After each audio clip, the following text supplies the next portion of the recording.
bit. It's worth now just catching up with the state of the game, actually. That's what we're here to do. And apart from the toss, which took place on Thursday, nothing happened. That whole day was washed out by rain. Of course, yesterday the match was postponed. There was an attempt to extend the game into Tuesday, but that proved logistically difficult. So, in effect, it's a 3-day game, 98 overs played per day. And it is worth noting, I suppose, that the 2 previous matches in this series all finished within that time. So who knows what might happen as far as that's concerned. But clearly, this is a 3-day test. Well, I suspect Vic Marks is alongside me. We'll get your thoughts on that in a second. But first, what do you make of today? I mean, do you think it's the right move that cricket continues? That's quite a difficult question to start with. I'm here to tell you whether it's swinging or not. But but if you want my opinion, yes, I do. I think it is probably. I mean, there is obviously a huge element of mourning, and it will be an unprecedented occasion. But there's also a sense of celebration, and somehow I think life has to go on, and I think it's good that the match is being played. Yeah, and when listening to Ben Stokes, I mean, he put out on social media yesterday that he was pretty much determined to get out there and play and to try and lift spirits, I suppose. Yeah, it's going to be, as I say, unusual, very unusual atmosphere. It might be that the cricket will kind of take over and will escape into the cricket, but I think it's the right decision, and I think most of the people who bought tickets obviously think it's the right decision, because this ground is going to be full, I think, by the time we get play underway. It's a sort of historic occasion. I can't think of a precedent. I've been trying to look back on test matches played in very strange, sombre circumstances, and I went all the way back to 84 and the match in Mumbai, or Bombay as it was then, when there'd been an assassination the day before, and the game went ahead in strange circumstances. There've been 1 or 2 similar instances, but obviously nothing quite like this. No. Purely cricket just for a moment. We're keeping an eye on what's happening down at the far end, of course, but actually, given that the toss was 2 days ago, nothing's happened in terms of cricket. But actually, if you're Ben Stokes turning up today and you're looking at the conditions, they're more or less what they were on Thursday when they decided to bowl first. And given that it is only a 3-day game, and you feel that it's England who are chasing it only because of where South Africa sit at the top of the table, and they're not going to want to slip up here and lose this series. They want to keep that position. You feel that England's best chance is to get South Africa in there and bowl them out. That's right. I mean, sometimes it is flat here, but the pitch has been under covers. There's overcast conditions, and the game so far has moved quickly in this series. And Ben Stokes, as he said at the outset of his time as captain, he's not interested in draws at all. And another thought that just occurs to me for one of the England players, especially, namely Harry Brook, who must have been wondering, I don't know, 24, 36 hours ago, whether he is actually going to have a bat for England or go on the field as an England player. Well, he is now. So there is much I'm hoping and I'm expecting, actually. It's a very strange first session, and people are wondering a little bit whether we should be here or not, but I'm suspecting that the kind of game will take over as the match proceeds. Well, the previous matches have just yes, a lot has happened. Yes, I can see the military guard of honour lined up. They're not on the field yet, but they're bracing themselves to come out and to form, and it'll be through that guard of honour that the players and the match officials will walk as they come onto the field. You can hear them. You can hear the hum and the murmur around the ground. As I mentioned, the scoreboards both showing photographs of the late Queen. One to the left earlier in her reign, and then to the right, the one I suppose we're more used to these days, was later on. But black and white photographs. The scoreboards shrouded in black. I assume that'll change once the game gets underway and the scores will happen, but all the branding is gone. There's no advertising hoardings at all, but instead where they are, you simply see Queen Elizabeth II, the words there, and then the years of her life, 1926 to 2022, and they go all the way around the ground, again in black and white. And it's just occurring to me that in all probability the Queen met far more Test cricketers than you and I have ever met over the years. Yes. I know she went to Lord's It's such a highlight for the to meet players. the teams. Yes. 30 odd times in her reign. And it always felt so special, didn't it? And for those players and the nervousness of the captains. I mean, having a mental block. Yes. What's his name? Well, I played with him for 10 years. Mike Brearley never struck me as being terribly anxious about a lot of things. Yes. He's got a laid-back sort of fellow, but I was reading something he had said yesterday about how nervous he was about getting I don't know, Alan Knott's name or something, something ridiculous, Yes. Simply because he was introducing the players to the Queen. And we were chatting also. I think there was a sort of protocol, but wasn't it Dennis Lilly who inevitably broke the protocol? And I was talking to Adam earlier on. He did the unforgivable act of asking for her autograph, which was obviously declined at the moment, but apparently 3 weeks later in the post or by messenger came an autograph from the Queen for Dennis Lilly of them meeting, Yes. which was lovely.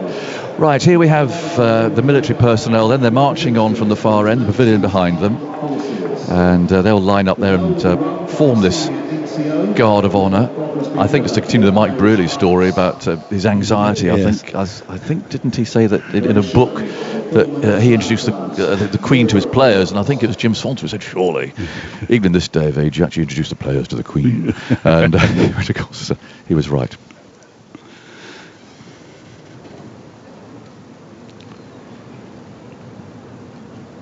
We're now standing for a minute's silence.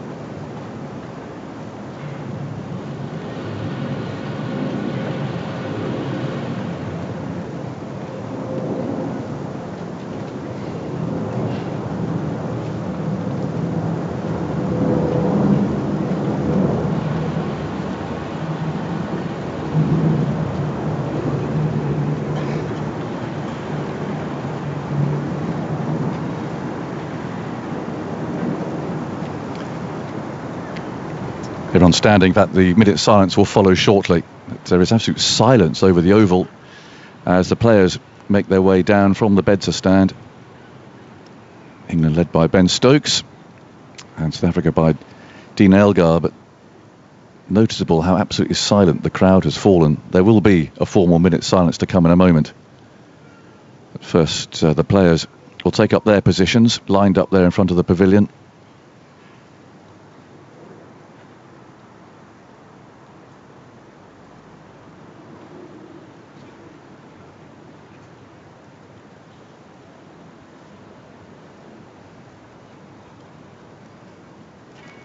Noticeable how quiet it is.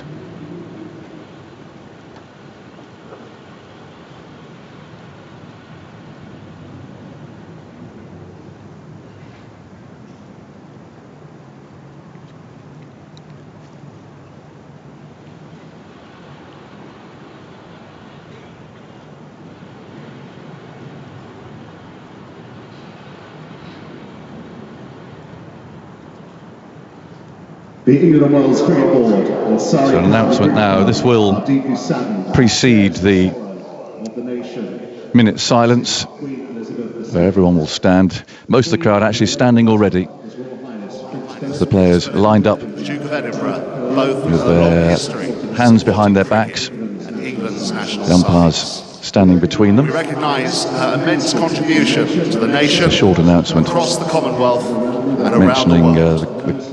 particularly Duke of Edinburgh's love of cricket, actually, but also, of course, the Queen. So will now be a minute's silence.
A single chime of the bell. And now, please remain standing for the national anthem of South Africa.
God Save the King.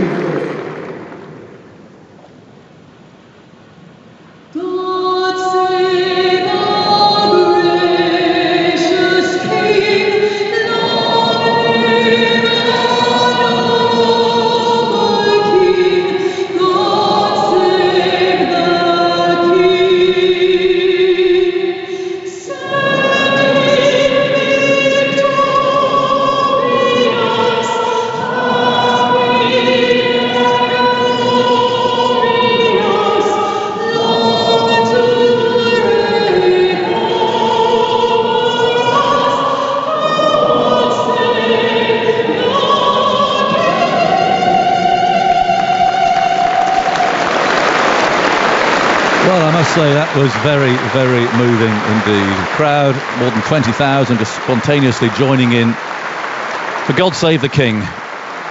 First time I'm sure that most people here will ever have sung that. And what a wonderful performance by Laura Wright as well, incidentally.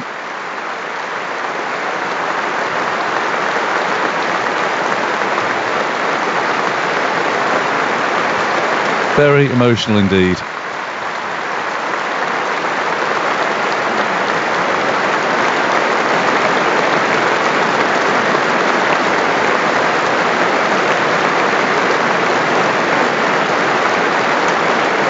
And still the applause continues. Please welcome England, led by Ben Stokes. Wow, that's the reception for the cricketers.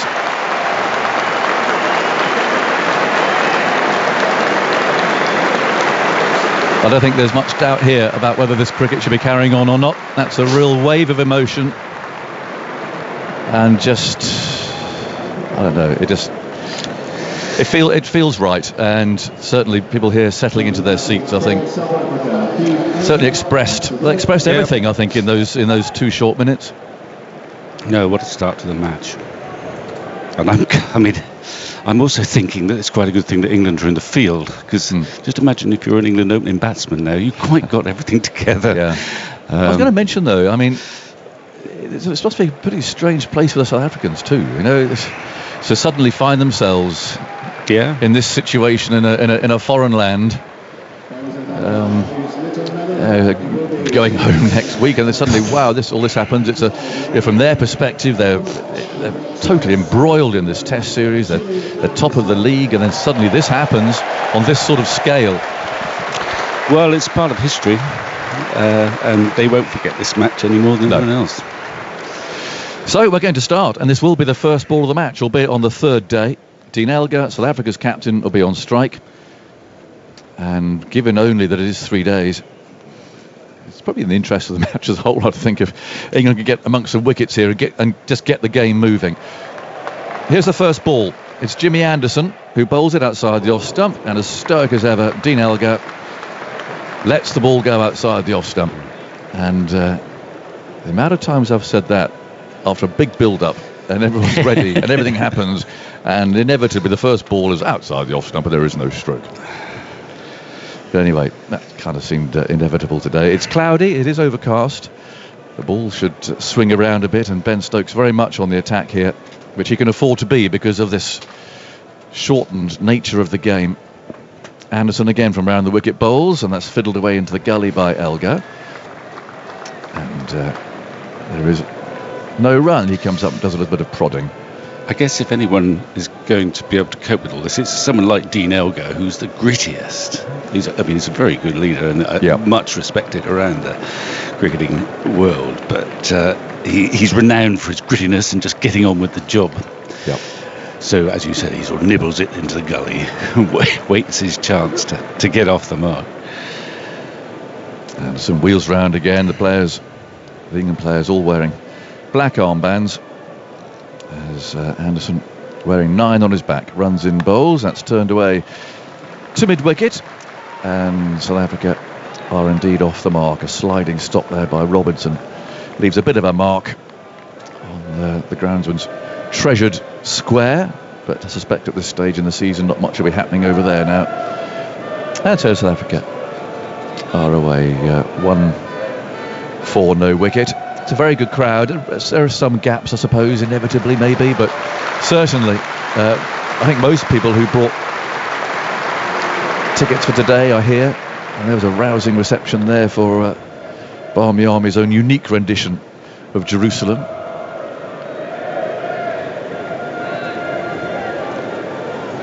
One for no wicket, and it's Sorrel Over, the other opener, who flexes his knees and waits for Anderson. He's bowling from the Vauxhall end, our end in other words, and he bowls, and that comes swinging in, thumps into the pad, and goes virtually nowhere really, just trickles away up the pitch. It's picked up there, 1 for no wicket. So Elgar are there, Keegan Peterson, and there's a couple of changes then to South Africa's middle order. Ryan Rickleton and Kaya Zondo have come in.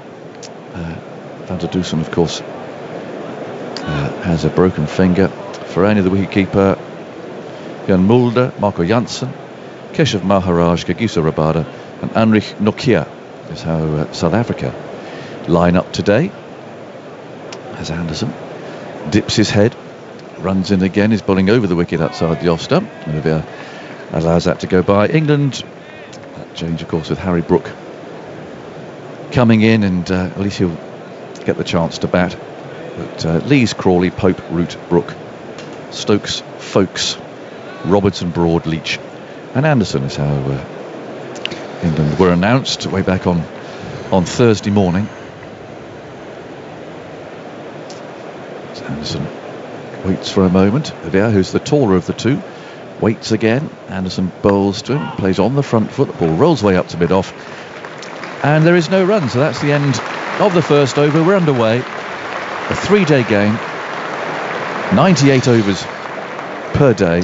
If we can get that far, it's the light is going to be a little bit tricky. 7 o'clock. Well, they've got the floodlights here, I guess, but hopefully the clouds will move away. But you could be hard pressed. I know we've had 2 3-day test matches. Traditionally at the Oval, there have been some good batting surfaces. Wickets don't always fall rapidly, but you do look down the lineups too, and you look at the South African lineup. There's a lot of inexperience there, a lot of players unproven. We've got Rickleton and Zondo in the middle order. England likewise, no Bairstow, Harry Brook. What could happen there? So there is the capacity for wickets to fall quickly, and in a way, we're kind of hoping that does happen, so that we get to the final day with all results possible. Robinson will bowl from the pavilion end. And, waving someone there to sit down. It often happens down there at the pavilion end, the members' end here at the Oval. But now he's on his way, shoulders rocking, that familiar approach, and he bowls a beauty straight away just outside the off stump. And Elgar played at it. And the ball goes past the outside edge, is taken by Folkes. 1 for no wicket. Robinson wanders back to his mark. It's interesting how events such as this prompt you to look back at history and things, and like the history of this ground, for instance, has been much debated. I think of that decision yesterday for a start. Here's Robinson, bowls outside the off stump. There's no stroke from Elgar this time. It's taken by Folkes. This is land owned by the Duchy of Cornwall, and that goes a long way back into a couple hundred years ago, when this area was essentially a sort of a market garden, like a vegetable patch, a little bit a big one, full of cabbages. Apparently, it just used to sort of smell the local area out. There were trees. Well, it says he has done so since 1337. That's quite a long time ago. To own this land. Yes. In comes Robinson, bowls outside the off stump. There's no stroke because it wasn't a cricket ground. No. The local team played not so far away up near where the Arches are now. There's a pub up there called the Beehive, and that was where the local team played. And they were moved on, planning permission even in those days to get some building up. So they approached the Duchy of Cornwall, said, look, that old vegetable patch there that no one seems to use very much and smells of cabbage, could we possibly come and play cricket on it? And the Duchy of Cornwall said, yes, of course you can. We'll see how it goes. Give it a sort of short-term go at it, if you like. And comes Robinson, and he bowls. It's bowled him! And listen to that roar.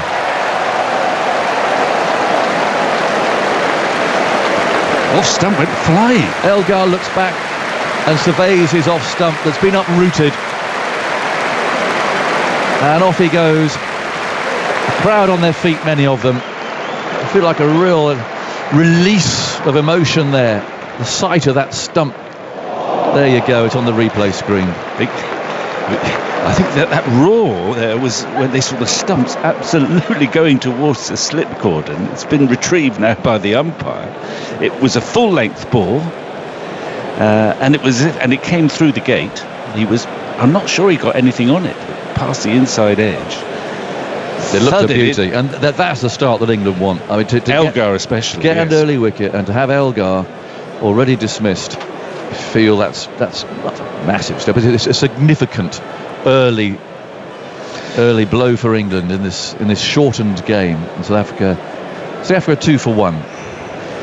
But after that, so the Duchy of Cornwall said yes, okay. Look, I mean, go and play cricket on it. No one else seems to be using it very much. So there were still trees, and they played with trees around, not just one like in Canterbury, but all over the shop, everywhere. And they played cricket for a while, and then there was an approach to put a road straight through, a continuation really of the road that comes down and goes towards Vauxhall. But actually now, of course, the Harleyford Road goes round the Oval. But there was an application to get this road coming straight through the ground, and it was at that point that they came to an agreement that this would be a cricket field. And so it was been sort of protected ever since then. And it was around about 100 years ago there was an approach by Surrey to then adopt the Prince of Wales feathers as the official emblem of Surrey County Cricket Club. That's how that connection came to be as well. So it's just one of those things that I didn't know about cabbage patches here at the Oval. I mean, it's one of those things that it makes you look up when things like this happen. It's a fascinating story. Can you imagine the trees playing here and cabbages everywhere? Anyway, Peterson has come out at number 3. It's 2 for 1. Robinson on his way. Bowls to him. Oh, that's not far away from outside the off stump. And the right-handed Keegan Peterson plays no stroke. And am I right in thinking that during the war it reverted to being a cabbage patch? I think people were growing vegetables on the land. Yes. Well, I mean, it's a vast expanse, isn't it? You get a few vegetable patches on here. But yeah, that's the sort of a potted version. I'm sure there are much more intricate descriptions of what happened here out and about, but that's a very loose history of how this ground came to be, and was part of the discussions about this game going forward. 2-for-1 is the score. Robinson on his way again, bowls outside the off stump, and Peterson, not a tall man, allows that through to Ben Folkes. So he's giving wicket, and Joe Root immediately gets to work polishing the ball. I was thinking actually Elgar had his stump up rooted at Old Trafford too, didn't he? Sort of exploded out of the ground there as well. I remember looking back and seeing his stumps broken all over the place. Andy Zoltz, will not say good morning to you yet. Morning. It's the third time Elgar's been bowled out in 4 innings this series. He's previously been one of the toughest players to bowl out in Test cricket over the last 5 years, so England have done well. Robinson bowls, and there's a good one that just goes past the outside edge and bounced, I think, rather more than Peterson expected there. He rather flinched as that one went past, and he comes up at the end of that over to exchange a word. No ball. Oh, it's a late call for a no ball. It keeps catching us out, this. It's a belated no ball call. Yes. The fielders out as well. They were slipcord and were heading towards the pavilion for the next Anderson over, and then came the message. What if they can speed this up? Don't know. I suppose they could have a buzzer or something. Lots of talk about over rates, aren't there, and how to speed things up. And I think the MCC have finally got onto this, trying to put some pressure on. But that for instance, now that's taken another minute, I suppose. Here's the last ball of the over again. Robinson bowls it, and that's a half volley on the leg stump, which is tucked away for Leach to go and chase. Off he goes. Great long strides, arms pumping.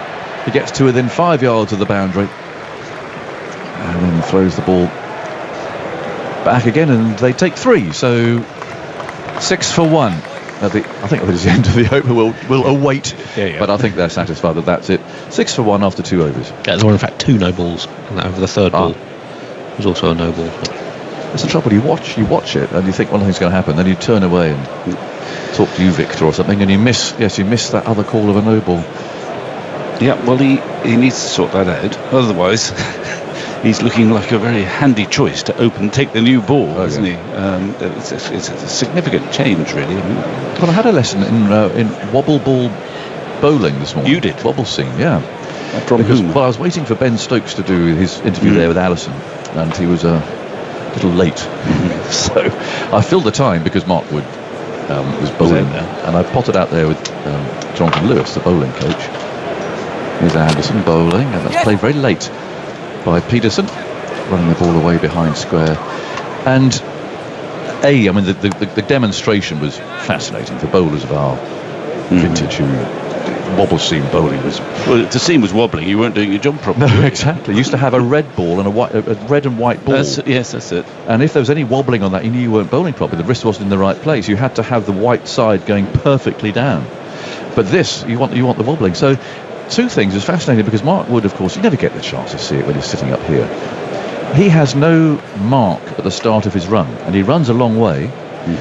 And what he had was a carefully placed yellow cricket ball, actually, just placed. I mean, normally I guess it would be a marker. Anderson bowls, and there's edge caught behind. England take their second wicket. The Bears bagged a duck, and there's some smiling faces out there. It's 7 for 2. This is just the start. Well, that England wanted, but that the game needed to. And Jimmy Anderson in the action. Nice ball just outside the off stump, just pushed away. The left-hander played at it. A nice healthy nick. And Folkes wasn't going to drop that. He just had to dive just a little to his left to take it. And what a start. 7 for 2. Yeah, it was a comfortable height. It's a nice catch from Folkes, but you expect to catch that 99 times out of 100. A healthy edge, as Tiger said. Ball. But Anderson has got the odd one to swing back into the left-hander. That one kept going. Just left him a little bit, perhaps, but a tentative prod. A lovely edge if you're in that cordon. And already this game is moving. Well, what a 7-2. chance England have here. I mean, out comes Rickleton. He's been scoring some runs in county cricket, but he's suddenly coming out at 7 for 2. And we mentioned that South Africa, they don't want to slip up here. They're top of the World Test Championship. The series is 1-1. The least they want from this 3-day game is a draw. But that's a terrible way to go into Indeed. it, isn't it? Nowadays, Absolutely. I mean, and we know, Andy will update us, but I think it was 43 matches since they've drawn. Is that right? Or 44 now? Yeah, it was certainly over 40 at the start of the series. Yeah, I'll check the but latest. I think it was 42 at the start of the series, so might be 44 now. I don't know. But they don't tend to draw matches. No. And this game is already racing ahead. Ryan Rickleton, another left-hander. I think he's played a couple test matches, no more than that. He's in a strange territory. It's not quite like Northampton on a grey Tuesday. He's been playing the odd game at Northampton, hasn't he? Yeah. I did. Now, let's have a look. All those slips lined up. Ben Stokes is moving Robertson around a bit there at square leg. Real pressure here now on South Africa. Crowd buzzing. Anderson dips his head. Rickleton waits for him, and late decision there to allow that to go through outside his off stump. And it's collected by Folkes. Scoreboard to our right is shrouded in black. It's white writing against an entirely black background. You can feel the anticipation in the crowd, though. As Anderson walks thoughtfully back again, Stuart Broad tossed in the ball there from mid-on. In goes Anderson, bowls to left-handed Rickleton again, allows that to pass very close by his off stump. Playing no stroke at it. It's the second time this summer England have dismissed both openers without either of them reaching 2. That also happened in the first innings of the summer. New Zealand's openers both out for 1 on that occasion, it only happened twice since 1999, both in the summer of 2015, when England twice got their opposing openers out for both for ducks on that occasion. Rickleton again. Bat raised at a rather strange angle. Anderson bowls to him. He's played that nicely though. Square through the offside. And that'll run to the boundary out at deep point. So the first 4 in South Africa's innings. Anderson kicks at the ground there in disgust, having slipped that rather wide half volley out. It was a half volley. There's a huge gap there. He only had to get the bat on it. There's a man at gully and there's a man at wide mid-off, and that's about it. Yep. So if you bowl a full half volley, you haven't got to try and hit it too hard. You just got to get the middle of the bat on it and it'll speed away. And what is a verdant, it's not a 1976 outfield, this, I can tell you. Anderson bowls, defended by Rickleton, and that's the end of that over. So it's 11 for 2. We've only had 3 overs so far. Both openers are dismissed. Batsman mid-pitch. If I carry on telling you my story about Wobble seam, another wicket might fall. So if I continue it. Yeah, go on then. So what was interesting? Well, two things. First, he has no start of his run. And I said to Jonathan Lewis, this is most unusual, isn't it? Some of you have a point halfway down where you hit, but having started from a definite position. Yeah. He doesn't have any of that. He just turns around and runs, and he hits that halfway with point. his left foot or something? No, yards from it. Oh, right. It's just sort of there.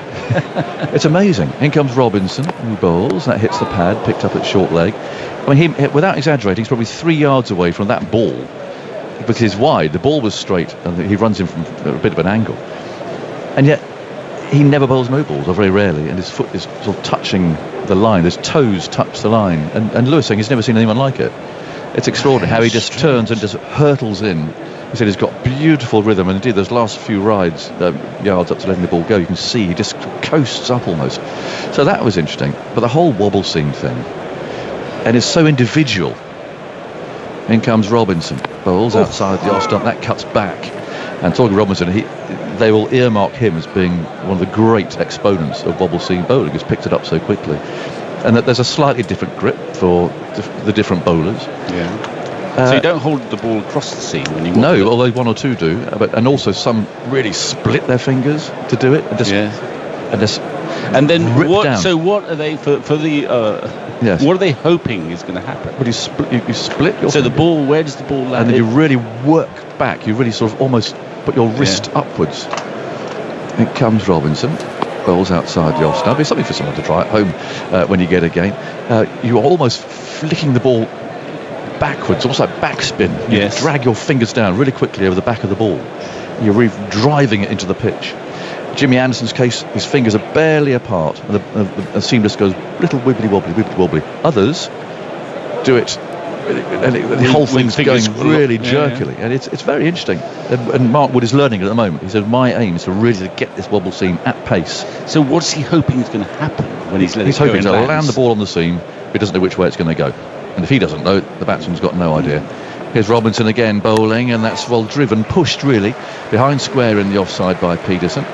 Runs down towards a square third man, and thrown back by Anderson. So 3 runs taken. I mean, one similarity with the great bowlers of old would be, I remember watching you played against Hadley, and he kind of imparted that backspin onto the ball, but with a seam that was sort of dead straight. Absolutely, but this is wobbling. Yeah. And it's really interesting how it is so individual. Yeah. There is no hard. So and you fast just rule. have to keep experimenting You and see what works for you. And he would, watching Mark bowl, he would come back and say, "Look, missed the seam. There's a big, mark just wide of the seam. Got to do this and do that." And he's trying to hit the seam 4 times out of 6. Here's Robinson bowling, and Rickleton covers up, plays the ball very carefully. Broad fields it at mid-on. I mean, it was always commonplace that people said of the great seam bowlers, they try to hit the seam, but they don't know which way it's going to Absolutely. go. People like Mike Hendrick used to hit the seam Yeah. a lot, but he said, I had no idea which way it's going to go. No.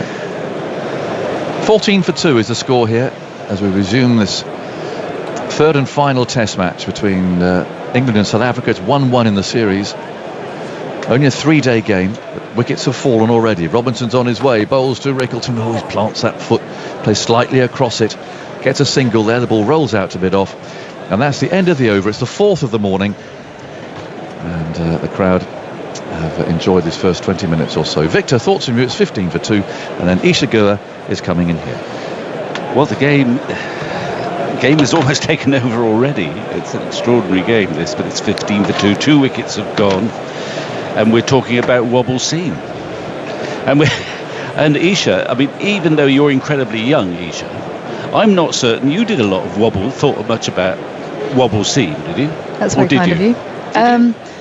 Was wobble seam in vogue when you were coming in for England? It was in its infancy, perhaps. I guess you wouldn't call it wobble seam. You just try not and hitting have a play around with the seam, and it would come out in a certain way. And sometimes it would deviate, and sometimes it wouldn't. And it's that classic saying: if you don't know where it's going, then the batter isn't going to either. So, well, what a scene we have here at the Oval. Anderson to continue to the left-handed Rickleton, who's forwards, inside edge onto the pad, pushing it towards point. They'll come through for 1. Very packed slip cordon this morning from England, as we've seen right throughout this summer, this new Ben Stokes, Brendan McCullum era of wanting to be more attacking. Flag hanging limp above the pavilion on the far side of the ground.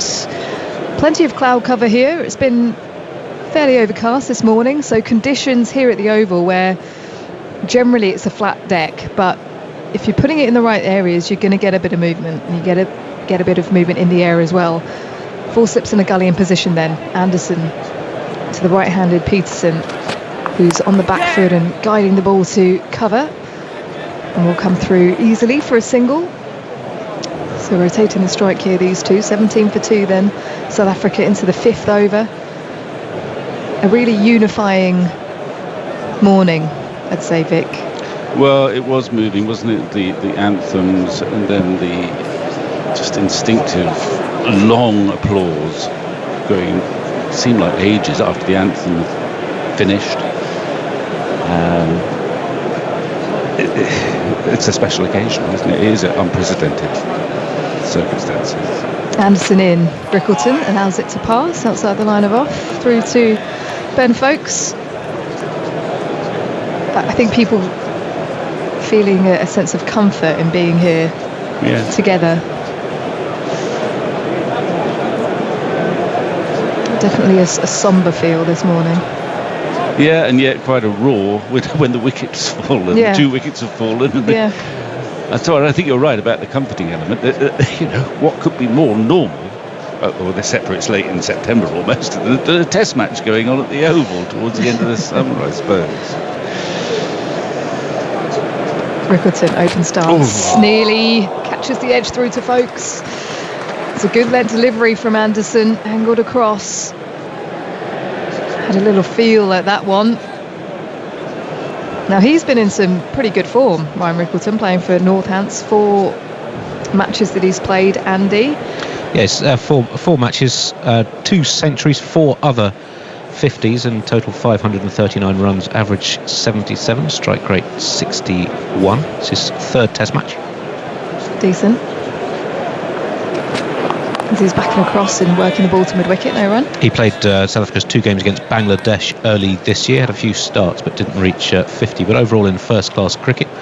This is his 43rd game and he averages 53 with 12 centuries, so he's made a promising start to his career in red ball cricket, but we'll see if he can translate that into the highest level. Wantage Road didn't seem quite like this, though, I don't suppose. Yeah, it's a step up, isn't it, as Brickleton is forwards, playing that solidly to the offside of Anderson. At the end of the 5th over then, South Africa 17 for 2.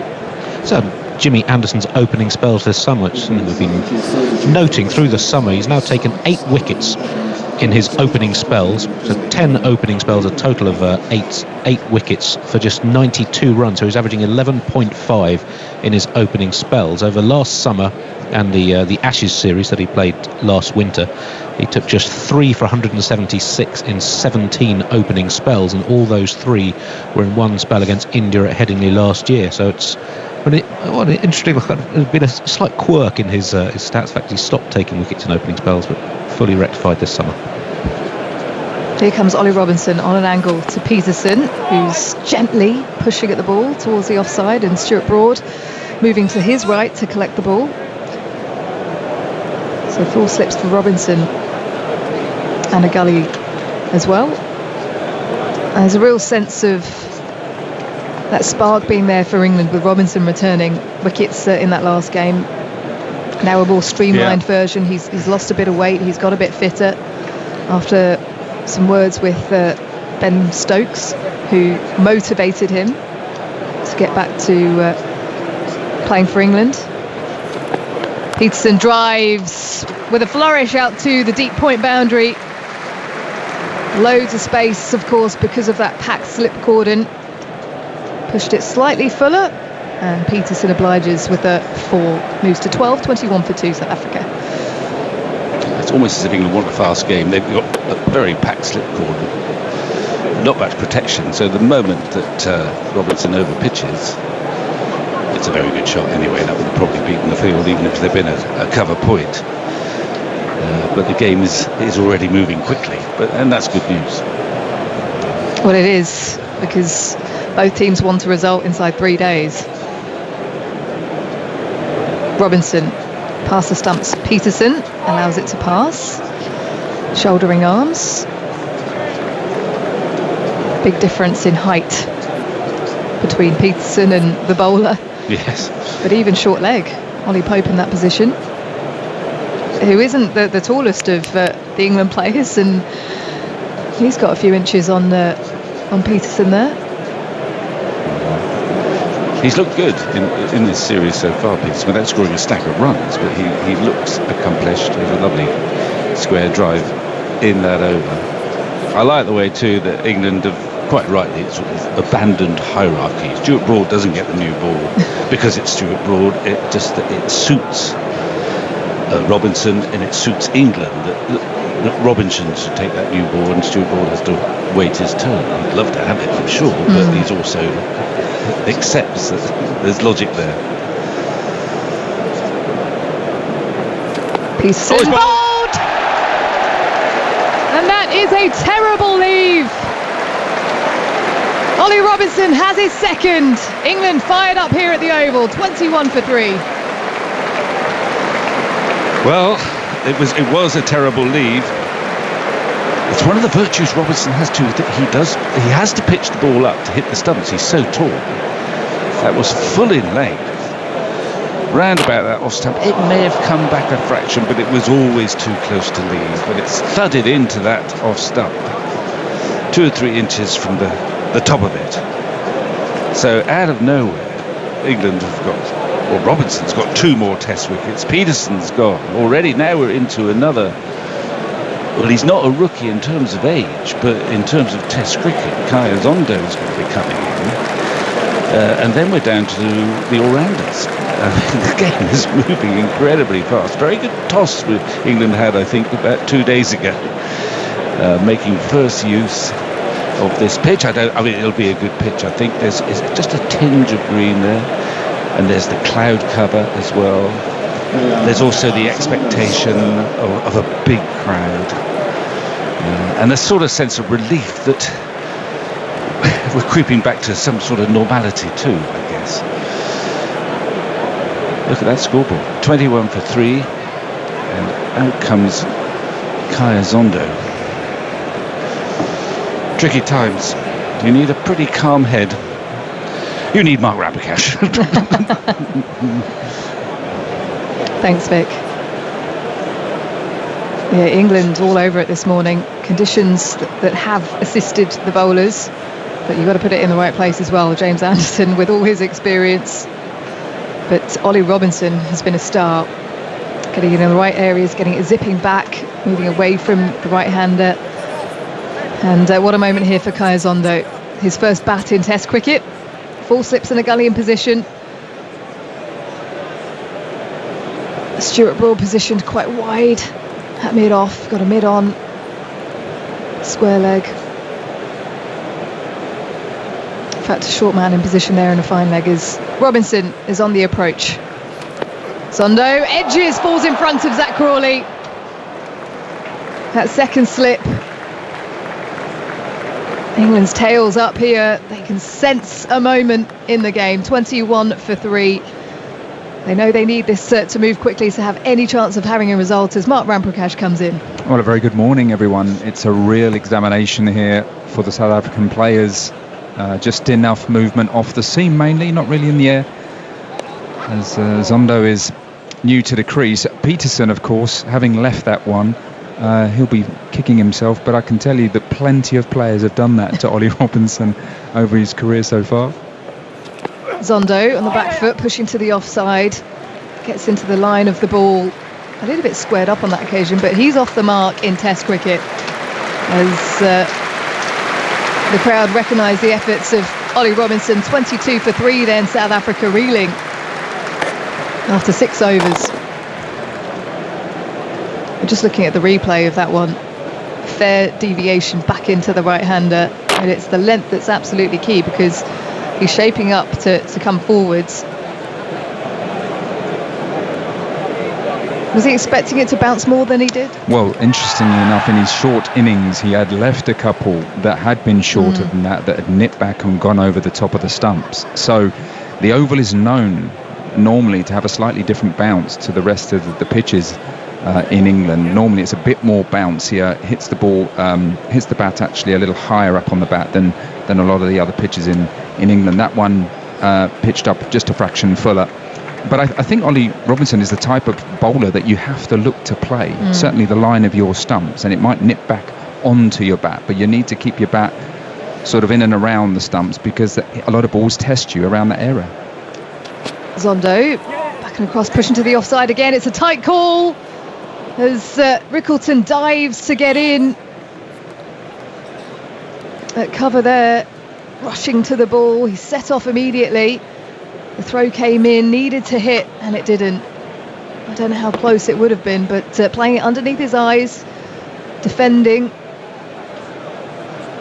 and Rickleton would have been fine anyway. Alex Lees with the throw. Well, it was a little bit frenetic from South Africa, but the right idea, I think. Not so many slips. There's not many people saving one. If you get a bat on it, you look to run, I think, and get off strike. But of course, you need your partner to be reading the race there, on their toes at the non-striker's end. And we saw a big dive there from Rickleton. Here comes Anderson again. Rickleton on the back foot, punching to a diving extra cover to his left. They'll come through for another one. Stuart Broad running to retrieve the ball. 24 for 3 then. Nothing more annoying than batters getting off strike. Yeah, and the left-hand, right-hand partnership as well. So it's very useful to try and keep those singles coming, because England, of course, with their 5 slips it is at the moment, have to keep changing position in the field. And, of course, the bowler, importantly, has to change their line and length, although Jimmy Anderson is very capable of that. Here he comes again then. Zondo forwards, catches the outer part of the bat, past Gully out to the third man boundary. He'll push back for a couple. Zondo starting with plenty of intent then. He moves to 4, 26 for 3 South Africa. Now, just coming back to Ollie Robinson, I feel like as a right-hander, his main threat is looking to target bowled and LBWs, and I think probably the statistics would back that up. So he can move the ball away off the seam to the right-hander, but you really should be looking to play most deliveries. Anderson bowls to Zondo, this time on the back foot and playing it to the offside. No run. He's become very adept at adjusting his line. I mean, we saw him start today round the wicket to Elgar, and he was bang on the money. It was a terrific delivery, first ball of the morning for Ollie Robinson.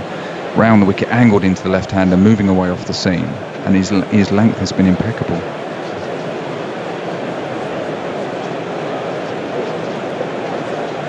Anderson circling. He pushes forwards now. Zondo batting out of his crease, leans forwards, allows it to go through, and that is significant bounce in the channel through to folks. Just kissing off the surface.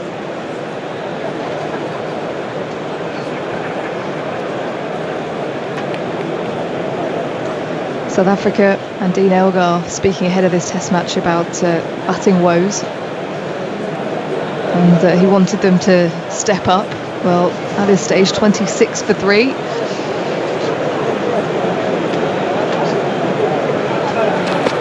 Zondo again, a more casual leave, this time movement back into the crease. That is the end of the 7th over. 26 for 3, Zondo 4, Rickleton on 7. Remember, this is day 3, of course. We've got 3 days of play. England starting perfectly. Superb start from Ollie Robinson. He's hit the stumps twice in the first 6 overs of South Africa's innings. The last England bowler to bowl out 2 of the opposition inside the first 6 overs was Jimmy Anderson in 2008, and that was against New Zealand. One of his victims was the current England coach, Brendan McCullum. Before that, you've got to go back to Dominic Cork against South Africa in 1998. South Africa can take some comfort from the fact that they bounced back from that to thrash England by 10 wickets on that occasion. Before that, in the database, I don't know if it's completely, you've got to go back to 1954 and Frank Tyson. Here comes Robinson over the wicket to the left-handed. Rickleton lets it go. Sun just peeking through here at the Oval for the first time this morning. Clouds shifting somewhat. Bit of blue sky over to our left. And this attacking field still in place. 4 slips in a gully in position. Yeah, just going back to South Africa's batting woes, it's been 11 test matches. They've only crossed 400 once. And the 5 times they have gone past 300, it's been the lower order that have helped them. As Rickleton lets it go again. Were you talking about England or South Africa there? Well, England have been a little bit better, haven't they? Yes, they have. And I was a little bit flippant there, but really what South Africa are facing is actually what we're seeing globally, really, around most of the test countries, that the top orders are struggling. And I think it's, well, my own opinion is that it's the prevalence of the short ball format, and we have less players willing to sort of put in the hours and hard yards of honing technique and knowing what to play, what to leave, aiming at the rigours and the challenges of Test cricket. Rickleton inside edge, trying to defend it back down the pitch. It falls towards extra cover. Half appeal there from England, nearly sensing another opportunity to maybe squirt through, hit the stumps. Dean Elgar, his dismissal just left the gate wide open, didn't he? Well, he's the rock of the South African batting lineup, and maybe he was caught up by the emotion and the nerves of the occasion potentially, but he was playing away from his body. Very uncharacteristic, I think. The ball was a good length ball, and he really pushed at it with no real movement from the front foot, looking to force it, when it really was a good length. Robinson past the stumps. Rickleton again late on the ball, but gets more of the bat on it as it heads towards Stuart Broad at wideish mid-on. He'll believe he's in the game here. Ollie Robinson, tentative push forwards from Rickleton. Just looking at the speeds of Ollie Robinson, significantly improved this summer compared to the winter and last summer as well, up to 83 miles an hour.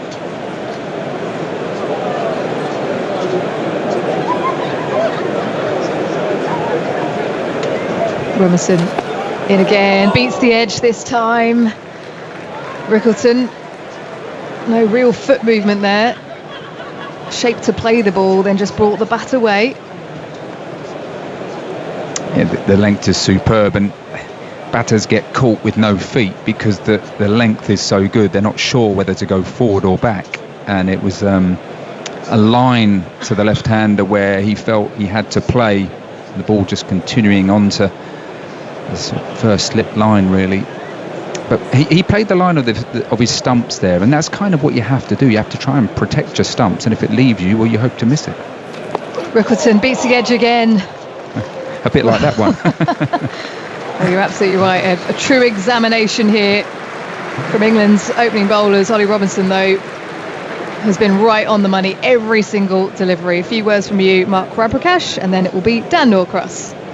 Well, it has been excellent from England this morning, as you'd expect. I suppose they've come to expect high standards, of course, from Jimmy Anderson, but Ollie Robinson back in the side. You should just mention his speeds. I think it's more his durability, the fact that his improved fitness and his dedication to becoming more robust, leaner, stronger. I think it's more his durability rather than his paces of delivery that he can get into third and fourth spells and be more robust over the course of a test match day. And he's operated both over and around the wicket so far superbly well. As Stuart Broad comes into the attack, he's loosening up with his headband on, ready for action, as is Dan. Morning, Dan. Good morning, Mark. So, yes, first change of bowler today. Anderson out of the attack. Robinson has bowled fantastically from the pavilion end. Anderson's beaten the bat. On many occasions, we've got 4 slips in a gully. The gully's almost a 5th slip, really. Extra cover, mid-on, mid-wicket, a long leg. And Broad is in. His first delivery defended from the crease into the offside, picked up in the covers, and there's no run. 26 for 3 you can see in play clips on the BBC Sport website and app, and highlights today are on BBC 4. Please note BBC 4 at 7 o'clock. So Ryan Rickleton, interested to have a look at him, and Kaya Zondo, 2 batters who've played no part in the series so far, and they're in with South Africa in a spot of bother here at 26 for 3. We've only had 40 minutes of the day as Broad runs away from us on the Vauxhall end. And that's just dabbed into the offside, back to the bowler, and there is no run. So, Mark, I'm looking at the pitch, and I already see quite dark brown patches, which suggests, does it not, I suppose, that it's pretty damp, it won't be damp, but there'll be a bit of moisture under that surface. Yeah, without doubt. I mean, when you come to a test match, often the pitch will change colour and dry out over days 1, 2 and 3, and you'll see a difference there. Certainly it's of a greenish tinge for the oval, Broad into Zondo. Zondo looks to cut and misses. The ball that was way too close and actually too full. It was a very extravagant shot for so early in his innings, with the sign at 26 for 3. Misses, goes through to Folkes. Or perhaps he was trying to put the pressure back on the bowler there, Dan, with Do you think? an attempted square cut, maybe not quite wide enough, and the ball seaming back, cramping him for room. But it is a tricky balance, isn't it, for the South African batsmen in these conditions. I think so far they've managed to rotate strike quite well and drop the ball and get quick singles, but there certainly hasn't been much to latch onto to play aggressively. Broad into Zondo. Zondo takes it off his hip, works it backward a square on the onside, picks up an easy single, 27 for 3. Of course, we've been focusing quite a lot on how England, by putting South Africa in, looking to take those 20 wickets. They've got 3 days to do this. But South Africa are also, they're level in the series. What's their path to victory? Because it's quite difficult in a 3-day game if you bat first, because where do you find those 20 wickets from? You've got to bat pretty quickly up front, don't you? I think England will be over the moon at winning the toss. You're trying to take advantage of the early juice, that moisture that you were talking about in the pitch. Overheads at the moment, quite humid, overcast. So England will absolutely see their path, a clear path to victory. You're right, South Africa, it's normally the case that if you bat first, you need 400, you need a big score to try and put the opposition under pressure and then bowl them out. And normally as the match wears on, you're hoping for spinners to come into the game. Broad is in. Rickleton flashes away down through backward point for 4. That was a sort of left-handed version of what Zondo was trying earlier in the over, and Rickleton's really got hold of that flamboyantly and taken it down to the groundsman's hut for 4. 31 for 3. That was a convincing shot, quick hands through the ball there, slightly short and ever so slightly a bit of width outside the left-hander's off stump, and he was quickly onto it. Gives a good insight really into Rickleton's state of mind, and he's come in and he's playing the game. He's playing a game of cricket, not playing the bowler with a great reputation, and not playing the occasion. He looks immersed in just playing a game of cricket. Broad over the wicket to him, beats him on the outside edge. Or has he? Well, he thinks he's got his man, and he has. A little thin edge through. I didn't see the umpire's finger go up. There must have been just a tiny flicker of an edge, but he's walking off. Here's Rickleton, having just played that wonderful shot the ball before, and he's been done by a beauty in the channel, propped forward to it, little edge, through to Folkes and South Africa. They're now 31 for 4. Just take a look at this on the replay.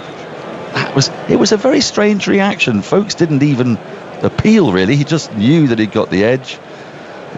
The batter stayed there for quite some time, and then off he walked. Well, it was Nitin Menon standing at the Broad's end, the umpire. He didn't really need to get involved because it was the players thought a fairly obvious nick, and sometimes you stand there as a batsman and just in disappointment, checking your angles. Have I done everything I could have? And I think he did, but the ball was full of length, drew the batsman forward until taking a healthy edge. It's skipping off the pitch here, isn't it, today, Mark? At the moment, there's pace in it from presumably the early moisture, the first day moisture that we're seeing, and that really skipped off, got a little bit of bounce as well on the angle. Carl Verreynne is the new batter. He's coming in at 31 for 4, and well, the game is moving apace. Just one thing to note, by the way, you've already discussed this, have you, Andy, that the follow-on target, which is one route that Mark was outlining might have been possible for South Africa, get to 400, bowler side out to outs, is 150, because it's a 3-day game.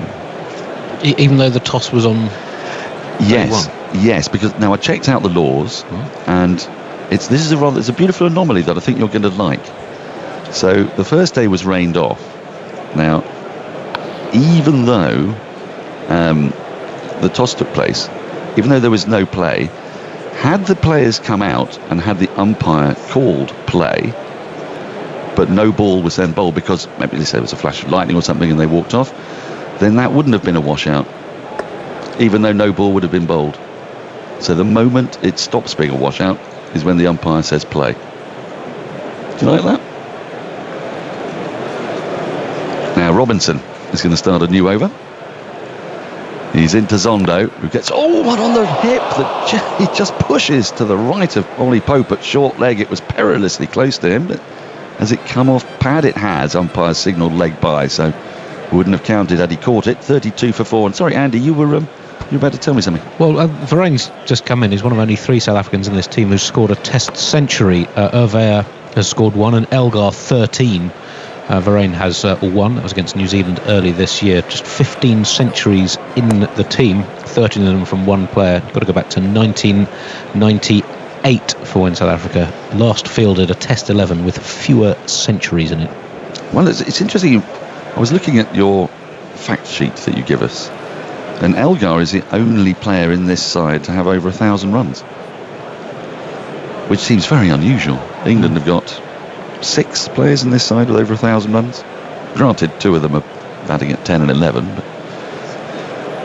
So Robinson has 5 slips in place for Varaine, and covers up in defence, pushes out into the offside. It's picked up by Broad in the covers, and there's no run. South Africa, if you're just joining us, 32 for 4.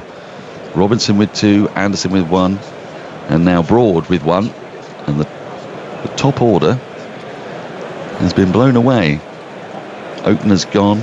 Wickets have been stumps have been coming out of the ground. It's been pretty spectacular stuff from England's bowlers so far this morning.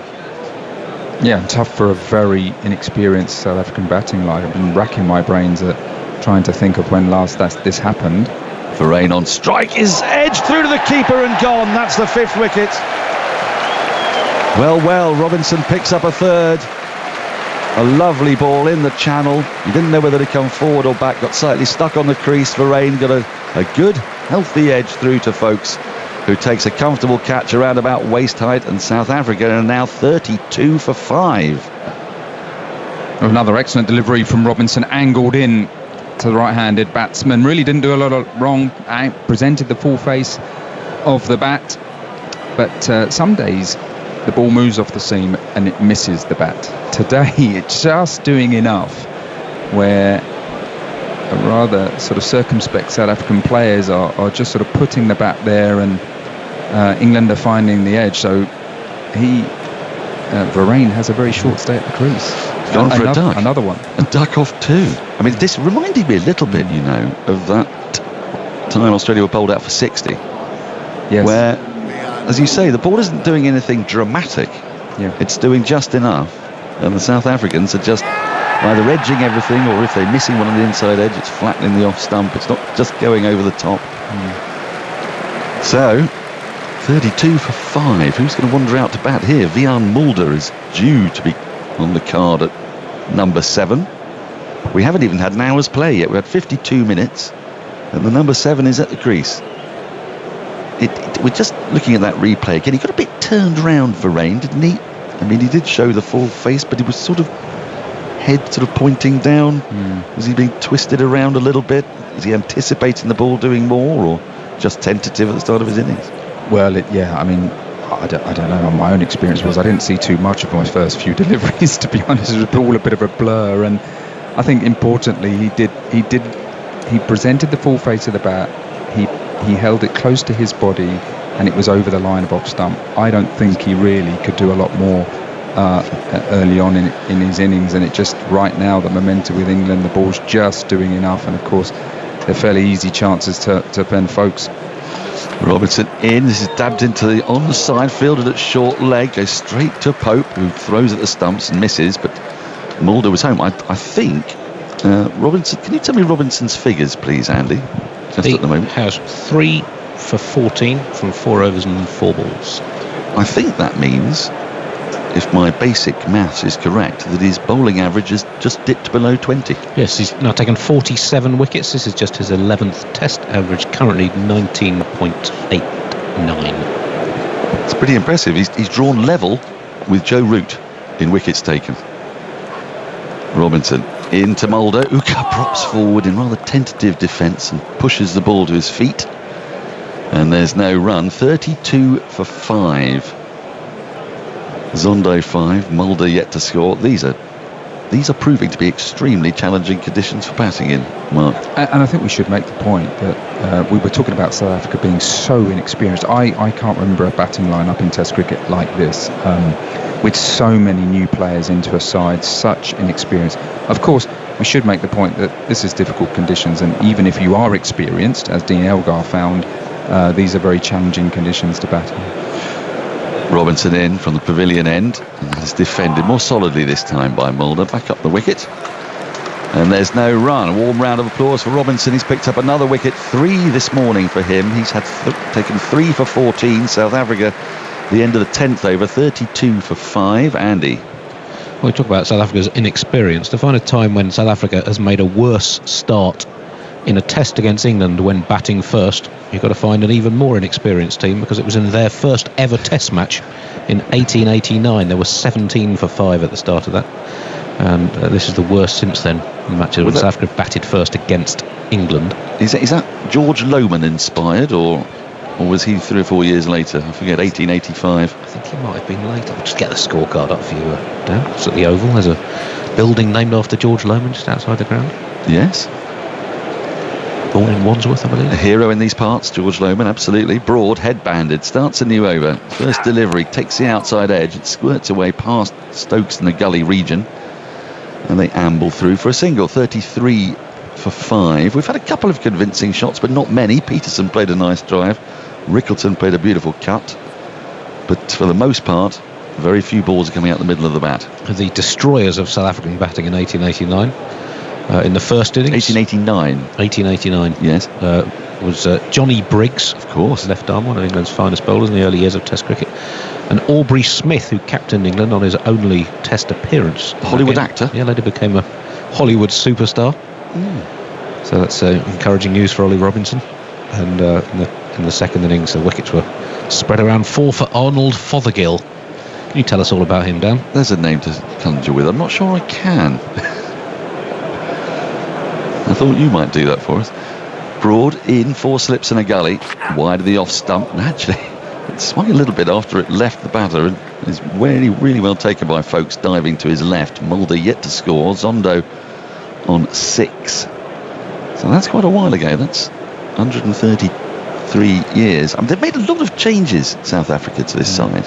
Well, 4 changes, aren't they? Some of them have been enforced. Yeah. We know that Makram has been left out due to a lack of form, and Van der Dussen with a broken finger. So we accept that. But, normally to a test side, you want sort of 4 or 5 established batters and adding 1 young one.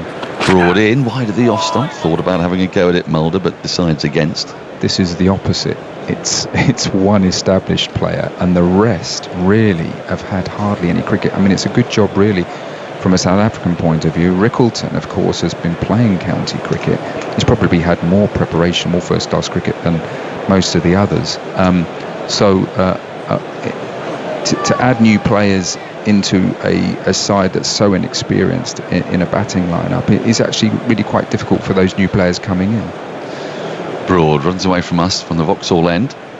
He's in. That's way too wide of off stump and left alone by Mulder. It's a very strange looking side, isn't it? It's so strong in the bowling. It's hard to remember a side which has got such a terrific world-class bowling attack with such, I mean, look, some of these players may become world-class batters, we don't know over time. Keegan Peterson looks to have a fair bit of promise. Aidan Markram could yet come back, but there are no obvious people being left out. No, and again, you sort of go back to the first-class structure, and I know there's a lot being talked at the moment about the English domestic structure. Broad in, and that's played well, watchfully and late, and is guided through backward point down towards the boundary. It won't get there. 2 fielders in pursuit. They come back for 2. And the score advances to 35 for 5. But as a young batsman growing up in England, you're lucky enough to play lots of matches, and I think that's always been a strength of playing in England, is that we have lots of first-class games. Although, of course, in the high performance review, they may well be looking at cutting the number of first-class games even further. Well, will you end up with a situation where the players who you select who perhaps come into the test side have really not had much first-class experience and know-how how to get runs at first-class level against a moving red ball? We are led to believe that definitely won't be the there'll be no change for next year, I think. Is that right? As Broad is in to complete the over. That's well defended into the onside. They scamper through for a quick single with the front foot on this occasion, getting well forward. 36 for 5. 11 overs gone. Mulder has 3. Zondo has 6. Drinks are coming out onto the field. It has been quite the first hour for England. You can check out all the wickets to have fallen on the BBC Sport website. And app South Africa finish the first hour 36 for 5 from 11 overs. 3 wickets for Anderson, 1 to Broad, 1 to Robinson. Thoughts on what has been a spectacular first 59 minutes for England's bowlers from Mark Ramprakash, and then I'll make way for Alison Mitchell. Well, we know Ben Stokes all summer has been quite bullish in the way that he wants his England side to play, and they've had real success bowling first in matches and bowling out the opposition and sort of chasing whatever they get in the fourth innings. There's no doubt in my mind he would have been very strong with his team this morning, despite the obvious emotion of the occasion, that they have a match to win right here. Particularly looking down this South African batting lineup, he would have really fancied his chances, and with the addition of Robinson into the England side alongside Anderson and Broad in these conditions, they would have smelt blood, there's no question about it. And they've performed brilliantly for the first hour. They've got the edges, taken their chances, and will feel very, very much that the plan is, well, it's all going according to plan. Ali. Hello, Mark. Morning. Good morning, everybody. It's been an extraordinary first hour in every respect, hasn't it? Because the sense of occasion at the start, that incredibly still and respectful atmosphere when the players filed down the steps from the dressing room, lined up on the outfield. The anthems were sung a cappella by Laura Wright. There was no musical accompaniment. When God Save the King was sung, the crowd, who were on their feet throughout, many of them did join in. Very, very respectful atmosphere. And then the cricket started. And goodness, did the wickets fall.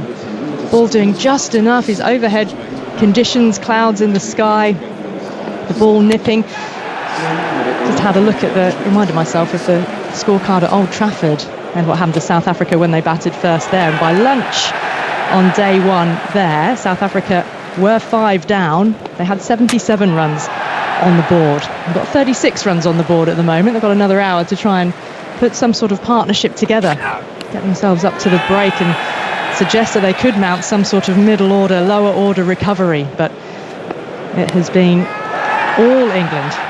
3 wickets for Ollie Robinson, 1 for Anderson and 1 for Stuart Broad. Anderson now with 665 test wickets for his name, and he's chasing 50 at the Oval. He's got 50 test wickets at a number of the other test match grounds, not yet at the Oval.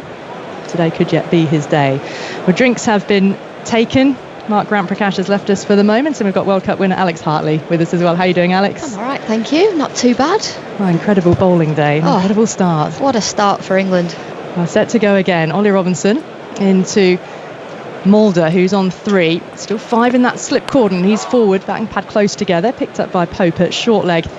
And there's no run. A little bit more gloomy now with a darker cloud hovering overhead, but it shouldn't be any rain. Doesn't feel like it's about to rain. Andy? Wian Mulder's in his 11th test. Hasn't done a great deal with the bat yet. High score of 36 and an average of 15. He too has been playing county cricket. And his last 3 innings for Leicestershire this season, back in July, 235 not out, 156 and 59. So at least he is coming in with some red ball form, albeit a couple of months ago. Yeah, he featured, didn't he, in that extraordinary match against Glamorgan. Jan Mulder made 156 in that county championship match, as Robinson is in again past the outside edge through to Folkes. Again, a little bit of nip and lift as well. Good carry through to the keeper. It's been consistently good carry. Yeah, it has. He's bowling so well, Ollie Robinson. He's bowling those wobble seam deliveries. He learned how to bowl that in 2 weeks. It's amazing that, isn't it? I think Jimmy Anderson probably helped him out a little bit, didn't he? I reckon so. But the interesting thing about the wobble ball is no individual bowler bowls it the same. They all have their each individual technique on how to bowl it, how they hold the seam position. And Ollie Robinson, one of the best around. And here is Robinson in with the pavilion behind him. Up to the wicket now into Mulder, who lets this one go through to the keeper outside the off stump. What makes it so special is you can swing the ball.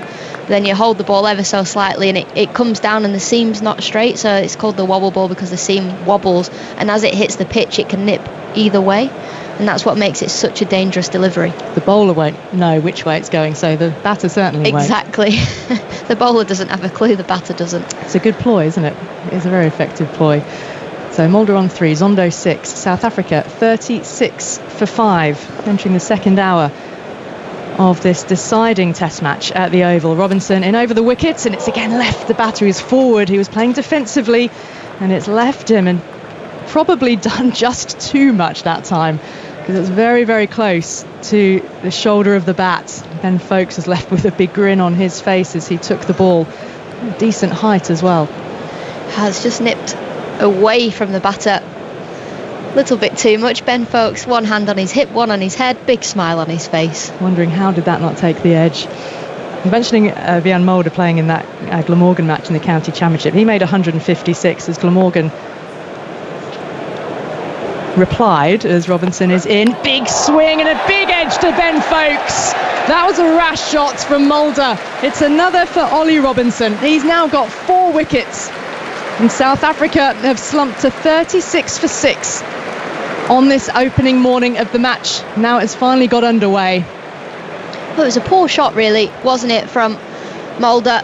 It was probably one of Ollie Robinson's worst deliveries of the day, wide outside the off stump. He's tried to drive the ball through the covers, taken a big outside edge, and Ben Foakes takes the catch. England well and truly in the driving seat. Incredibly so, really. 36 for 6. And Wiaan Mulder just faced 13 balls for those 3 runs. Still the only South African batters to make double figures. Keegan Peterson with 12 and Ryan Rickleton with 11. We haven't even had 12 completed overs in this match yet, and 6 South African wickets have gone down. Ollie Robinson with 4 of them now. He is absolutely on the charge. And it's really been an incredible return to the Test arena for him, hasn't it? When you think about before he appeared at Old Trafford, the last time he played a Test match was in Hobart, and he needed to go away, needed to get fit.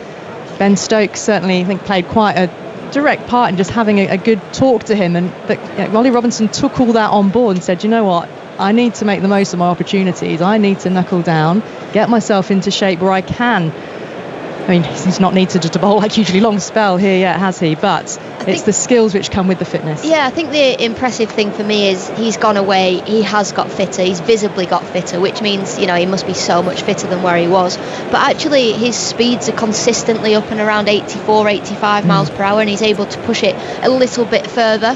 When we were in Hobart, he was bowling about 72, 74 miles per hour, because I remember saying, some of the girls are bowling quicker than this, like this isn't acceptable. So he's gone away, he's got fitter, and he's dangerous with that wobble ball. He is a dangerous bowler, and actually when you're now 8-9 miles per hour quicker, he's even more threatening.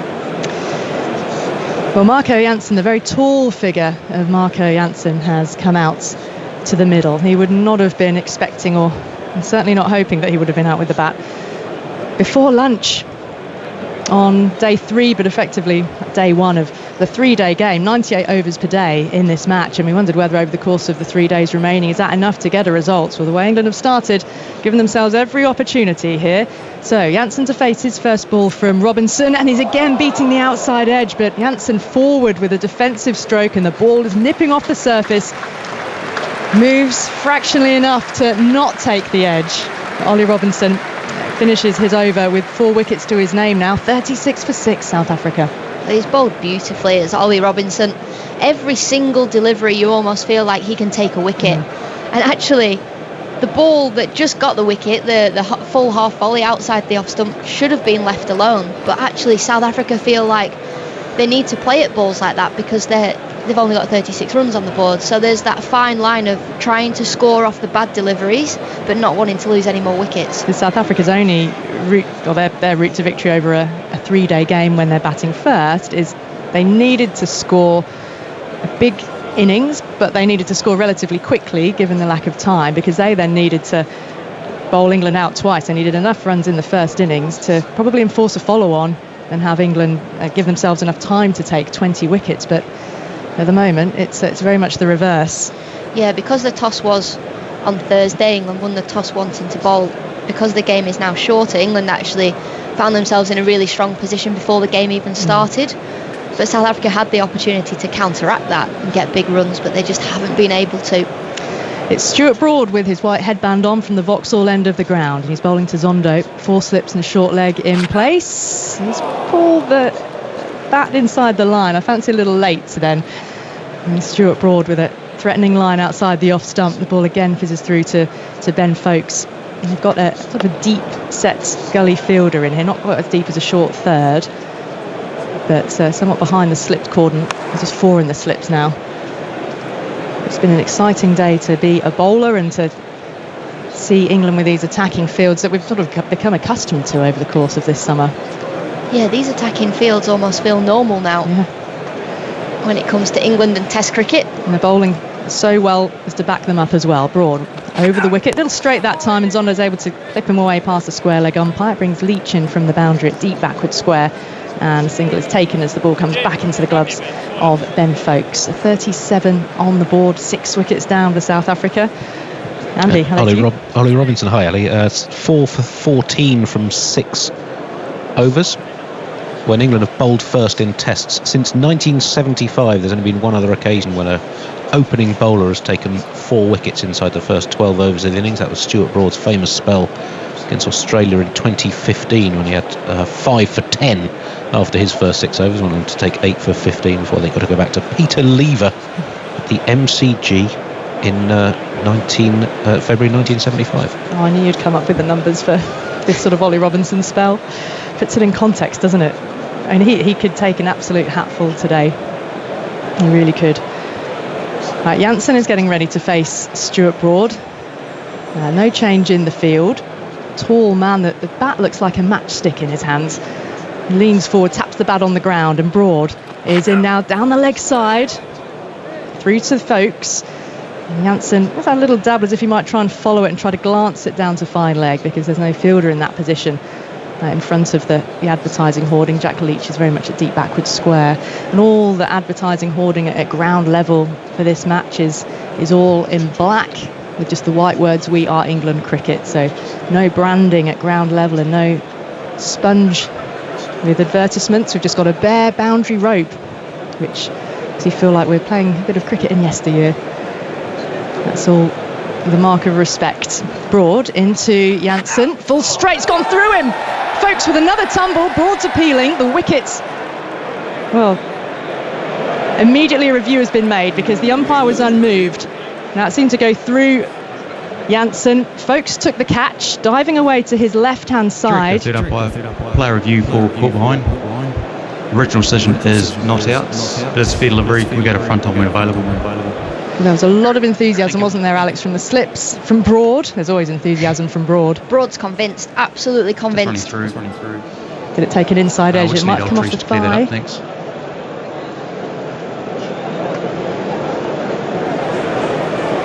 Foakes went up immediately. Where did the deflection come from? Bit line. Yep. No bit involved. Just go run through to see if there's anything on the body.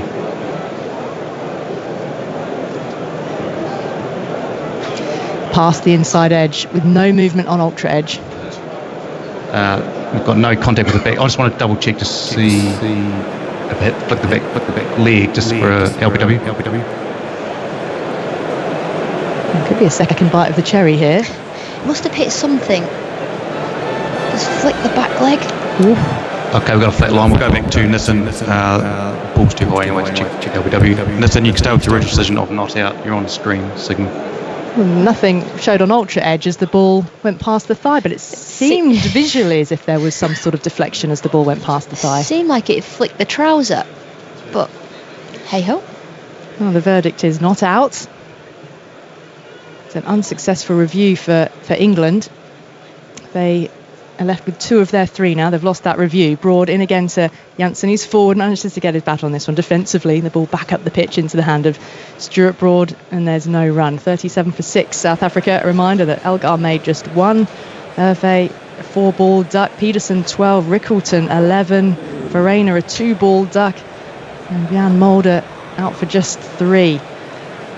Ollie Robinson has been bowling with accuracy, with just enough movement to trouble the batters. Wicket also for Anderson, one for Stuart Broad as well. Broad at the end of his mark. Jansen settles over his bat. 4 slips behind him. Folkes, the keeper, bobs down, and Broad is in outside the off stump. There's another loose drive, and a miss though from Jansen as it's taken by Folkes, tumbling to his right hand side towards first slip. A little bit of fortune there, because that also, Alex, was not too far away. 37 for 6 now, 13 overs into this match. Yeah, there's that fine line of wanting to score off the poor deliveries, but also not wanting to get out. It was wide outside the off stump. It was there to be driven through the covers. The batter not being able to make contact. How did you spend yesterday, Alex? Were you watching a lot of television? Did you go into the centre of London at all? I went for a little walk. I went for some lunch with Henry Moran, but just watched the news all day, really. Had a very lazy day. I actually went up to Buckingham Palace yesterday, and I actually bumped into a few people who would have been at the Test match, others who had tickets for today, and they had accommodation in London, so they'd come, but they just wanted to be there. Robinson in, nudged behind square, short leg that time by Zondo. Pope chases back, here comes back into the gloves of Folkes, and a valuable single added to South Africa's very woeful score at this stage, 38 for 6. Yeah, it was quite a beautiful atmosphere. I was there as the King's Troop, the Royal Artillery, come through the horses that were drawing the gun carriages. So I stayed there as they wound their way around Buckingham Palace, and then stayed as we could hear the gun salute sound. But yeah, it was lovely. People were just striking up conversation with each other around the fountains and around the front of Buckingham Palace. So certainly a few people who decided to come to the Palace when they weren't able to come to the Oval. Forward, Jansen, he'll get a single here. In fact, he'll get more than that, because the ball is racing away towards the pavilion. Sliding stop by Leach, it's just 2. Jansen comes back for the second, but he just really lent into that, forward defensive, and the ball raced away down the ground towards the pavilion. Yeah, lovely shot. Just lent on the ball. It was a fraction too straight from Ollie Robinson, and pushed to where a conventional mid-on would be. England have got this incredibly attacking field, so just get a couple of runs there for Jansen. 40 for 6. Very few spare seats at the Oval today. Robinson over the wicket. He's forward defending once again. Leach tumbling stop to save one of what could have been another 2 runs. It's Leach running to his left hand side to field the ball at mid-on. Just one taken. And Jansen on to 3. Zondo with him on 7. But it is a very poor situation for South Africa. A match which, in the build-up, Dean Elgar talking about it being the World Cup final for them. It's such importance for them to come away from England and away tour with a Test series win. Well, he's spoken a big game throughout this series as the captain, Dean Elgar. I can't work out whether he sort of enjoys the wordplay or not. Robinson forward, bat and pad close together, has a slip cordon raising their arms above their head, but no interest from anybody else, and certainly not Ollie Robinson. Zondo with the defence, and Pope fielding. 36 when the 6th wicket fell. It's the worst start a team has made with the bat to an Oval Test match since 1882. Goodness me. A famous game that ended up with Australia winning, I think, by 7 runs. The game that sparked the legend of the Ashes as after a game in which someone chewed through the handle of an umbrella due to the tension on the final day. Robinson. And again now Zondo's beaten once more. He prodded forward. Ball again left the batter through to Folkes standing well back. He took it at a comfortable height. And Zondo rehearsing that forward defence. At the moment Robinson is bowling so well that the ball's in fact nipping away and passing the edge rather than taking it. Well, with a delivery like that from Robinson, you feel like you have to play the ball, because the line that it's coming down just over the top of off stump, but then it nips away. So you play the line of the ball. Actually, what Zondo's done well there, he's not moved his bat, he's just played the line of what the ball would have been. Robinson, slight angled run in. Fraction more width, which meant Zondo looked to try and drive. He didn't time it, and up to Broad at extra cover, and no run off the last ball of the over. Robinson has figures of 4 for 17 from his 7 overs, and South Africa 41 for 6. I mentioned that they were 77 for 5 at lunch on day 1 of Old Trafford when South Africa batted first. But here, England are all over the visitors on what is the start of a 3-day match. Alex Hartley, World Cup winner, with us on Test Match Special. And Alex, you're about to be joined by Aggers, so I'll leave you with a few thoughts on, well, how South Africa even begins to try and claw their way back. Yeah, South Africa need to score more runs. Obviously, they're 41 for 6 after just 14 overs, so they find themselves in a really tricky situation.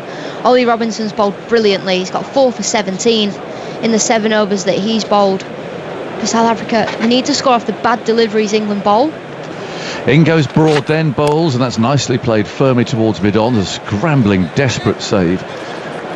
And there's no run. 41 for 6. It has been an incredibly dramatic morning. All the emotion at the start, and the singing of the national anthem. First time that God Save the King has been sung live at a sporting event. And everybody, well, more than joined in. I mean, they just really embraced it, and the applause afterwards was something I think those of us who are here will never forget. And then this collapse by South Africa.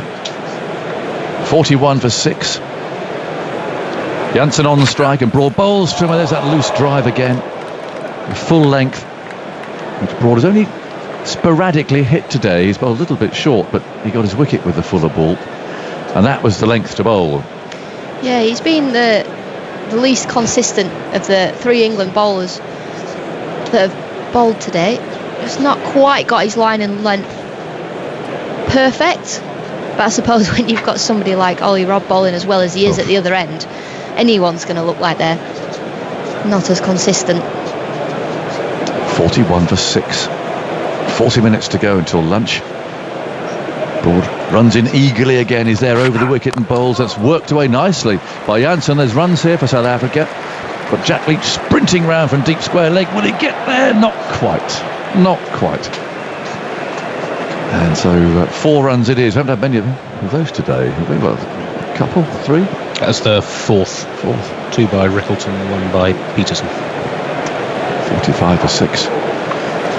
There's the worry about a 3-day game, and all South Africa have to do is just play it out and so on. But this has just got it all going, isn't it? We've got a match on our hands. Yeah, and we talk about the 3-day game and how, what's it going to be. But if you look at the other 2 Test matches, they've been done in 3 days as well. That is very true. 4 slips waiting. A deep gully there. Broad again runs in. Bowls to Janssen, a lovely ball again. Beats the bat.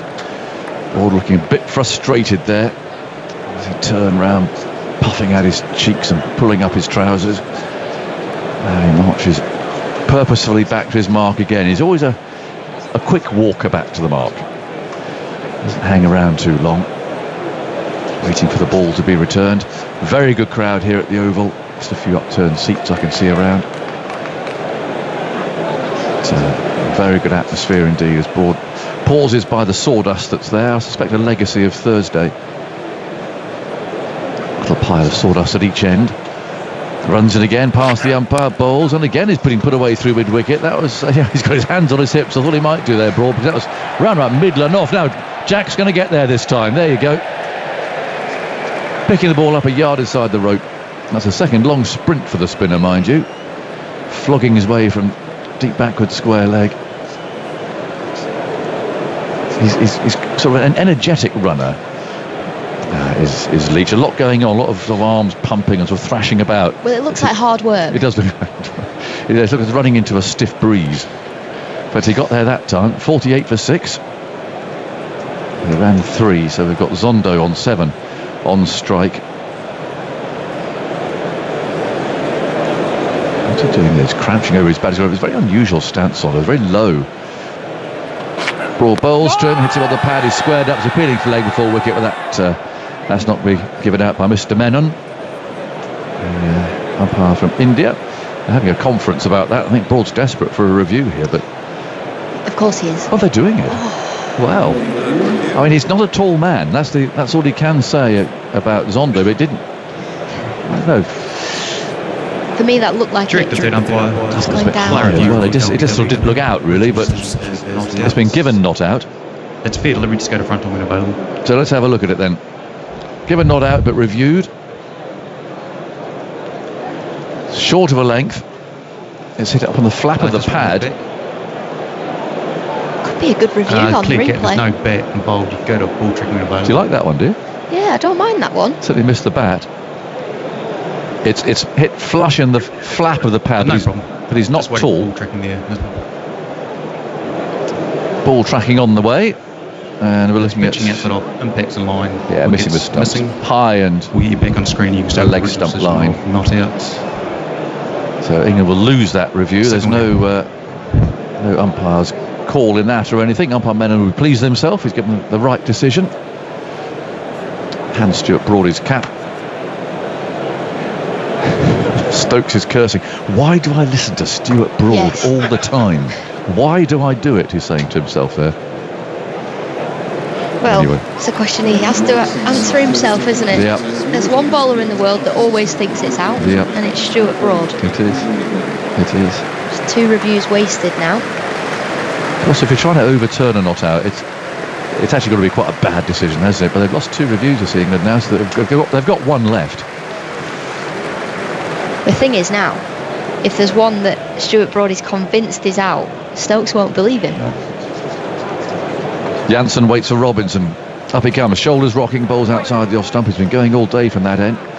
So towards an hour and a half now, 48 for 6, but his figures those into his 8th over, 4 for 17. Fantastic spell down there. I met his father the other day.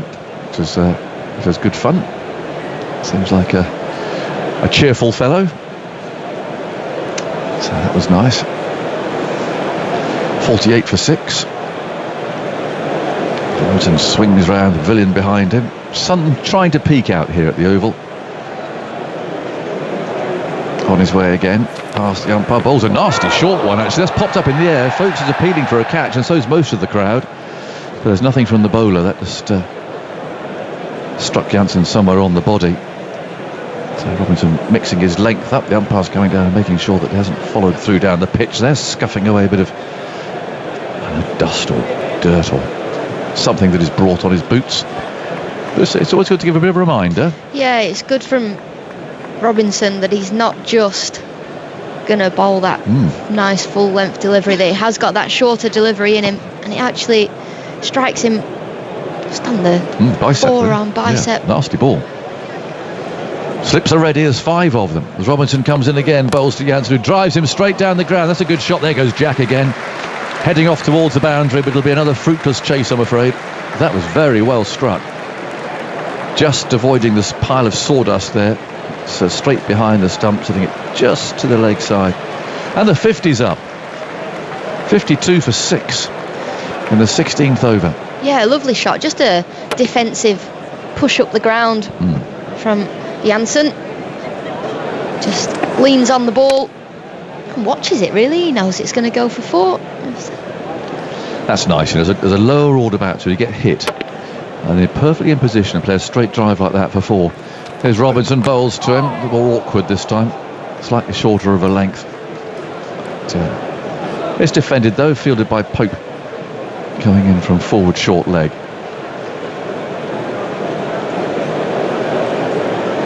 Still the lone flag, it's a Union flag, dangles absolutely limply there at full mast. Up on top of the Pavilion. It'll be restored to half mast again tomorrow. It's a little flicker there, but it's a very still and calm day. 52 for 6. There's Robinson, past umpire Kettleborough, bowls and just goes right past the off stump and the outside edge. Just a whisker away from a dismissal. 52 for 6. How long can Robinson keep going? He's got 4. He's got 4 in the bag here. He'll have his eye on a 5th. I was just thinking that, yes, we were talking about how much fitter he is than the last time we saw him. Well, when we saw him in Hobart, sorry. But how many overs is too many overs? When does he stop becoming that massive threat that we've seen this morning? Miss that little bit of nip, don't you? Just lose that little bit. Well, there's Stokes that could come on, of course, from that far end. Here's Robinson, moves in bowls. Jansen could let that go through harmlessly. It's taken by Folkes, and it ends the over. So 52 for 6 with about half an hour to go till lunch on the third day. Effectively the first, but this is officially the third day of this match. Ben Stokes winning the toss on Thursday morning. And well, sort of similar-ish conditions in a way. There's not the rain, of course, thankfully, but still quite heavily overcast and humid and still. So definitely a bowling day, or it feels like it anyway. And South Africa in trouble here. 52 for 6. Vernon Philander coming with a watery smile.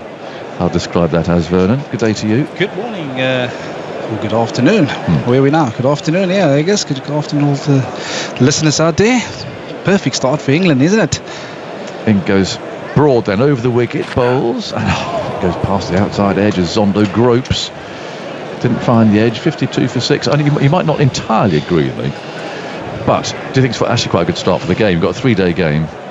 It's kind of neat to get things moving a bit. Yeah, absolutely. I think also, I'll put it down to mindset. I think in many a way, the game being reduced to 3 days, of course, South Africa probably just expected to come out and bet some time, play for a draw, and all of a sudden they find themselves in heaps of trouble. 52 for 6 at the moment. But you have to say England, in many ways, have to make the play. Broad again in bright sunshine now. Bowl hit him on the pad. Oh, it's an inside edge. There's an inside edge. From here, that was gone, but you could tell by the way that Broad reacted there that he's got a little inside edge into his pad, and he's escaped. Yeah, so England had to make a play, and like you alluded to, just a little bit of an inside edge there by Kaya Zondo that saved him. Otherwise, it would have been adjacent. But yeah, they had to make the play, and what a start by Robinson and James Anderson this morning. Got rid of both openers, really set the tone. Beautiful conditions again, I think. Overcast for the bowlers this morning. Broad again moves in, bowls on, gets one down the leg side. It's collected by Folkes. Got to flick it towards fine leg. There's actually nobody down there. Got Leach out at deep square leg, so no fine leg.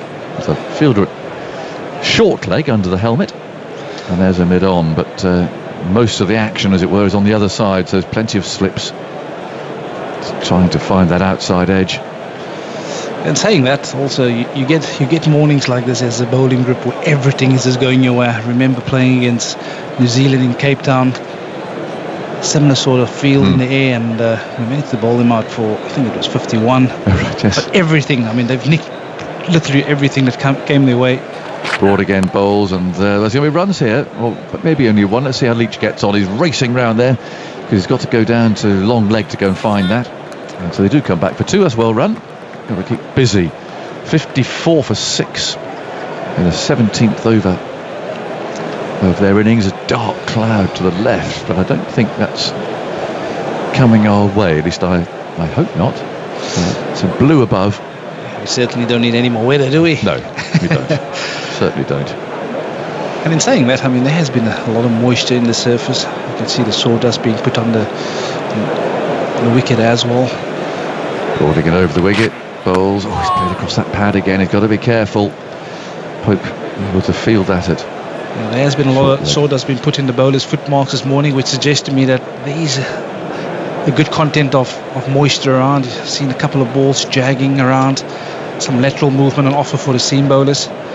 So it is bowler friendly conditions here this morning, and you have to give a lot of credit for England in the way they've gone about their business. Made sure they took full advantage of it. Broad looks at the ball, wraps his fingers round it, is ready to go. Still that deep gully they've favoured for the South Africans in this series. Broad runs in, bowls and beats the bat. That's going the other way. And Broad looking a bit frustrated. He's bowled some beautiful balls. And it's just got the one wicket to show for it at the moment. It's got to keep plugging away, but I think a man of his experience knows that. 54 for 6, Zondo 9. Jansen has 14.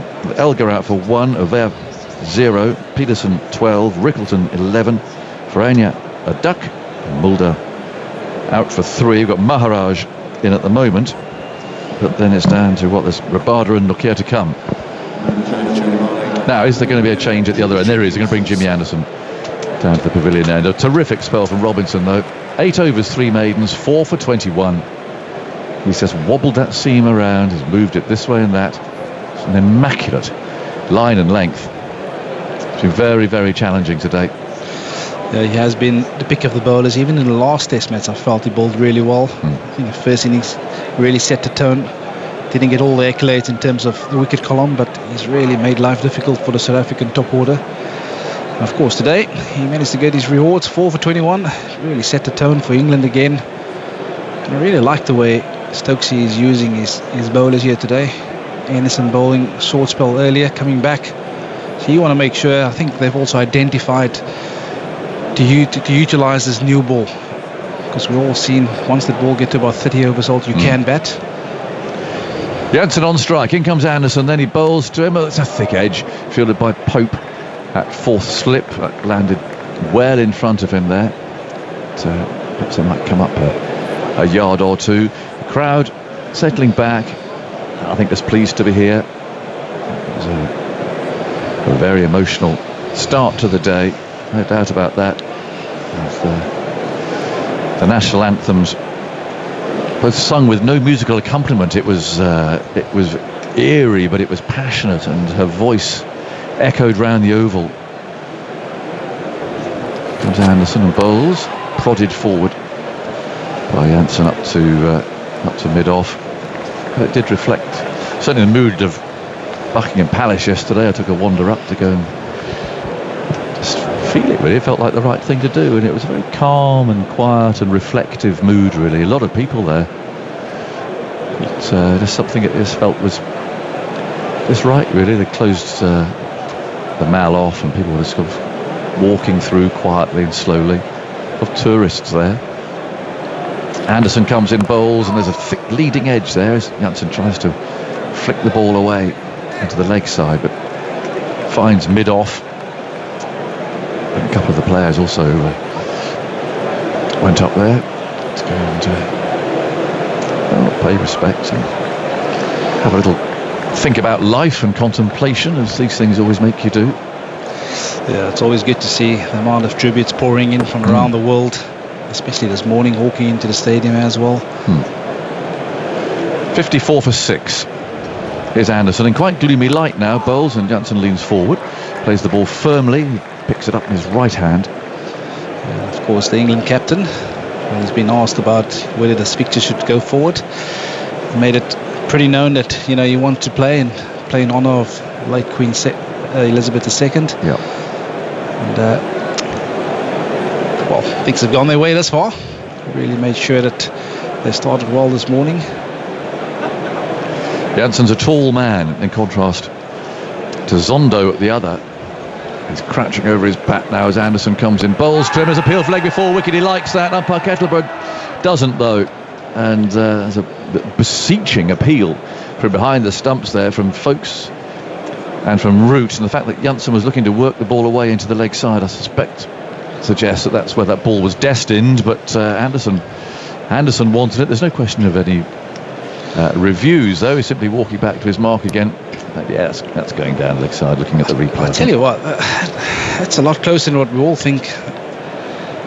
There is a hint of going down the leg side because he's angling it back into the right-handed Jansen, but he went a long way across his stumps at Jansen. Given up, did Anderson. 54 for 6. Jansen 14. There's Anderson again with those slips waiting. Arms pumping, goes wide of the crease this time. It's full on the leg stump, clipped nicely by Jansen to Broad. He picks it up at mid-on, and there is no run. Andy. Ollie Robinson's opening spell finished 4 for 21 from 8 overs with 3 maidens, the best opening spell for England in the opening innings of a test since Stuart Broad's 8 for 15. Oh, really? Against Australia in 2015. There have been a couple. One Wokes had a 6 for 17. That was in the 4th innings against Ireland. Jimmy Anderson also 4 for 21 against Pakistan in the 2nd innings of the game. England's 1st innings against Pakistan in Southampton a couple of summers ago. But at the Oval, Aggers, you might like this. This is the joint best opening spell on this ground in any innings since Fazal Mahmood took 6 for 53 in 30 overs for Pakistan in a famous game here in 1954 when Pakistan beat England. Yes, indeed. 54 for 6. Broad's on his way. He's bowling to Zondo, and there comes leaning forward. So he's not a tall man at all. So he rather creeps out of the crease there. Plays into the offside. That must have been an extraordinary effort. 30 overs. Was it wet or something? Was it? I don't know, he bowled unchanged through the innings, and then bowled another 30 overs and took 6 more wickets in the second innings. They split across spells. Wow. It's the first 4-wicket opening spell on this ground since Neil Foster in 1988 against West Indies for England. Must have been the fittest bowler on the planet at the time. Certainly did. I've not seen him bowl. I don't know how far he ran. 54 for 6. Here's Broad. Moves in. Bowls on the off stump. Oh, good balls. Bounce there.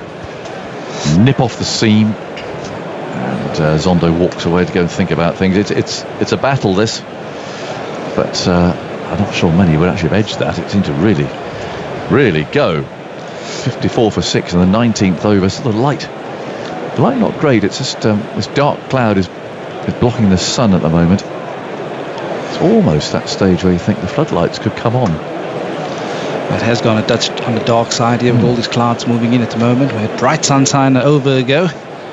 Yeah, it's just a big one there. It's loitering. Broad again, bowls Zondo forward. Plays into the onside. And it's been a long time since England took a wicket, comparatively. When did the last wicket fall? They're watching some footage of Fazal Mahmood, one of Pakistan's great bowlers in the early years of Test cricket. He had 4 12-wicket Test matches, old medium pace. Is that him bowling then? Quite a curious action if it was.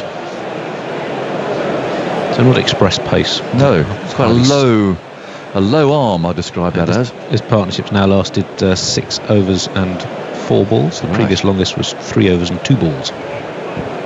Broad again, moves in, bowls, pitched up. A little bit of swing there. Zondo plays it firmly back to him. Lovely old footage, isn't it? Where's that come from? Proper grainy, black and white. I reckon I could have bowled 40 overs at that sort of intensity. You think? You never know about those days. I'm not sure how much training they did in those days. Very casual action, isn't it? Yeah. It's quite a shortish run, a low arm. And if I'm honest, bowls about my pace now, I should think. 54 for 6 in the 19th over. In goes Broad again. Bowls. That's full straight. It's a peeled leg before wicket. Up on Menon flinched there for a moment. And then says not out. And now Broad is looking towards Ben Stokes, saying, "What do you think?" I think Ben here's still looking the other way. And I don't want to know about that. But it looked a bit leg side-ish, I think. Yeah, Brody's got the Vernon Philander look on him. Always trying to convince the you're one of those. To go for the LBW appeal. You have to give yourself the best opportunity of getting wickets, don't you? Right. So were you in Stuart Broad's class or not from that perspective? Broad succeeds remarkably often. We share the same birthday, so yeah. Oh, is that right? Oh dear. It's 24th of June, yeah. That one's angling down the leg side. Yeah. So good option from Stokes not to review that one. It's your birthday twin, is he? 24th of June. Oh well. Broad again, moves in, bowls, turned away to the leg side. There's Leach coming in from the boundary, picking it up, tossing it back. 20 minutes to go until lunchtime. And Vernon, some thoughts from you, and then Dan Norcross will take us to the interval. Yeah, it has been an excellent start for England this morning with the ball. 55 for 6 at the moment. South Africa, everything going their way. Edges, a couple of leaves hitting the stumps. Asking real good questions of the South African batsmen in the technique department. Really exposed a lot of the technical difficulties for South Africa with this Duke ball. And as we welcome Daniel. Has Daniel walking just gone an extra tad grey with the lights being switched on at the moment? He has, hasn't it? And I think the weather's coming from our right, which is broadly speaking south. And there's quite a splodge of grey cloud. No rain is forecast as Anderson starts a new over. 4 slips in place. Zondo lets this ball go by and actually goes through folks' gloves and isn't very far from the helmet that was positioned behind the keeper. Had it hit it, that would have been a welcome 5 runs for South Africa, isn't it? But it's been really tough this morning for the South African batsmen. Of course, made a couple of changes coming into this fixture. Zondo and Jansen being one of them. Jansen back, of course, after that first test match. Many felt that he shouldn't have been left out of the second one, with I'm being one of them as well. So it's good to see him back. Here comes Anderson from the pavilion end into Zondo. And Zondo gets this go by. It's a little wider of the off stump through to Folkes. And there's no run. And I suppose, having the chat during the week about, do you bat first, do you bowl first? I'm a firm believer you can't really lose the game in the first season with the ball. But of course you can do with a bat, and this is exactly what England had wanted, and of course exactly what South Africa didn't want it. There's a lot of speculation. Was the test match going to go ahead? And of course, being reduced to 3 days, many would feel South Africa probably came into this fixture. Anderson in. Zondo is turned around by that. He looks to tuck the ball into the onside, gets a thick leading edge, rolls to gully, and there's no run. Stokes does the fielding. Thinking to themselves, if we can only bet 1 day, would be perfectly set this game up for a draw. And of course, didn't go that way. They're finding themselves in deep trouble here this morning. Well, what I would say though, Vernon, is that this pairing have now been together for how long, Andy? 7 overs and 4 balls. It's felt a little longer than that. And as Anderson is in to Zondo, who drives loosely at a ball outside the off stump, and it goes through to Folkes. That could have been Folkes's, would that be his 5th catch of the morning? We've had 2 bowled and 4 caught behinds. That was a loose shot, but for the most part I think he's looked pretty compact, Zondo. He has been. I think he's been really good in defence, but I think we've seen it every time the ball's been delivered on a good length and the batsman trying to be attacking. I find it so difficult because there is a lot of lateral movement on offer here. Of course, a lot of moisture in the air, a lot of moisture in the surface. We've seen a couple of the bowler's footmarks where sawdust has been put out. Anderson in again. Zondo flashes again. That's another very loose shot. Just saying how I thought he was compact in his defence, but anything that gets a bit wide of off stump, he's flinging his hands at. And we've got to, I suppose, remember also that the series is tied 1-1. South Africa may think there's quite a bit in this pitch. They may think it could be a low-scoring game. Have you just seen rain? No, it's Jack Leach warming up then. Oh, yes, I saw Jack. Yes, Jack Leach. Which surprised me. I thought we might see Stokes before lunch, but Jack Leach is warming up. But we see the South African batters being pretty aggressive when they can. Anderson in. Zondo again gets turned round, gets a leading edge. It goes square of the wicket in the offside. Stokes runs from gully to field, and they get through for a single. So it's at the end. It is the end of the over. 56 for 6. We've only had 20 overs this morning with all the wickets tumbling. Zondo has 11. Jansen has 14. Yeah, I suppose if you're in the South African dressing room, you'll be wary that you need to score runs as well. So as much as you want to bet time, you also need to get runs on the board, and they'll probably be thinking worst case scenario, get 120, 150, get yourself somehow into this contest. Hopefully the bowlers can do yourself a favour and bowl England out cheaply as well. But at the moment, I think they're a long way behind the 8 ball. Well, they have the attack for it. Of course they do, and that's why, and that's yet why I'm saying if you can get 120, 150, and you could potentially roll England for 180, 200, you're still in the contest. But I think if you're being rolled for 80, it's real difficult to pull it back from there, even though you've got the bowlers. And of course, I mean, I found myself in 1 or 2 of those fixes where you really have to bowl out the opposition cheaply, and which we managed to do. But you also know when you're a little bit too far behind the 8 ball, as we see Jack Leach into the attack. This is quite surprising with overhead conditions, suggesting firmly that the seam bowler should still be operating, but he's gone to his left arm spinner. Well, it's interesting that Stokes hasn't brought himself on, isn't it? He's going to come round the wicket to the right-handed Zondo. There's a forward short leg and a slip, backward point extra mid-off. His first delivery is full, defended on the front foot by Zondo very solidly into the offside, the leg side field, deep backward square, mid-wicket, mid-on, that forward short leg of course. And there is a deep cover at 56 for 6. Leach in. That does turn a touch, but is watchfully played by Zondo on the front foot, pushing out into the covers. Crawley picks up. I remember Claude Henderson, now the director at Leicester, he often believed that when there's a bit of moisture around, there's a bit of turn and offer as well, because the ball just grip the surface. Shane Warne used to say that, didn't he, as well, I think. As Leach is in, that's tossed up and he's come down the wicket, hit it in the air, over long, off. It's going to go all the way for 6. And a man in the crowd made a moderately brave attempt to catch it, but missed it. So that's a wonderful bit of enterprise by Zondo. He's used his feet, got the full face of the bat on it with mid-off up. He knew if he could just get it over that fielder, he'd be safe. And it's come right out of the middle of the bat. It's a lovely shot for 6. 62 for 6 to score now. Yeah, this is real good by Zondo. I think he's also identifying. It's been real difficult with the seamers this morning. A little bit of air given by Leach. Leach in once more, goes back into his crease, a little shorter that time, as will often happen when a spin bowler's been hit back over his head for 6. Just pushes it to mid-off where Stokes does the fielding. Yeah, he wasn't going to toss it up again, was he? But he sort of has to in order to justify being on.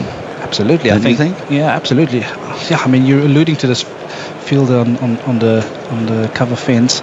Leach in, short, cut away, out towards that fielder. He's not going to get there. Alex Lees, the ball runs away through backward point. Leach just dragging that length down a bit too far. And Zondo latched onto it well. And the evidence of the 5 balls of spin that Zondo has faced is that he's a pretty good player of spin. Yeah, that fielder identified to me that he's there for a bad ball. And I mean, of course, having a team down 6, you want to make sure that you bring in your catches around the bat.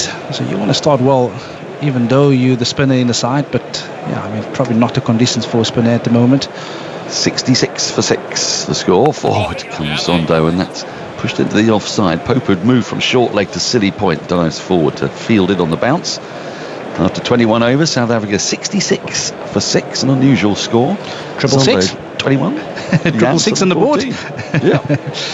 Just looking at Zondo's first class stats against pace and spin. Against pace he averages just under 29 across his career, and against spin 44.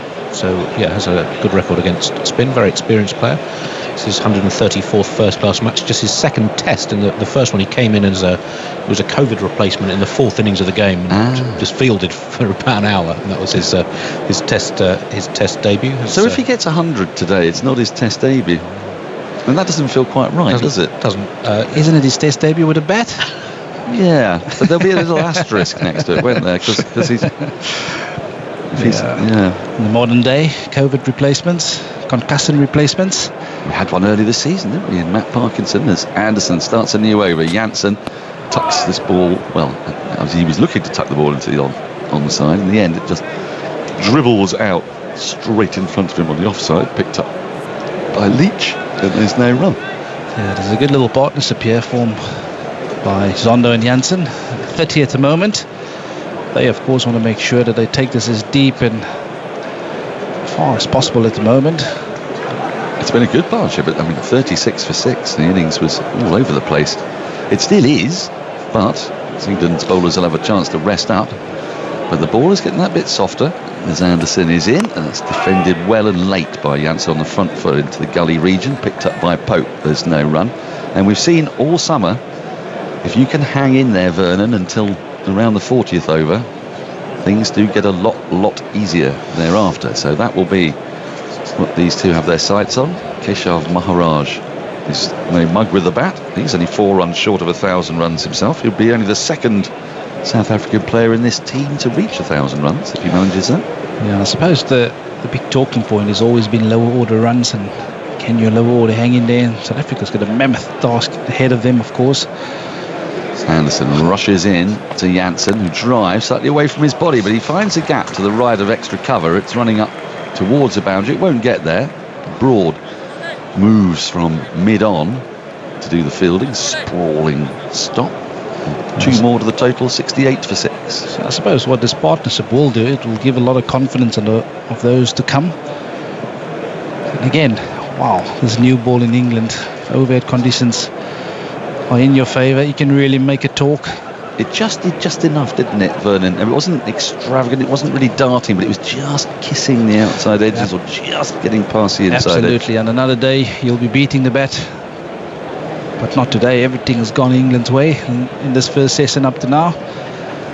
Here's Anderson into Janssen. They picked up 2 there. And Janssen just plays this late again. Gets a thick inside edge. The ball rolls to backward square leg. And a very eager Jack Leach scurries from mid-wicket to do the fielding. 69 for 6. And it's amazing when so many wickets has fallen.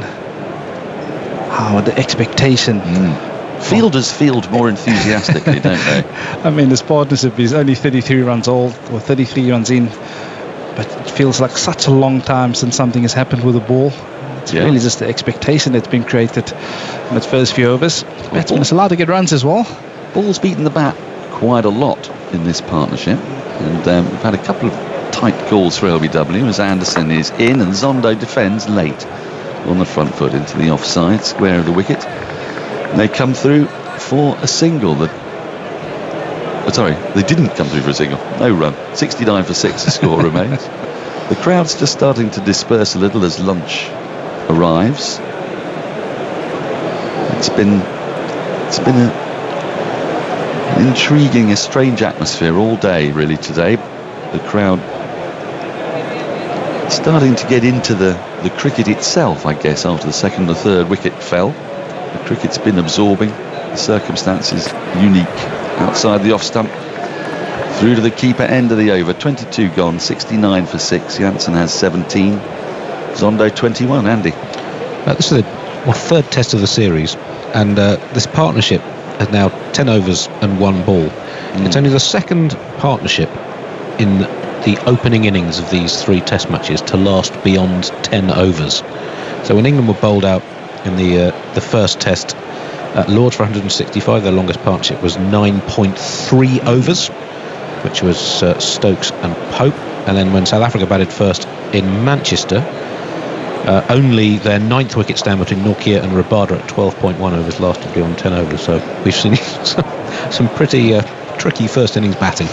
Well, there's been some pretty tricky batting against the new ball all summer, hasn't there? I think I saw a stat. Can you confirm this for me, that if you take out the Trent Bridge test match so far this summer, there have been 5 partnerships of over 100 from the 5th wicket down, as Leach is in, that's outside the off stump to the keeper, there's no run, and I think only 1 for wickets 1 to 4. Can you get that for me precisely? It's a very strange one, and it's really about the potency of the new ball and the lack of potency of the old one. As forward comes Janssen defending to backward point, and there's no run. So we've seen a pattern of play develop, Vernon, from the beginning of June all the way through to now, where batting the top order against this ball has been extremely hard, and then suddenly it gets that bit easier. We saw it in the last test match when Peterson was in partnership with Rassie van der Dusen. As Leach is in, forward comes Janssen, big stride forward, pushes the ball back to the bowler, there's no run. Well, if that is the trend, then I think you guys are a little bit hard on the top order for failing. I mean, yes, good point. Yeah, I mean, I've watched it, had the first end of opportunity of actually seeing what Duke ball is doing, and it is really tough to get through it. So Leach in, Janssen again comes forward, reaching slightly for this one, pushes the ball up to Stokes at mid-off. And I suppose, if it's one team struggling against it, but everyone has been struggling against it, so it is really difficult. Leach got 2 more balls to bowl before lunch. And forward comes Janssen, pushes to short mid-wicket, and there's no run. We'll get 1 more over after this, which will probably be Anderson. I'm slightly surprised we haven't seen Stokes, given the encouragement for the swing and seam bowlers with the overhead conditions we got. Leach in, Janssen leaves this alone, and it goes just past the front pad into the gloves of Folkes, who's had a terrific morning. 69 for 6 after 23 overs. Zondo 21, Janssen 17, and this fight back continues. We'll have 1 more over before lunch, and it looks like it will be Anderson to bowl it. Yeah, you get 2 types of leaves. You get a good one and a bad one. That one will go down as a good one. That just straightened a touch. If it hadn't, It almost looked like he was hoping that it would go on with the angle. Was Jack Leeds left arm? so the last over of a morning. England have picked up 6 wickets, having put South Africa into bat 2 days ago. Feels strange, doesn't it? Does. 2 days ago, and Well, it is. conditions are the same. Been very strange times. As Anderson is in to Zondo, who wide of the off stump, left alone through to the keeper, and there's no run. Yeah, funny enough, conditions are absolutely the same as what they were on, what was it, Thursday morning? Very similar, yeah. Overcast conditions, yeah. Well, in this driest of summers, hottest of summers. They'd have kicked themselves if the sun was out today, to England, but of course it's really difficult. We have seen in the first 2 test matches as well, when there's overcast conditions, teams batting first, really up against it. It's been both test matches, hasn't it? Lords All and 3 Old test Trafford, matches, and now here, yes, exactly. At the Oval, it's been very similar conditions for the first day of action on each occasion, as Anderson is into Zondo, plays at that in the channel just outside the off stump. There's a good carry through to Folkes, and there's no run. Yeah, you can see Zondo very tentatively just trying to get in line for this one. Scrambled seam again, hit the seam, away from it. Just bounced. So there's certainly a lot to work with for the England seamers this morning, and they've exploited conditions perfectly. In his stance, Vernon, he slightly leans towards the ball, doesn't he? As he waits for the ball to be bowled, he's almost slightly leaning and looking over that left shoulder. Anderson in, 5 slips in place. And that turns Zondo round as he just looks to defend from the crease, gets a thick outside edge, squirts to gully, there's no run. 3 balls left. Andy. Yeah, so looking at the opening innings of the tests this summer, excluding that Trent Bridge test where both teams made 500 in their first innings, but specifically the first innings batting first, the top 4 wickets in the other 6 tests have totaled 320 runs and an average partnership of 13 with a highest of 35, so that works out an average fall of the 4th wicket of 13.3 is 53 for 4. Crikey. Anderson in, Zondo plays this well late off the front foot and guides it to backward point, but Jack Leach is there and prevents the run. Well, that answers my question. Yeah, you don't want to be batting in the top order Absolutely this summer. not. So it has been really tough, and sometimes you have to spare a thought for those guys having to do that sort of job, especially against the new ball. And very often when you come to the UK, you'll have overcast conditions as well. So maybe they should reverse the batting order like the Australians did. Was that Adelaide? I forget the Fingleton-Bradman partnership, and they reversed the batting order on a sticky wicket. 2 balls to go until lunch. Anderson in, Zondo defends well on the front foot. I tell you what you should probably be doing is you should find yourself a tailender that can get through about 15 overs. You can really get through that hard ball for you for about 15 overs, guts it out, hang in there, be annoying. Maharaj seems to me that you can do, but he'll play his shots. I can guarantee you, he'll play his shots. I think probably, or maybe Janssen. I'll probably tend to go with Nokia, because he often finds a way of getting through those periods. Because all you need to get this ball is to 30 overs, and then you can play. Okay, last ball before lunch. Anderson in. Zondo lets this go at the last minute, and it's taken by Folkes, and that finishes a terrific session for England. South Africa go to it on 69 for 6. It was much worse at 36 for 6. 4 wickets for Robinson, 1 for Anderson, 1 for Broad. We haven't seen Stokes bowl yet today. They've been very testing conditions for South Africa's batters, with the ball skipping off the turf. We can see brown patches on the pitch itself, which suggests there's a fair bit of moisture out there. And with the ball just 24 overs old, it's still going to be challenging after lunch, you would imagine. Just going to run you through the scorecard. First to go, Dean Elgar, bowled by Robinson, went between bat and pad and knocked out off stump. He went for 1. That was 2 for 1. Veer caught Folkes, bowled Anderson for a duck. That was 7 for 2. Keegan Peterson bowled by Robinson. Again, the off stump rearranged. He made 12 from 14. That was 21 for 3. Ryan Rickleton caught by Folkes off Broad for 11, 31 for 4. Kyle Verreyn caught Folkes bowled Robinson for a duck, and Vian Mulder caught Folkes bowled Robinson. That was 36 for 6, just coming towards the end of the 12th over. But since then, Kai Zondo and Marco Jansen have added 33 runs in around about 12 overs. Bowling figures: Anderson 8 overs, 2 maidens, 1 for 16. Robinson 8 overs, 3 maidens, 4 for 21. It was a terrific spell, unbroken. Broad 6 overs, no maidens, 1 for 20. And Jack Leach 2 overs, 1 maiden, none for 10. That was a 6 and a 4 hit by Zondo, who looked very comfortable against Leach. Both the batsmen who were waiting there. Jansen just tapping down the pitch, and belatedly after a huddle, out come England. Do you know they've done that all summer, the South African batters? Have they? Yep, they get out to the middle. Is this a message? We're ready for you. I'm never quite sure if they're getting out there quickly or whether the England team are just hanging around away from the batters to have their chat.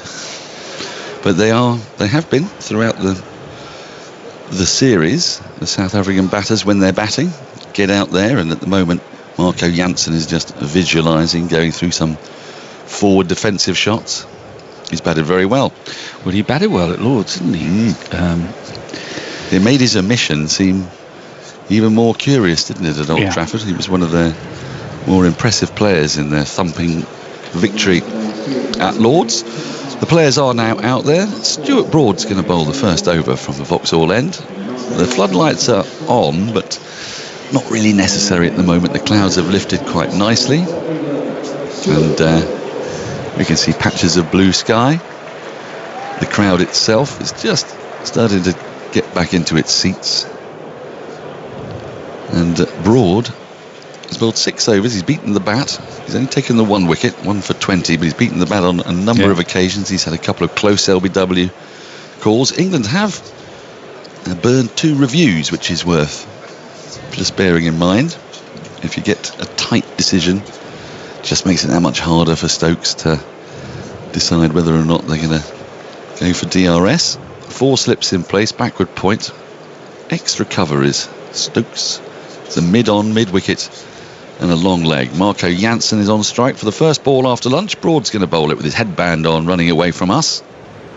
Right arm over the wicket, and Jansen pushes at this, gets a thick inside edge. The ball rolls down to long leg, where Jack Leach does the fielding. Jack Leach, left arm spinner, right arm thrower. Happens quite often. Samit Patel was the same. The same. Has he ever tried bowling right arm? Jack Leach. Clearly not, as far as I'm aware, but you'd think, I thought that might be the next move, in the advent of cricket, that there was an under-19 cricketer who bowled left arm and right arm in the same spell, depending on who was facing. And I thought it might happen more often. Yeah. Zondo's going to be on strike now. A single taken, 70 for 6, a run off the first ball after lunch. As Broad runs in. And Zondo is on the pad. That's very, very close indeed, and given. Well, second ball after lunch, and a wicket has fallen. Zondo's coming to talk to Marco Jansen. Should he refer it or not? It wasn't going over the top, I don't think. It might be sliding down. They're going to go upstairs. They do have 3 reviews available. So with 6 wickets down, and now 7, if this is confirmed. Third umpire, player see whether would. LBW.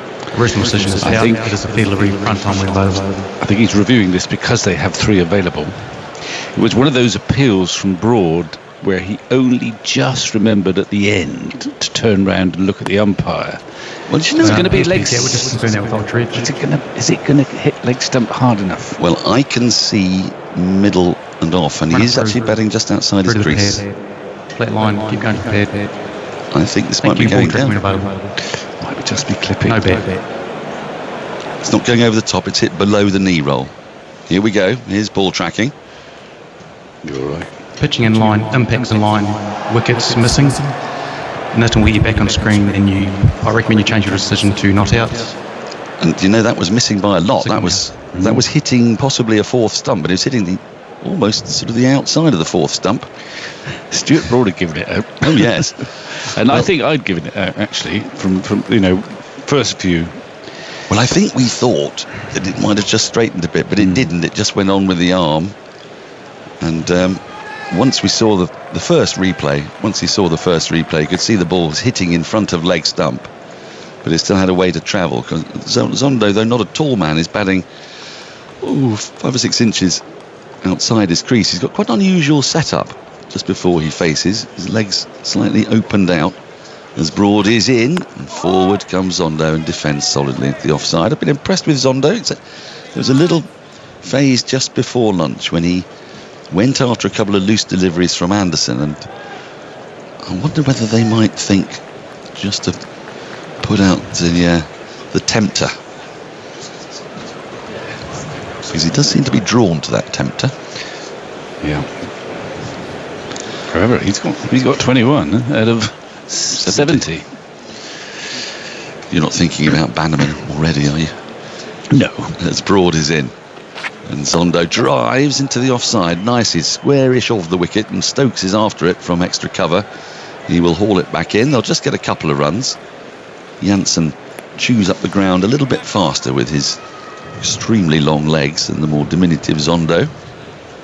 It's not quite Will Jefferson and James Taylor, but there is a distinct height difference between these two batters.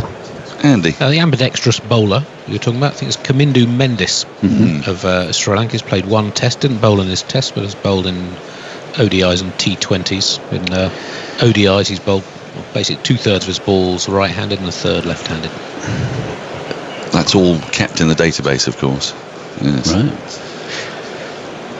Broad in, right arm over into Zondo. Zondo covers up in defence, bat and pad close together on the front foot, slightly shuffling, pushes into the offside. Stokes picks up the ball. So you're in a position to tell us whether he's more effective, in terms statistically more effective with his left arm or his right arm? I'll see if I can find that out. Well, it's not essential. I just wanted. He's not been hugely effective with either arm in international cricket. 2 for 151 from in 5 innings in total. In ODIs, no wickets in his 40-20 innings. But he's been quite successful in List A cricket in particular. So I'll see if I can. That's domestic one-day cricket. Broad in to complete the first over after lunch, and Zondo edges. It goes high in the air and is taken. And backward point, and this will be out. That ball climbed off a length, and Zondo is in no real position to play it. Once it had climbed, it hit the shoulder of the bat, and it lobbed in a gentle parabola into the hands of Alex Lees. And South Africa do lose their 7th wicket in the first over after lunch. They're 72 for 7. Zondo's got to go, and well, it didn't leap, but it rose. It rose that way, and his hands were a bit low, weren't they? That's right.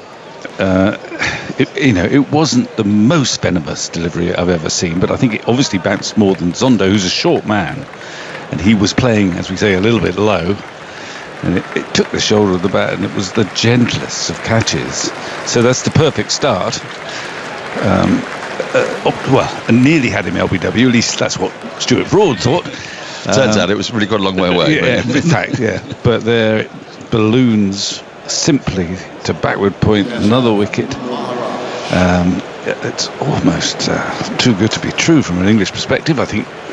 But it will remain a taxing place to bat at the moment, but it's not really a 72 for 7 surface. Well, no, and it also means that Ollie Robinson, who came off, did he come off around about 12:25, 12:30, was it? It was the 16th over, the end of the 16th over. Yeah, but the drinks after the first hour, after 11 overs, there have been 5 wickets in that first hour. So yeah, it would have been round about 12:30. Yeah. So Robinson has now been out of the attack for an hour and 20 minutes and has looked the most dangerous of England's bowlers. And he's going to get to bowl to 2 batters who are pretty fresh. One who's just come to the crease and one who's having to restart his innings. So this is a perfect opportunity for Robinson to pick up 5 wickets at the Oval. Just seeing the replay, that ball bounced to hit the shoulder of the bat, but Zondo was rather playing as if to stab the ball into the ground, and with his hands low and his bat at a bit of an angle, and it has hit the splice, the shoulder, very near the handle, and as a result it's just ballooned gently to Lees. So 72 for 7, 4 slips in place for Robinson, backward point, extra cover, mid wicket, and a deep backward square leg. Here is Robinson. into Janssen from the pavilion end. Janssen lets this go by. A little bit of movement away into the gloves of folks. Robinson's been enormously impressive since he came back into this England side. He's now taken 48 test wickets at an average fair bit below 20 now. He's gone past Joe Root. He's playing his 19th test. Root's played 119 in terms of wickets taken. Bit behind on runs, though. Bit behind on runs, yes. Yes. 10,339 behind as Robinson is in. That's driven nicely by Janssen. It's running away across this big square at the Oval. It will be hauled back in. There's been a lot of rain here over the last few days, slowing the ball down ever so slightly. It was a nice cover drive. The ball wasn't a full half volley, but Janssen went after it. I wonder, is Janssen now going to be a little more aggressive in his stroke play at 74 for 7? Maharaj can bat. Well, Maharaj can bat, but he tends to be aggressive, and that's when he's most dangerous. So we might have quite a colourful period of play there, because I think Maharaj will think, well, blocking hasn't done us much good. I'll give myself free rein. There are plenty of gaps in the field. There's Robinson. He's into Janssen. Janssen comes forward in defence, pushes into the offside and finds a gap to the right of Stokes at extra cover. And that means Maharaj will face his first ball. It's not an easy pitch to play aggressive shots on. We've seen in that first session, Rickleton went after a couple, got hold of one, but it's not easy. Andy? The partnership doubled the score from 36 for 6 to 72 for 7. Lasted 13.1 overs, which makes it the longest partnership in any of the 3 opening innings of test matches in this series. And by that we mean the first innings of the match. The first innings batting first. Yep. Here we go. Robinson's into Maharaj. The slip cordon strengthened. There are 5 in there now, and Maharaj gets wrapped on the pad. There's some oohs and ahs. The ball just plops out in front of him. Robinson picks up and then sends the ball to Joe Root to be rubbed vigorously. The ball coming up to its 26th over so far this summer. The 40th over seems to be the moment when the ball changes and it has its Jekyll and Hyde midlife crisis sort of moment. Yes.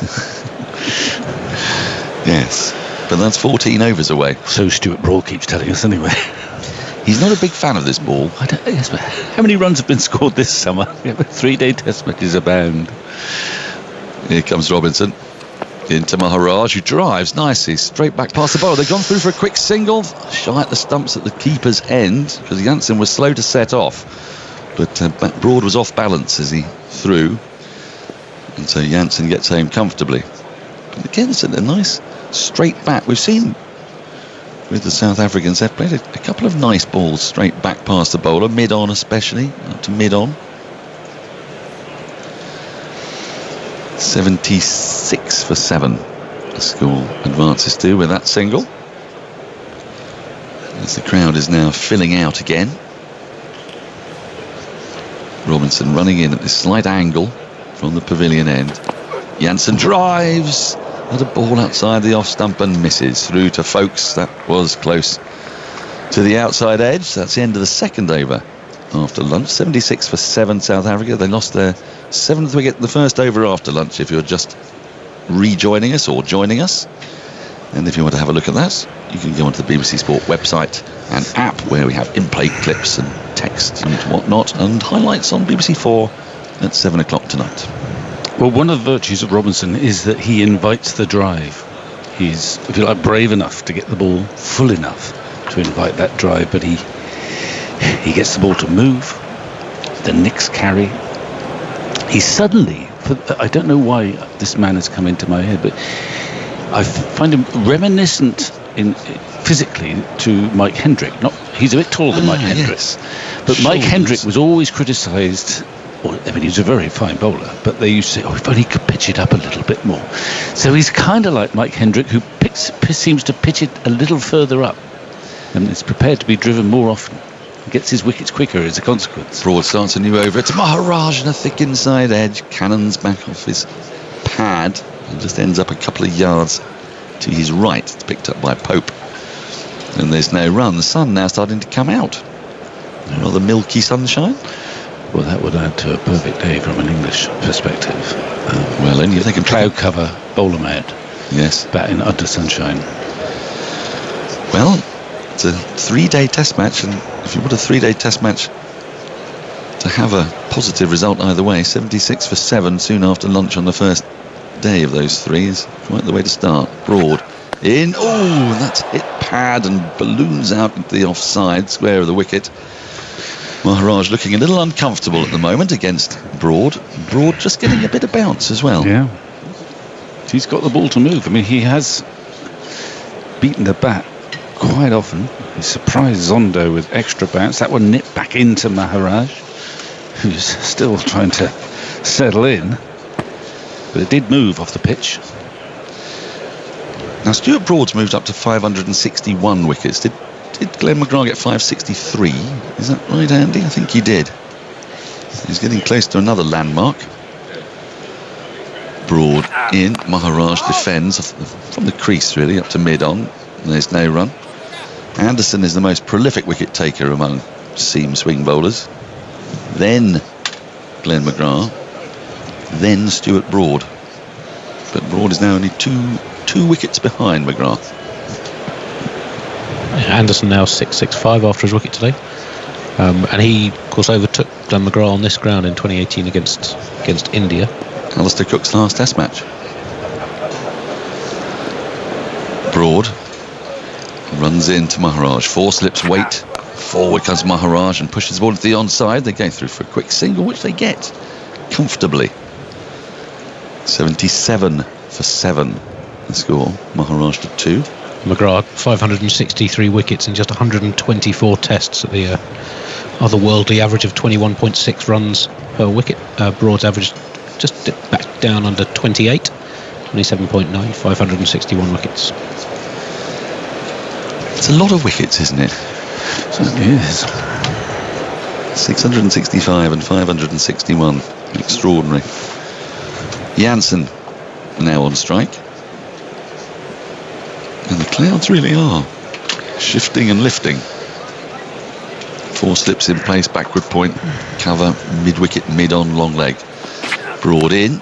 It's worked into the onside of the front foot by Janssen, who's been pretty comfortable coming forward. He's got right in behind the ball. He's looked fairly solid out there. Has 21 from 40. I don't know what the regulations are. There may be some that relate to it, but it just seems, particularly in the current climate, a bit daft to have the lights on. Yes. Well, I wonder if it's about turning them on and then how long it takes to turn them back on again. Maybe. I don't know. Yeah. We need an electrical engineer for that, really. As Broad runs in, big gap at mid-off. Janssen is struck on the pad. The ball bounces into the glove, into the hands of first slip, but it did not go via bat. So, end of another over, 27th of the innings. South Africa 77 for 7. Maharaj 2, Janssen 21. More from Vic Marks, and then it'll be Jonathan Agnew. Well, Broad is a handful at the moment.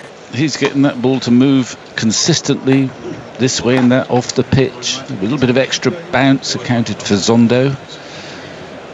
So he's in terrific rhythm, and he scents more wickets. Robinson's looking pretty dangerous too. Which is a terrific bowling. I mean, South Africa clearly haven't played terribly well, but the ball has moved around. Has been, yeah. They haven't given. Well, they've bowled. If they've erred, they've bowled too full, which is quite a good fault. 77 for 7. Then Robinson on his way from the far end moves in and bowls, and that's prodded into the leg side. A rather jerky sort of a stroke there from Maharaj, who's on 2. A direct hit there from Broad, who's suddenly raised himself since lunch, hits the stumps, and so umpire men has to come running in there. Ben Folkes is putting the bails back on. And the sun shines over the oval. The floodlights are on, but needlessly. And it's quite a scene. It really is. You can hear for yourself the atmosphere here today. As Robertson turns to the pavilion behind him. Shadow to his left as we look at it. Elbows jutting out slightly as he comes rocking in and bowls. Oh, and how's he left that? How has Maharaj left that and not lost all of his stumps, not just one? That somehow, it must have gone over the top, but he's left that alone and it's just gone, well, I think over the stumps. Very lucky still to survive this one. There's another classic example where that Robinson just moves that ball both ways. You can see the seam wobbling. It's gone over middle stump. Straight over middle. Yes. He had no idea which way that was going to go. You're right at the whacker in Perth, that leave. Yeah. A bit dodgy here. Robinson again bowls, and Maharaj drives him this time, but with no power in it. And Robinson is able to pick it up in his follow through. 77 for 7. Remarkable morning's play. Elgar 1, Purveyor 0, Peterson 12, Rickleton 11. Zondo 23 was the last man out, actually. Farina a duck. Mulder for 3. It was 36 for 6 then. Robinson moves in, bowls, and that's forced way off the back foot out as far as point. And there is no run. So in fact, Zondo and Janssen doubled the score. And their little partnership up as far as 72. And Robinson still hunting down his 5th wicket in this innings as well, beautifully today. We talked about Wobble seam earlier on this morning. Well, this is a classic example of it, really. If you're watching on the telly at the same time, you'll see the seam just wobbling from side to side as it goes down the pitch. Here he comes again, bowls, and he's right in front of his pads there, sends the ball away down to long leg. Lees is the fielder, sweeping round to his right-hand side. And South Africa grab another couple to go to 79 for 7 in the 28th over. Of course, it's only a 3-day match, this, so 3 long days, though, if the weather's good to us. But I mean, if you think if England get them out for, I don't know, 120.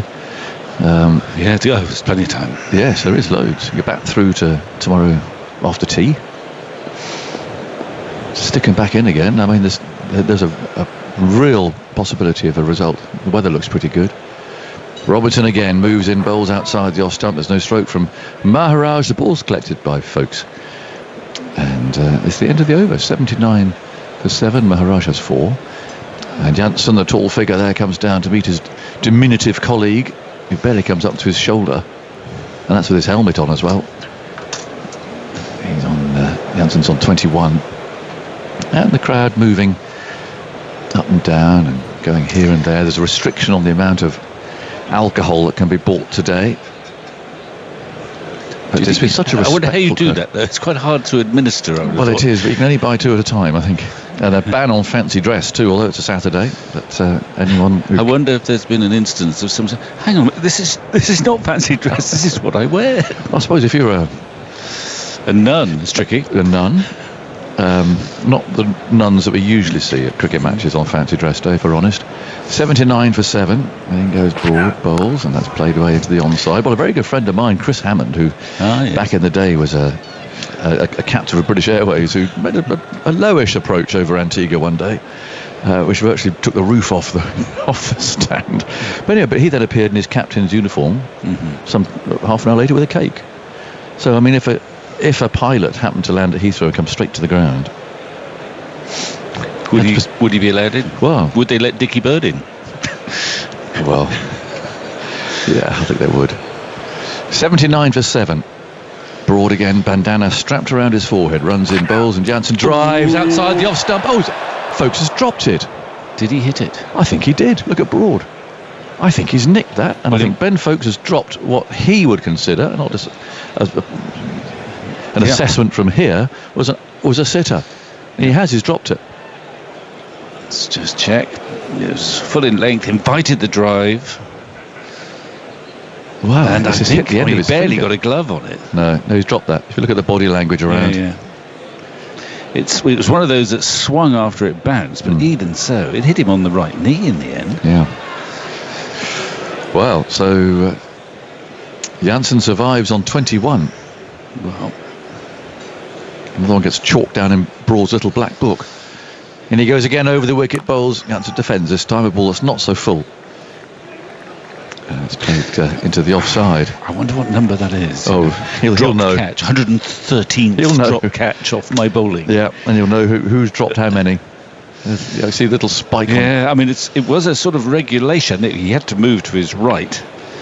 But as he did so, the ball seemed to swerve. He got his gloves in the wrong place, and it hit him on the right thigh before hitting the ground. Yeah. And he's slightly bemused by that. Can't quite believe it. Nor can Broad, of course. No. 4 slips lined up, waiting. Broad again runs up, bowls, and that's again a nice length. Is coming back slightly off the seam, and Janssen plays no stroke. 2 lights on in the corporate boxes, and the beds are stand up there, the far end of the ground. So the floodlights are still on, but there's no need for them at the moment. You can't see the shadows. Broad's not looking happy about something. Oh, it's the ball. Here we go. So is this the first time today we've had a ball check? I think it is. Ben Stokes is actually doing it. And Nampal Menon's having a look and just gives it back to him. He didn't even try and push it through his ringers. So he just had a quick look and said, no, it's all right. It's done a bit. I mean, how much does he want it to do? I don't know. I think you'd be pretty satisfied, wouldn't you, at the moment? Anyway, he sets off again. Over the wicket he goes, and he bowls. That's slice, just short of slip. Fielder there got his hand to it. It'll be Pope. A root goes beetling down to the boundary. And it's gone for 4. 83 for 7. More bad luck for Broad there, but that one didn't carry. It was a full drive from Janssen and dropped short of Pope. It's a good length to bowl on this pitch, you know, because it is gripping somehow. It's just, I don't know if that did carry. Did it carry? Well, I think you'll find it'll go in Broad's book. It just carried, I reckon. It would have been an absolutely brilliant catch, but I think technically he got his hands on it before it bounced. There you go. So that's 114. Or some such figure. You can't blame Pope for that. The crowd's getting behind Broad now. He's on his way past the umpires there, and he bowls to Janssen, who meets that with a very solid forward defence and getting a good stride in too. And the end of an over that could have produced 2 wickets, or at least the same batsman dismissed twice, but there's a definite chance to Folkes, and he'll still be playing that through in his mind, I suspect. How did I drop that one? But these things happen sometimes. Yeah. Just having a quick look at the Pope chance, and it is a technical chance. It would have been a brilliant catch, whereas, as you said, the Folkes catch, well, you thought it should have been just a regulation moving to his right. It must have swerved late, I suppose, because he barely got a glove on it, and it ended up hitting his right thigh. So Broad, actually, he's contained his emotions really quite well. I think he's just hanging on to quite them. Well. Quite well. He's just managed. He's just reining it in, I think. 83 for 7 is the score, as Robertson again is on his way, and Maharaj checks a drive. He gets an inside edge. Ball rolls away into the leg side, and Folkes will go and pick it up. And it's 1 more to South Africa. And 2 familiar faces to our left here. It's all very open up here at the Oval. You can wander around and sit around the commentary boxes and come and go and so on. Sitting out shirt sleeves. It's a warm day. Robinson gives the ball a rub on the back of his trousers. Janssen settles over his bat again. Very, very tall right-handed batsman. Robinson on his way, bowls to him. He's set to go by outside the off stump, and a very you're a natty dresser, you are, Vernon. That suit, was it at Lord's you unveiled that suit? The squares and that was memorable, and now we have a beautiful cream jacket, creamy grey. I'm trying to keep it trendy. I've actually been asked not to wear it because there was a whole lot of wickets that fell every time I brought out a new suit. Guess what? Yes, not much has changed. So that's going into the back of the wardrobe, is it? It's a lovely jacket. Thank you so much. In comes Robertson again, bowls, and Robertson defends. We'll have to up our game, I think, Andy. We're going to. That's interesting cufflinks. A cricket ball cufflinks. Yeah, Designer label cufflinks. They were a gift. Wow, like a little Christmas present, I'd imagine. That name attached to your cricket ball cufflinks. Former Warwickshire all-rounder. Indeed. Nottingham man. I didn't know he did cricket ball cufflinks. They look proper, huh? Yeah. Very smart. They even have the old seam on there. Yep. Wobble seam. And comes Robinson from the pavilion end, bowls. That's driven. That's a lusty shot. Very good stroke from Jansen as Robinson's just over pitched a little and he's thumped that back down the ground. And Broad has to go and fetch it. Fine shot. He has been itching to get going. It's Jansen. Played a couple of expensive drives, a couple of drops. Thick outside edges, but on this occasion, a little bit over pitched by Robinson. So as to make his name straight down the ground. Probably the best cricket shot this morning. He's got some big levers. Yeah. Got them through. I'm going to ask you the question because I know you're in touch with the South African players a lot. And we've obviously talked a lot about England, inevitably, these last couple of days. But do you think there's been an impact within the South African team too about being in a foreign place and this sort of massive seismic event happening? In comes Robinson and bowls a bouncer, and Jansen ducks low, gets underneath it, and it's taken there by folks. I mean, a little bit sort of confusing and a bit like, oh, what are we doing here at this time? I mean, dare I say, if we were in South Africa when Nelson Mandela had died, all that same sort of, it's like kind of strange feeling, you know what I mean? Did you think that may be? Absolutely. I think you can't really set yourself to what particular day the game's going to start. So I mean, we've lost 2 days, and inevitably you ask yourself, is this game going to go ahead? And do you rock up it with the right sort of mindset and the right mind frame? It's odd Robinson. The last ball was a no ball actually. He bowls another bouncer. And Jansen gets underneath that one. Yeah, and of course, I mean, there has been a lot of disruption. So there was no clear-cut, start date. Is it going to be 3 days? Is it going to be a potential 4th day? So which they've also talked about because they were asked. And they said, well, look, logistically. But there must have been that conversation as well. Yes. So it must have been unsettling for the South African team as well. Absolutely, I have to agree with you on that one. And speaking to some of the guys as well, because from here they go to India, so they've got a couple of days at home, and when that possible 4th day discussion took place, many of the players said, but we only have a few days at home. Yeah. You see the families. Robertson bowling again, short of a length this time, forcing a defensive shot from Jansen, which is fielded by Pope. 89 for 7 is the score, though. That's the situation in which they find themselves. And well, it's certainly, I mean, it's brought the game to life. If South Africa simply batted out the day and got 260 for 3 or something, you think, 2 days to go, how are we going to get? But actually, I mean, it's a game on. Yeah, absolutely. And I think also many would believe, and I'm one of those big believers, that you can't really lose the game with the ball in the first, on the first session, but you can lose it with the bat. And of course, having lost the toss on the first day, you had 2 days to almost think about it. Rock up here this morning, conditions again in favour, of the bowlers, and you really had to make a play in many ways, and England really made that play for them this morning. So, well, you know what, we need a result after 3 days, and I suppose we had a good start to it. Well, England had to bat yet. Well, got to take his last 3 wickets yet. 89 for 7. Maharaj is on strike. And goes Broad again. He's bowled well since lunch, and that wraps him on the pad. Rolls away into the offside, but not even Stuart Broad appeals for that. A little bit too short and hitting him high up on the pad. But I have to say, I mean, as a player that had been in that sort of scenario, I mean, when disruptions like that come about, it is really difficult to switch on, because you're coming towards the end of a tour. Yeah. Almost have one foot on the plane in many ways, and not sure whether the actual fixture is going to take place. It must have been a tough 2 days for them. Yeah. But hey, it's a test match. You've got to rock up on day one. 89 for 7. Broad bowls outside the off stump, and it's been carved away through point for 4. That's a good stroke. A little bit of width from Broad, and a little bit short too, but Maharaj has put that away very stylishly indeed. He goes to 9. We know he can be dangerous. We saw him in a losing situation, but get after England in Port Elizabeth a few years ago. He got some shots. Yeah, he's a dangerous player. He's got good hands. I mean, you can see he didn't get himself into the best of positions, but he trusts his hands. A little bit of width on offer from Broad. He just flays his hands at it. So he is a real dangerous player, and he's not going to die wondering, I can guarantee you that. It's probably the one batsman that South Africa is depending on, to get a couple of runs here, because you get to 150, you're somehow still in the contest, I believe.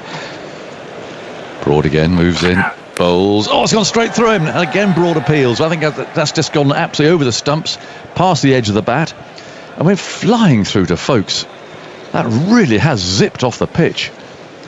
Nasty ball, and he's not out. I don't think it hit anything. But where on earth did that come from? Yeah, that was too good for Kesef Maharaj. Believe you me, that's too good for a lot of players. It hit the seam, jagged back just over the leg stump. How fast that's gone through. It's almost a lot of bounce in knocked Folkes off his feet.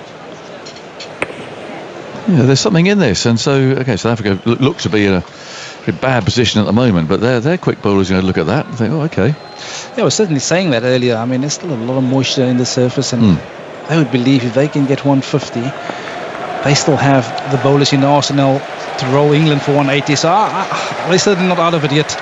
Broad's bowled so well since lunch. He's on his way again now, and that's outside the off stump.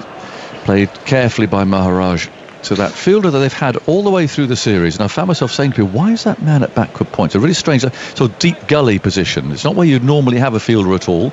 But today, finally, they got a catch there. So he was there for Zonda. He was there. They were waiting for Zonda to make his debut. It's a very unusual position. Yeah, a very unusual description of a position for a fielder. And, well, it worked today. The man was there. 93 for 7. There's 2 balls to go in this over. Again, the crowd behind Broad as he sets off. He's there now, over the wicket. Bowls down the leg side. That's not one of his best deliveries of the day. And taken by the tumbling Folkes. And this is the last one before I'm going to leave you a second, but, visiting and everything else, how did you think that start was with the anthems and all of that? Yeah, it's beautiful. I think, the amount of tributes that obviously that's been pouring in over the last 2 days. I think just the aura around the field this morning, walking past everybody, greeting. And there's a real sense of obviously sadness in the air, and rightfully so. I think he's been a monumental figure in this country. But the silence as the players came out, and it was so dramatic. Here's Broad, and it's played into the offside where Stokes will field it. It's the end of the over. Broad's done everything but take a wicket here, and he's looking a bit disconsolate now as he takes his hat from the umpires. 93 for 7, and we've had 40 minutes since lunch now. Some more from you, Vernon, and then Isha is coming in. It's been a bit of a frustrating morning for Stewart Broad, especially after lunch. He managed to pick up the one off Kaya Zondo, managed to produce a couple of outside edges, a couple went down, so you'd feel a little bit unlucky for the work that he has been doing after lunch, Stewart Broad. But South Africa, they'll be depending on this partnership to get them somewhere respectable in this contest. Partnership at the moment 21.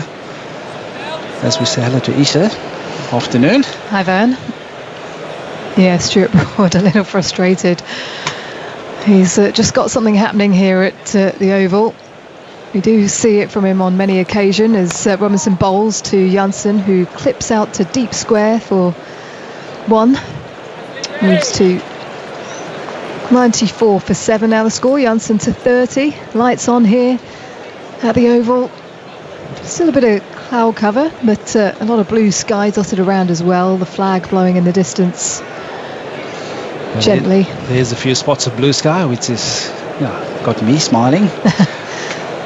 The forecast was saying sunshine all day. Sunshine today, tomorrow. Yeah, I noticed you checking the weather app fairly early on today, Vernon. I think maybe when you were 36 for 6. Robinson in, pulled away by Maharaj, out to the deep mid-wicket boundary. He's like to use that every now and then. It's a very rare occurrence from Robinson to drop it short. He likes to do it when he feels that the batters are getting onto the front foot, but Maharaj takes care of that one. Yeah, he had so much time, Maharaj. It just shows you the slowness in the surface. Ball was high above his shoulders, but he managed to adjust, got his hands through the ball, hit it a little uppies, but it was way in front of square, so there's no danger by playing that shot. And it gives another 4 to South Africa. It takes the score to 98 for 7 at the moment, and that fielder drops back. Maharaj to 13 as Robinson comes again. Another short one that he tries to pull away and falls short to the deep square fielder. Jack Leach, I think he lost it in the air for a little bit. As he made a couple of steps forwards to take the ball, but Maharaj taking the single, 99 for 7. Yeah, it's that ploy again with the older ball from England, can short. Fortunately for Maharaj, he didn't get all of it. And fall about 20 metres short of Jack Leeds out in the deep. The tall figure of Janssen now in front of the stumps as Robinson bowls, beats the edge. Good bit of zip off the surface.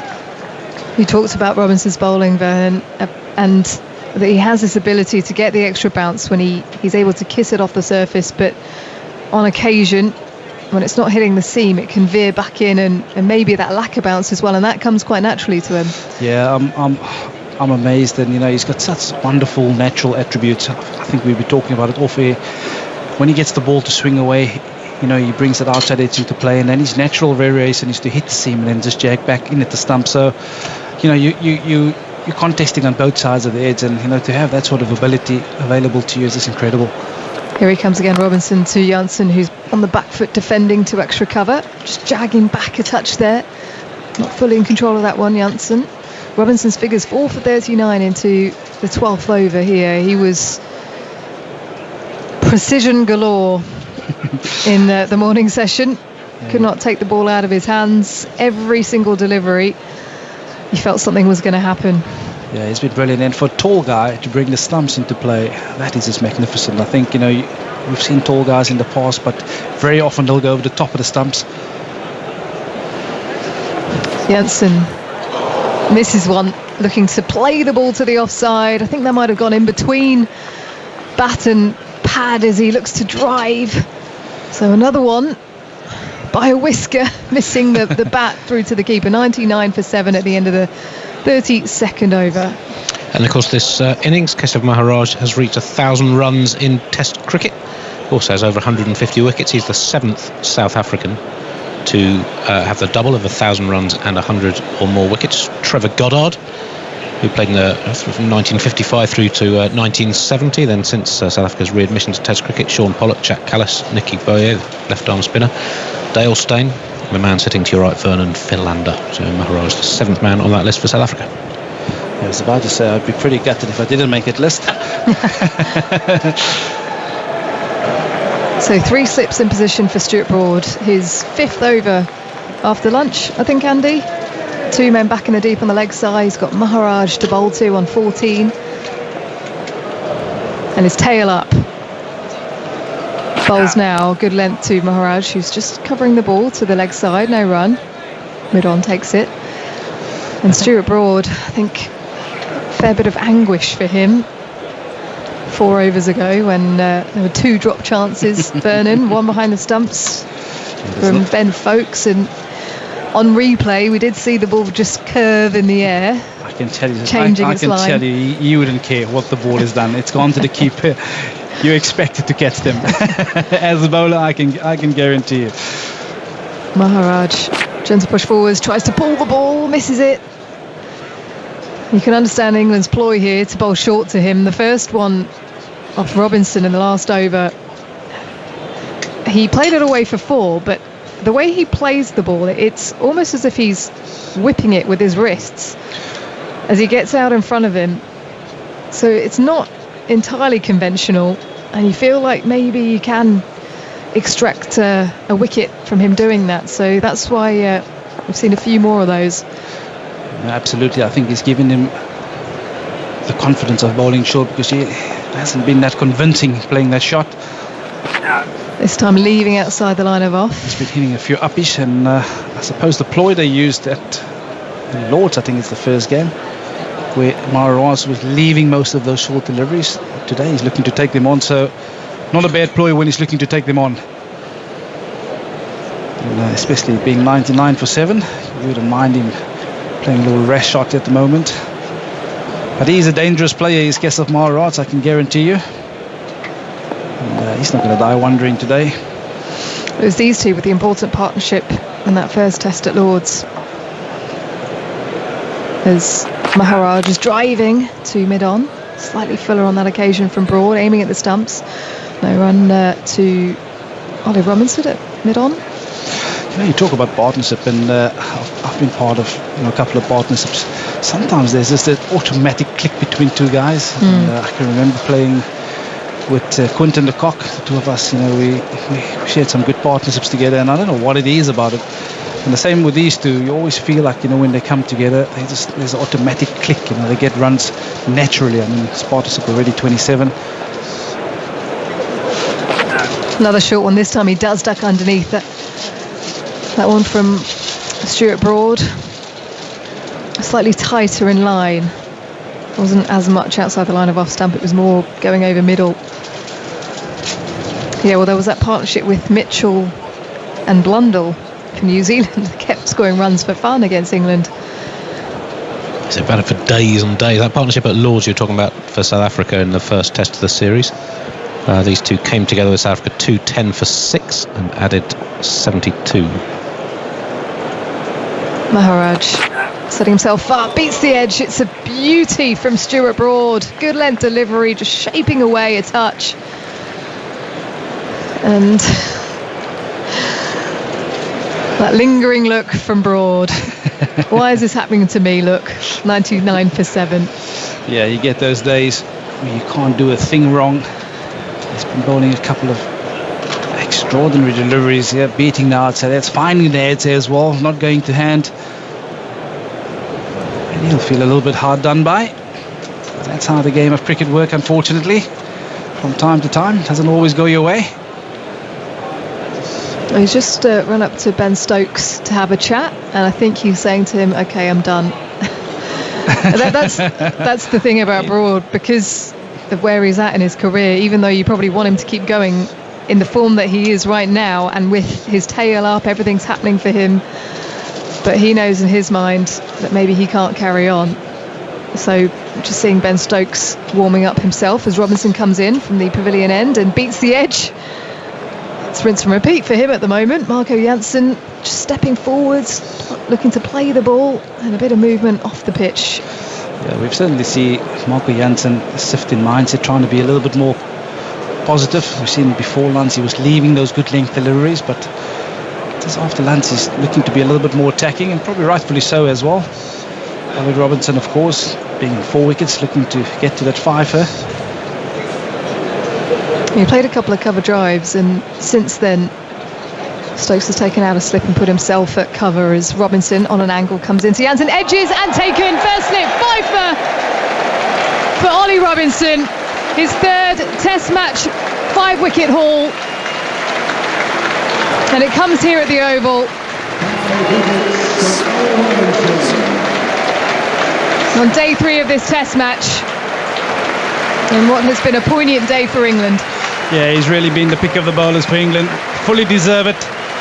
We've seen Marco Jansen playing a couple of drives, beating the outside edge. And on this occasion, gone for the under-up drive again. Thick edge. And made no mistake by Joe Root at first slip. Joys for Ollie Robinson. And as he signal the ball up to the changing room. That's 5 for a young man. Well bowled. South Africa, 99 for 8. Players gathered together by the wicket, maybe about 20 metres away from the wicket, just taking on some refreshments. It's been all England today, right from the first over that Jimmy Anderson bowled. They had the assistants in the air and off the pitch. That wicket at undercovers on day 1. A day to breathe yesterday. Lights on here, and we've had overcast conditions for the majority of the day, but England have not released pressure at any stage. Everyone that's come on to bowl has bowled it in good areas, but Ollie Robinson has been right at the forefront. Yeah, you mentioned conditions were in favour. You still have to go and execute, and England have been absolutely phenomenal. They've been patient, asked the right questions for a long period of time. So they got the rewards today. Had to make a play in many ways. And got all the rewards this morning. South Africa 99 for 8. So as you mentioned, Ollie Robinson's 3rd 5 for the other 2 were against India last summer in the Old Trafford Test, and he came back to the side after a few months out. It took him till his 13th over to take his first wicket. Since then, he's now taken 10 for 87. Kagiso Rabada on strike. Robinson coming around the wicket. 5 slips as he tucks it out to deep mid-wicket and gets off strike immediately. So 100 comes up for South Africa, but 8 wickets down. Yeah, many would feel that he could possibly got back for 2 there, but the sounds of the hands clapping in the background as South Africa's 100 came up on the board for 8 wickets. KG Rabada will be thinking to himself, I'll have to be on this surface not too long ago, so he'll want to bat for a little bit of time. It's always used to be the talking point when the tailenders come to bat. Hey, let's bat another 10 overs. 2 men back in the deep on the leg side. 3 slips in play for Maharaj, who steps away, tries to slash it through point, only finds its way to gully. Yeah, I think we're going to see Maharaj unleashing a few here. He's made his intentions clear.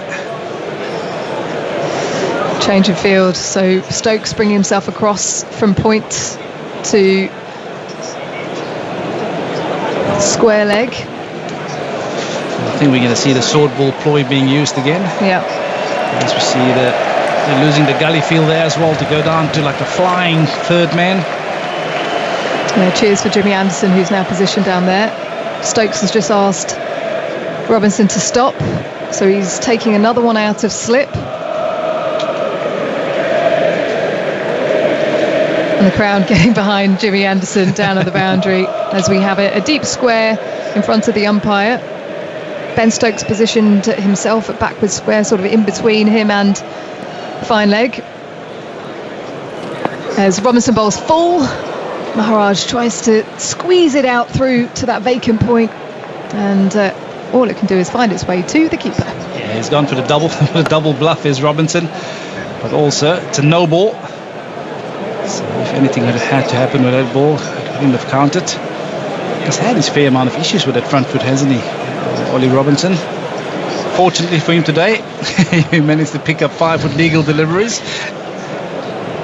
But what an amazing return to Test cricket for Ollie Robinson, coming in on an angle here. 5 wickets at the Oval. Maharaj slaps it back over his head, a shorter ball that Ollie Poper's trying to charge down. He'll collect it just in front of the pavilion and they'll come back for a couple. But yeah, when you think of the winter that he had, a lot of talk about his pace, his fitness. It was a stern motivational conversation with Ben Stokes, which focused his mind on getting back from injury, from being left out of the side. And he's come back with wickets in the last Test match and here now at the Oval to try and win a game for his country. Robinson past the stumps. Maharaj out into the deep, over and to the leg side, deep mid-wicket. It's Jack Leach out there hustling after the ball as he'll come back for another couple. The throw is sent in. And at the end of the over, 105 for 8, Maharaj 18, Rabada on 1. Yeah, there has been a lot of talk about Ollie Robinson's fitness, the speeds in his second and third spells dropping to sort of mid-70s, high 70s, and been really impressed by the spells he has been bowling in this series so far. He's been managed to keep the speeds up, been managing to keep the intensity up. He's always going to take wickets, isn't he? And this is interesting, as Ollie Robinson, Stuart Broad, James Anderson and Ben Stokes together having a conversation as Joe Root is now joining them. I suppose the talk could go around what is going to be the best possible way of getting these wickets, these last 2 South African wickets, because they've done everything right up until now. You don't want to give it away. You don't want a 30-40 run partnership to form here and give the momentum away to South Africa. So that would be the talking point in that group of senior players there. And as you can see, Jimmy Anderson just pointing out covering certain segments of the field. What would you do, Vernon, in this situation with the ball still obviously getting a bit of movement, and it looks like it's going to be Stuart Broad for another might have made that decision after that last wicket. I think there's just so much still in the surface, and I think if it's been good enough for the top order batsmen, it will certainly be good enough for the lower order batsmen. Of course, they will try and take you on and they'll try and play a couple of shots, but a good length delivery is still a good length delivery, and I think you can get carried away with the short stuff. 4 slips for Rabada, bowling round the wicket. Rabada defends comfortably back to Stokes. It's extra cover. Yeah, you don't mind that sort of length. I think you also want to bring the stumps into play, especially against the lower order. But I think where we've seen it, especially in that first test match when England took on that ploy of bowling short pitch deliveries at South Africa, they allowed South Africa to get back in the game. Or should I say to take the game away from England. Flag hanging limp above the pavilion on the far side of the ground. Broad steaming in round the wicket. Rabada clipping in the air, but falls just in front of mid-on. Well, I actually lost sight of it. It could have gone anywhere, and it was Ollie Robinson trying to dive forwards. Just a gentle chip in the end. Yeah, Rabada trying to work this 2 square on the leg side. Find a thick leading edge and just looped up to mid-on. Ollie Robinson, he was never going to get there. It was in the air for a long time. Well, he deserves a wicket, doesn't he? Stuart Broad. He's had a couple of catches go down to him. The game of cricket, I tell you. That one, a near miss as Rabada edges, but goes in front to point out to the boundary.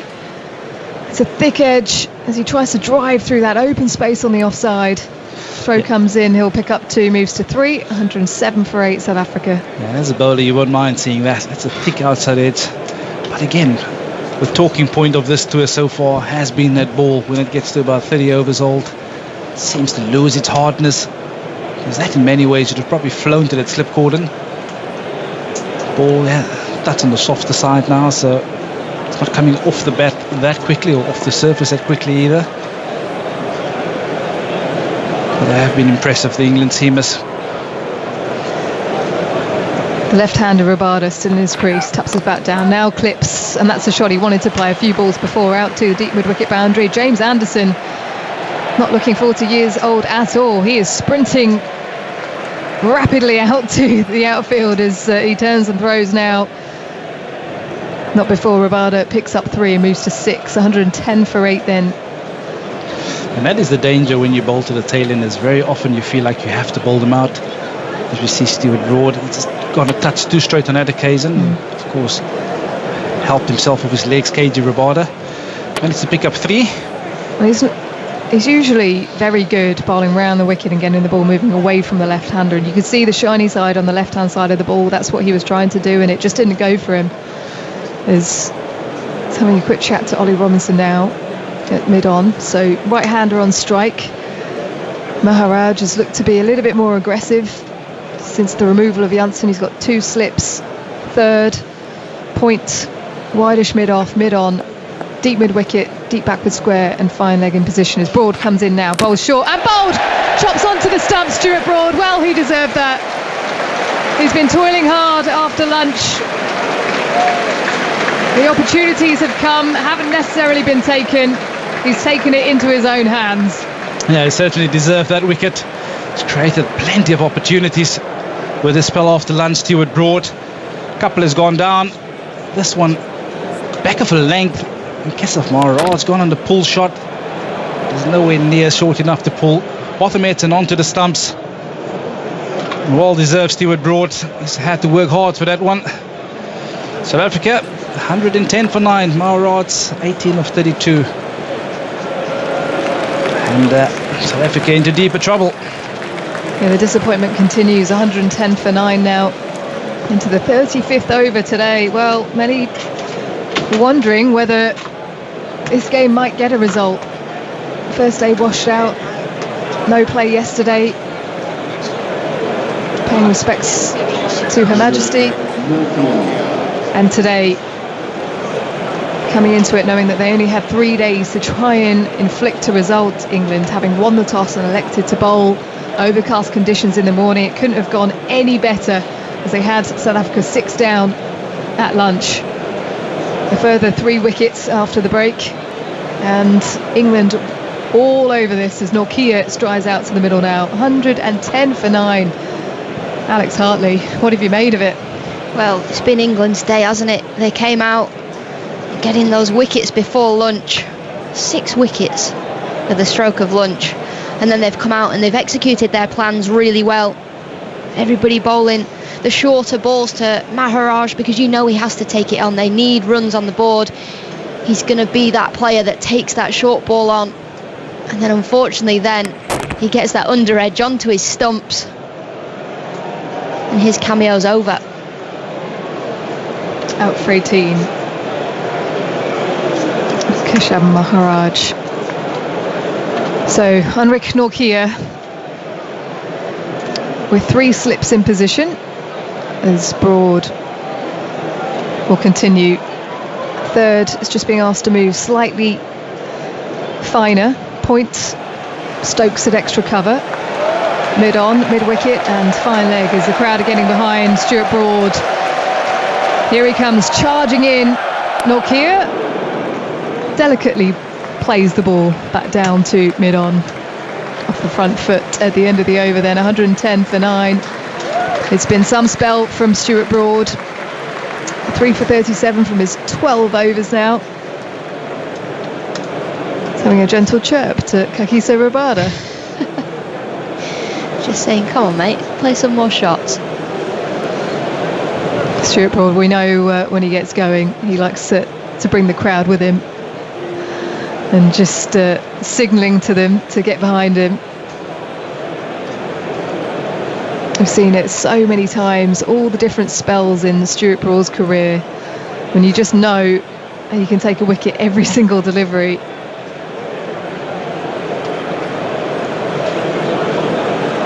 Unfortunately for him, the opportunities were coming, but the catch is going down as Robinson continues from the pavilion end round the wicket to Rabada, who's driving to Broad now, who's rushing in to collect the ball. Set back on that occasion as Rabada moves to 7, 111 for 9. Ollie Robinson really set the tone today, didn't he, with his opening spell. He had 3 wickets before drinks in that first hour of play. And then Broad and Anderson have backed him up. Jack Leach only bowled the 2 overs. 1 maiden and 1 which went for 10.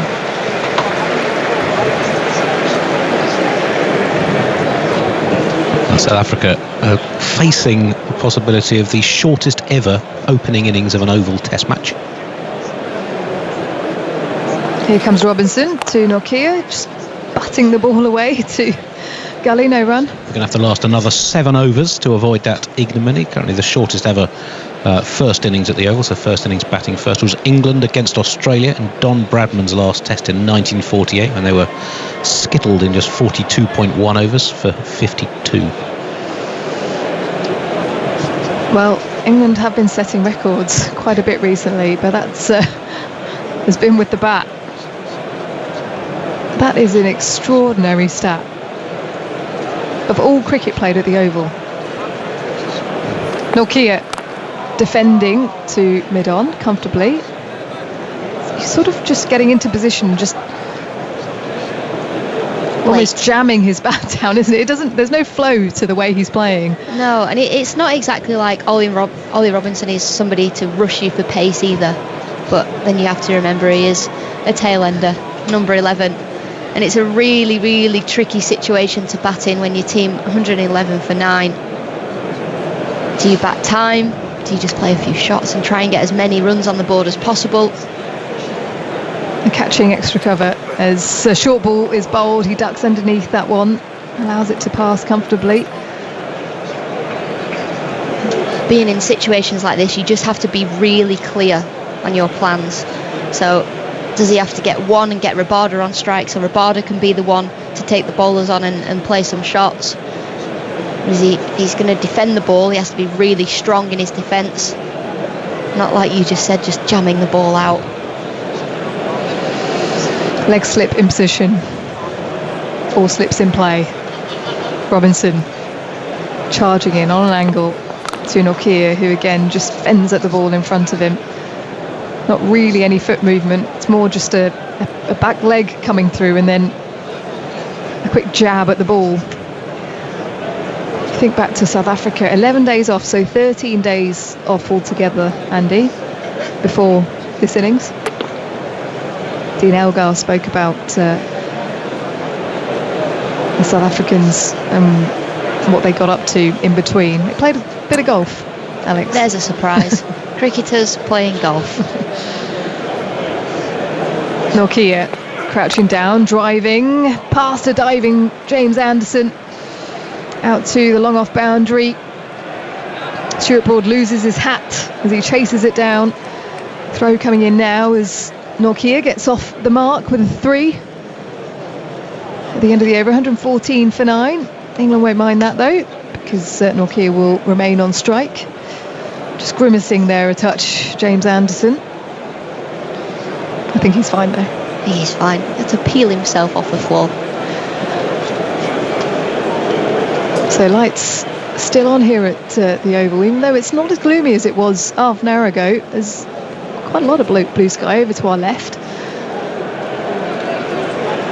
So we can see a plane flying above us in front of a blanket of cloud. That's the fourth, very disappointing first innings of a test we've seen this summer. New Zealand bowled out in 40 overs at Lords. England in 45 at Lords against South Africa, and South Africa in 53.2 overs in Manchester. Currently they lasted 36 with their 9th wicket left. Looking at times when the team batting first in a test match in England has been bowled out in under 60 overs, so the 4th time this summer, unless we have a miraculous 25 over last wicket stand. That's as many as happened in the entire 1960s and 70s combined. Another staggering stat. As Broad bowls edged and it goes through the gap down to third man, past the slip cordon. Stuart Broad having a look at Ben Stokes now. He's not happy.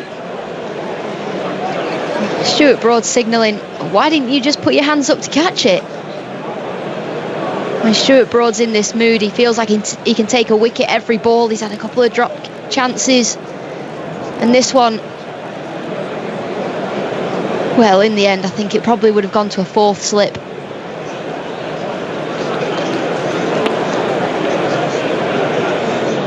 I think he's more annoyed that it went for 4, so the 3rd has just come a little bit finer, but it's a number 11 bat, surely get another one in there.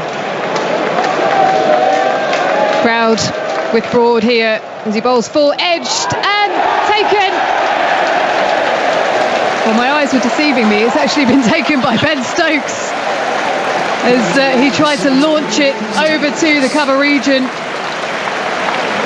And England have bowled South Africa out for 118. Stuart Broad doing the trick in the end. He's got a smile on his face now.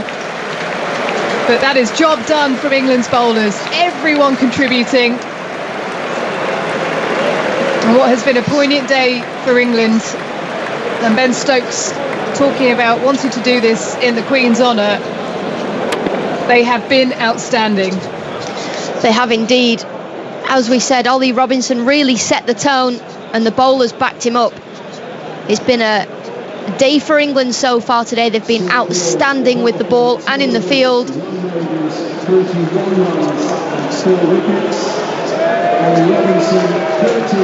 Ollie Robinson, the star, as he's announced to the ground. He'll get to walk off the pitch first. His 3rd 5-wicket haul, finishing with figures of 5 for 49 from his 14 overs. He raises the ball to the crowd who are on their feet. Appreciation from his teammates, from the fans and from the coaching staff as we can peer into the dressing room and see Brendan McCullum clapping. It's the third shortest first innings in South Africa's test history at just 36.2 overs. And you've got to go back to 1932 for the last time they were bowled out when batting first in the first innings of a test in fewer overs than that. Outstanding from the England bowlers. Stuart Broad picking up 4 for 41 from his 12.2 overs, and Ollie Robinson 5 for 49, as we just said. But England, so good with the ball today. They won the toss on Thursday. They elected to bowl. They went into today in a really strong position, with it only being 3 days, and they've taken full advantage of that.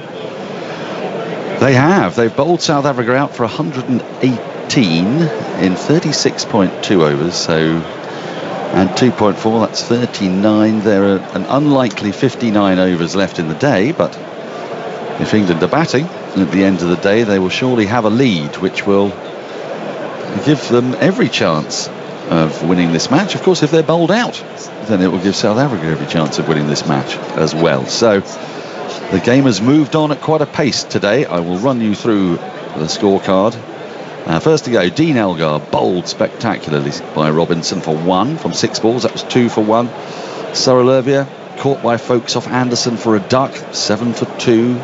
Keegan Peterson bowled by Robinson for 12 from 14 balls, 21 for 3. Ryan Rickleton, playing his first innings of this series, was caught Folkes, bowled Broad for 11, 31 for 4. Kyle Verreynne caught Folkes, bowled Robinson for a duck, 32 for 5. Vian Mulder, back in the side, was caught Folkes, bowled Robinson for 3. That was 36 for 6 at that point. We wondered if South Africa would reach, well, even 60. The ball was really nibbling about.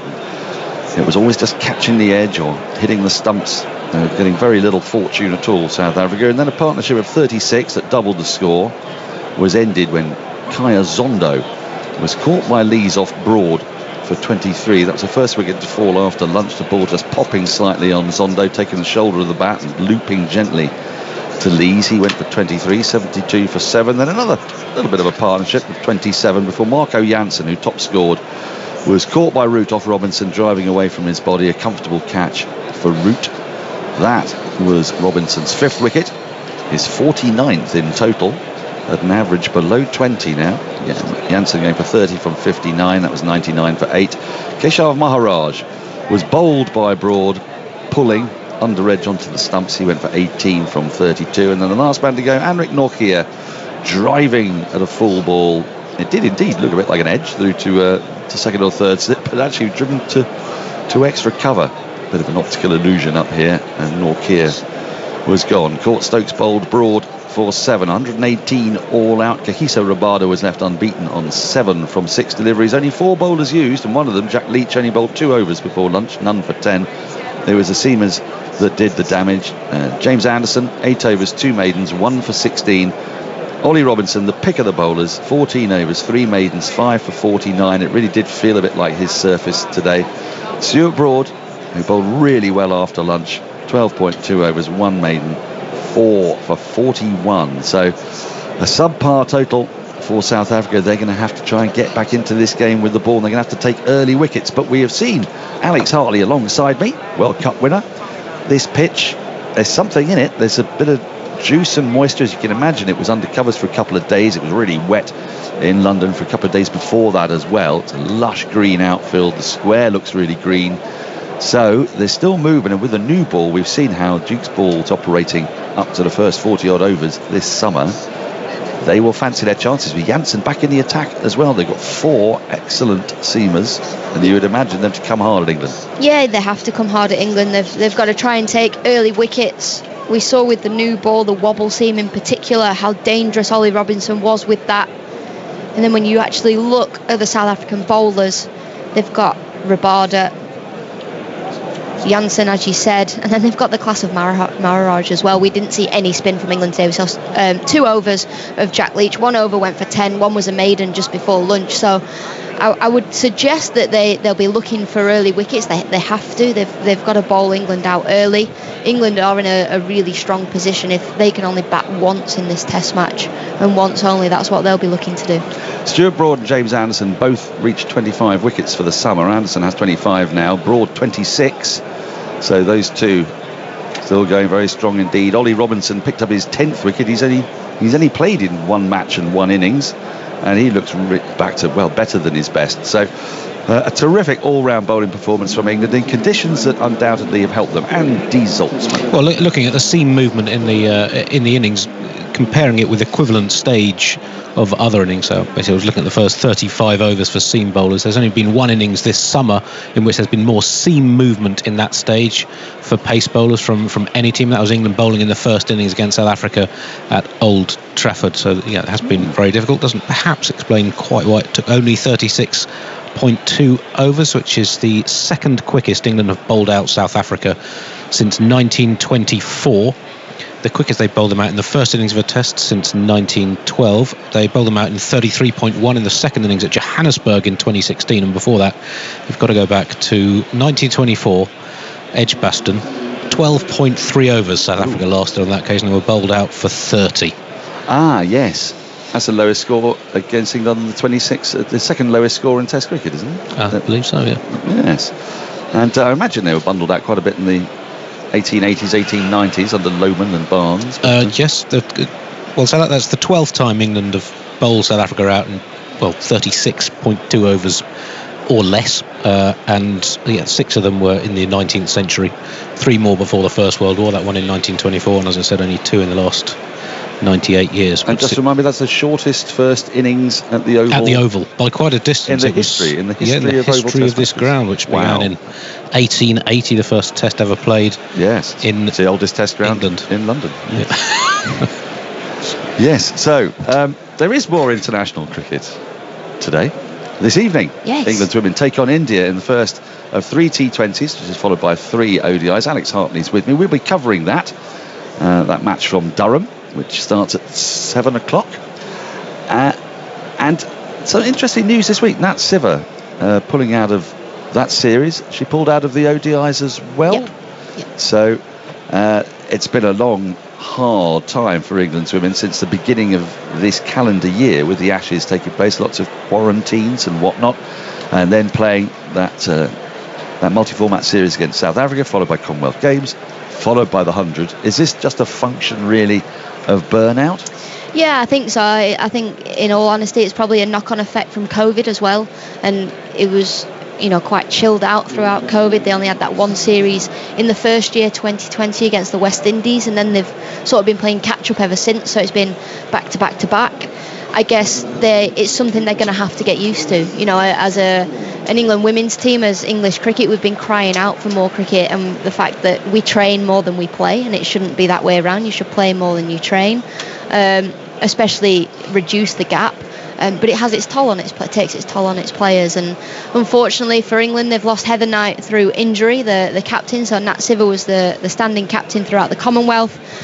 She ended up not captaining the last 2 games for the Trent Rockets, Nat Siver in the 100, and she decided to pull out alongside Catherine Brunt for this series against India. So just chance for her to step back and mentally refresh ahead of another Ashes series, which is next summer, so in the World Cup in February. So they've got a lot of cricket coming up, and I guess when you look at the calendar, now would be a good opportunity to really take that step back. Well, it's really markedly an awful lot more, isn't it? We look back at the COVID summer of 2020, and it was almost a bit of an afterthought getting women's cricket back on, and the West Indies came over, which was hugely gratefully received. Some matches were played in Derby, freezing cold in late September. But since then, it's been quite the schedule. And I guess, women cricketers aren't yet used to that heavy workload. Even in domestic cricket, we're seeing more and more people take breaks because we've gone from playing 8 games to 40 games in a season. First ball of the innings coming up. Kahiso Rabada is in to Alex Lees and is run straight away as he tucks the ball off his hip. Off his shin, really, up towards deep mid-wicket. It's being pursued by the fielder, should haul it back, but they will get back for 3 runs just on the pad of Lees, and he just got it to the left of mid-wicket up towards the groundsman's hut. England underway with those 3. They're just 115 behind. Andy. Just more on the first innings struggles this summer. It's the 3rd first innings, so the opening innings of the game, first innings batting first, in which the team has been bowled out in 45 overs or less. New Zealand have 40 overs at Lords, said England 45 overs against South Africa at Lords in this 36.2 over effort. And there were only 2 such innings, first innings of a test in England, that took less than 45 overs between 1921 and 1996. against the West Indies at Edgbaston, perhaps 95. That felt like a short innings. Was it 95? Between 21 and 95, or yes, that concluded that sequence. Rabada in outside the off stump, left alone by Crawley, and there's no run. Yeah, so I think it must have been the first test after the First World War in 1921. England skittled by Australia, and that game against the West Indies in 95. In between that, just twice it happened in 74 years of Test cricket. That's extraordinary in this country. One was that innings that we mentioned on this ground, 42.1 overs, England against Australia in 48, and Pakistan bowled out in 43.4 overs at Lords in 1962. Rabada in, and that's pushed off the front foot back to the bowler, and there is no run. I should remind you that the first T20 Women v India is on 5 Sports Extra at 7 and online, and there are highlights on BBC Two at 12:45 tonight and on the iPlayer, so you can keep up to date with all the cricket that's taking place. So when I can't sleep tonight, yes, I know what I'll be watching. Well, the game obviously looking forward to all of those matches as Rabada runs in from the pavilion end into Crawley, outside the off-stump, a rapid delivery, goes through around about chest height to Verena, and there's no run. Is the one-day international at Lords, and it seems to me that's going to be the end of the English international summer. You can call it summer, on the 24th of September, but given what we're hearing about the venues for next year's Ashes, this match at Lords is a rather important test case, I would say, as Rabada is in to Crawley, who drives firmly through mid-off. That's going to run up towards the boundary. That'll be 4. A nice solid straight off drive to the right of mid-off, and it fair whistled off the bat, and Crawley's underway, 7 without loss.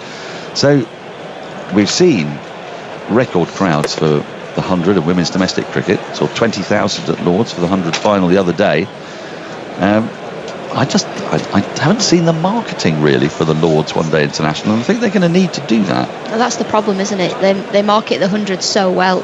You see it everywhere you go, and then it's almost like, oh, by the way, England are playing tomorrow at Lords. Yes. Well, I suppose we do a bit of marketing for them, I suppose. As Rabada is into Crawley, who drives square of the wicket, and the South Africans think they've got their man. But I thought Crawley hit that into the ground. Yeah, Crawley thinks he's hit it into the ground as well. The South Africans seem to think that they've just taken a wicket here. Crawley driving, and it went in the air, but I thought straight into the ground and caught it gully. The umpires are now gathering because the South Africans are convinced that he's out. The soft signal is not out, so they're going to go and have a look upstairs. And what if this is out? My eyes are deceiving me. Alex, where are you? For your catch. I didn't think this was out. I had to feel like we would go to your best side on. I thought it was a bump ball. Thanks. I did. I thought he drove it into the ground. But, we're going to find out very shortly. The batters have convened. Okay. Seeing the replay. Sorry, just roll that back. Well, yes. No, that's fine. That's all I need. I'm ready to make my decision for the big screen. It was actually a beautifully timed shot that was hit. It wasn't a bump ball. It was hit into the ground about 7 or 8 inches away from Crawley. Really nicely timed, and was stopped in the gully, not caught. And Crawley, I was going to say survived, but Crawley was just not out. He just drove the ball into the ground. Well, straight away as well, Crawley just looked to where he hit the ball into the ground and just swept away a bit of dust and said, I've hit it into the ground. Yes. Now then, who is it going to be? It's going to be Marco Jansen with the new ball. I like this because we've seen how much swing Jansen got in the one game he played at Lords. And with a new ball, he could be quite a threat. Although I say that, and things couldn't really have gone much worse for South Africa today. And the sun is now out, and the clouds have almost completely dispersed, and there's lovely blue skies ahead. As Jansen is in, left arm over the wicket to Lees, who flicks at this and tucks it away, square of the wicket on the leg side. He's going to pick up a couple of runs, and England move to 9 without loss. Lees with that moves to 5. I like Jansen opening the bowling as well. He's added height, so that fuller length delivery might just pop off the surface, and the bounce off the pitch will be slightly more awkward than anyone not quite his height. He is tall. He is tall, and we've seen how Robinson thrived today from his high release point. Jansen in, left arm Over the wicket to Lees, who stands tall, pushes into the offside, scampers through for a quick single and finds it as it went just in front of square on that offside. 10 without loss. He has, we believe, or he did have certainly last year, Robinson, the second highest release point in world cricket behind Kyle Jamieson, who's about 6'8". But Janssen, he must have quite a high one as well, I would say. It's the point of difference, isn't it? We saw tall Paul Walter, who plays for Essex, being leading wicket taker in the 100, and just his point of difference, he's completely different to what we've seen in that competition before. He did confuse people with his height, certainly, as Janssen is into Crawley, who lets this go by as it goes across him into the gloves of Verena. And there's no run. Just one more quick stat on South Africa's batting struggles. 118 all out. It's their second lowest score when batting first in a test since 1932, when Australia rolled them for 36 in the first innings. I think they bowled them out for 45 in the second innings of that match as well. And the only time they've been bowled out for a lower score when batting first in a test since then was earlier this year against New Zealand in Christchurch when they made 95. Janssen in, defended on the front foot by Crawley, and there's no run. Well, it's rather borne out, isn't it, by just a quick glance at their batters. They've got no Markram playing today. He's been dropped. So until Keshav Maharaj scored 4 runs this morning to get to 1,000, nobody else apart from Dean Elgar in that side has got over 1,000 runs. Dean Elgar's average has dipped, I think, to just below 39. There's no one else in that side with an average above 37.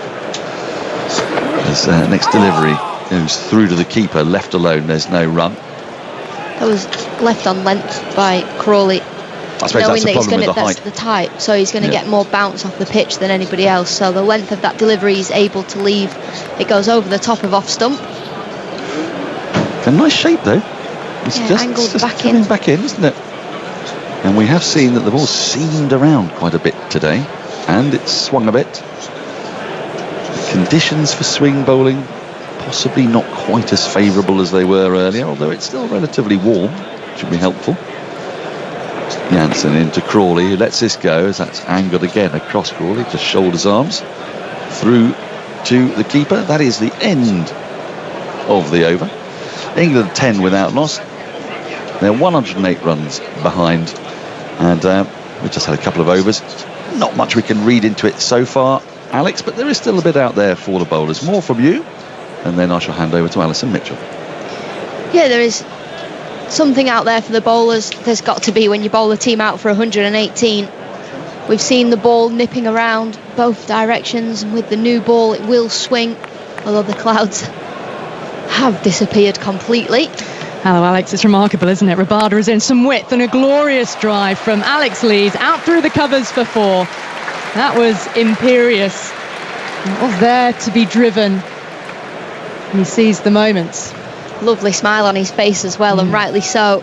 A wonderful shot through the covers. He's faced 4 balls. He's got a 1, a 2, a 3 and a 4. Oh, Stato's dream. Someone else has got a big smile on his face right next to me.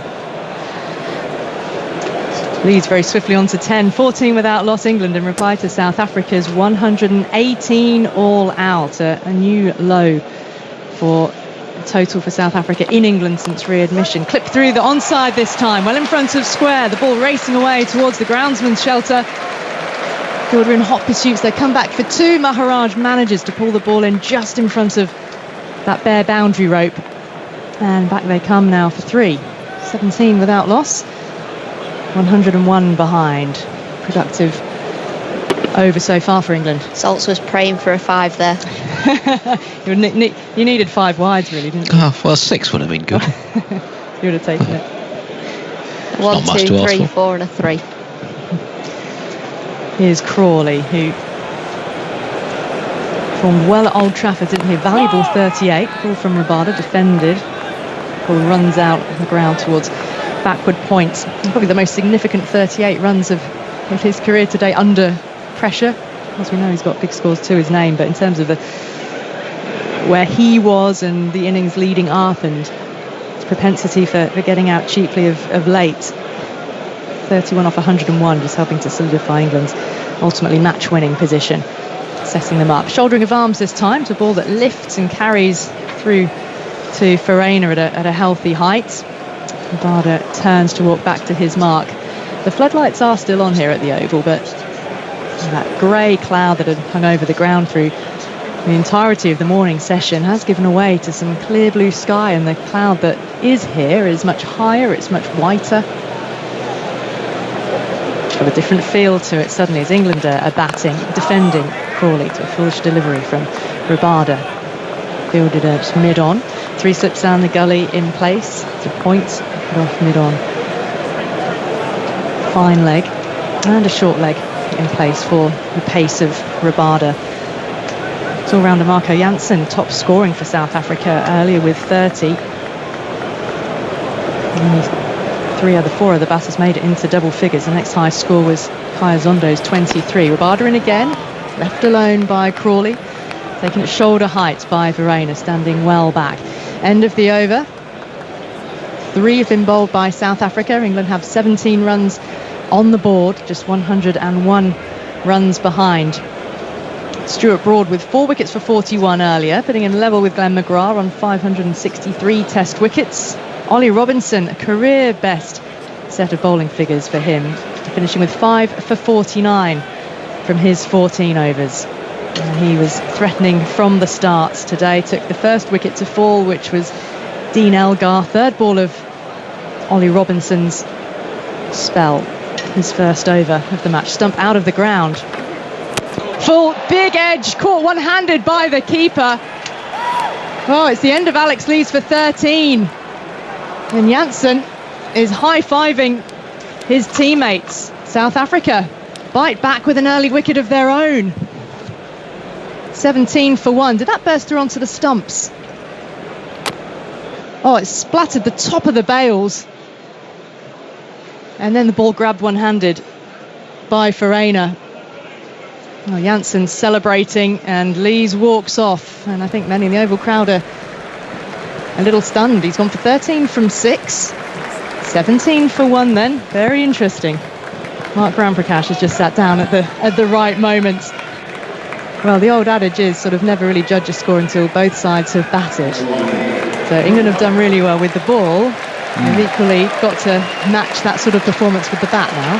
Yes, absolutely. I thought England would come out and try and be busy and aggressive. You know, that's the way that Ben Stokes has spoken about his team, wanting them to be on the front foot and trying to take the attack to the opposition. And I thought it had been a fairly ordinary start from the South African bowlers, and in particular Rabada, who had sort of fed Alex Lees on the leg side and also a cover drive. We saw that. And I was thinking about the 2 openers, Crawley and Lees. You know, they're fighting so hard to establish themselves, and I think they've shown the right mentality in coming out and trying to be positive and aggressive. But they obviously need to back that up with some substance, playing some innings that impact the game. And obviously, you know, batsmen are judged by runs. That's their currency. And whilst your attitude and mentality can be good, sooner or later you need some runs to back it up. Marco Jansen mentioned that he top scored for South Africa early with the bat. He has come out full of intent here. Brings Ollie Pope to the crease. He's facing up with 4 slips in place and the short leg. The towering figure of Jansen in. Pope immediately looking for a quick single into the offside. They dash through. He's got a clean pick up in the field, so he's through for the single and off the mark. We've seen something which I believe has never happened in Test cricket before. Are you okay, Andy? It's a bit of a niche one, this, Ali. So Alex Lees scored off his first 5 balls, and it's the first recorded instance of an opener scoring off their first 5 balls of a Test innings in England since 1972, and the first innings in the history of Test cricket where balls faced have been recorded in which an opener. I'll finish after this ball. I can't wait, because Jansen is in now, pushes it across the right-hander, goes through to the keeper, doesn't offer a shot. If I've crunched the numbers correctly, it's the first time an opener has scored off his first 5 balls and then been out off the 6th. How do you even find this? Well, you were hoping for a 1, 2, 3, 4, 5, but is this made up for it? It's made up for it, Ali. Not sure Alex Lees would see it that way, but Janssen turning. Crawley crouching over his bat, awaits, left arm over, pulls his hands inside the line, fizzes through to Verena. It's bowling quick, he's pushing up towards the 90-mile-an-hour mark. Janssen, do know that South Africa's strength does lie in their bowling.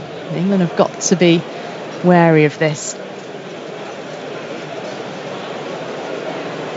Dismissal to Alex Lees. Drawn forward. The ball fizzing through, is reaching somewhat. Taking the bails as the ball bounced and was on the up. Forward defence from Crawley, solid. To the pitch, into the hands of the bowler to Janssen. 18 for 1.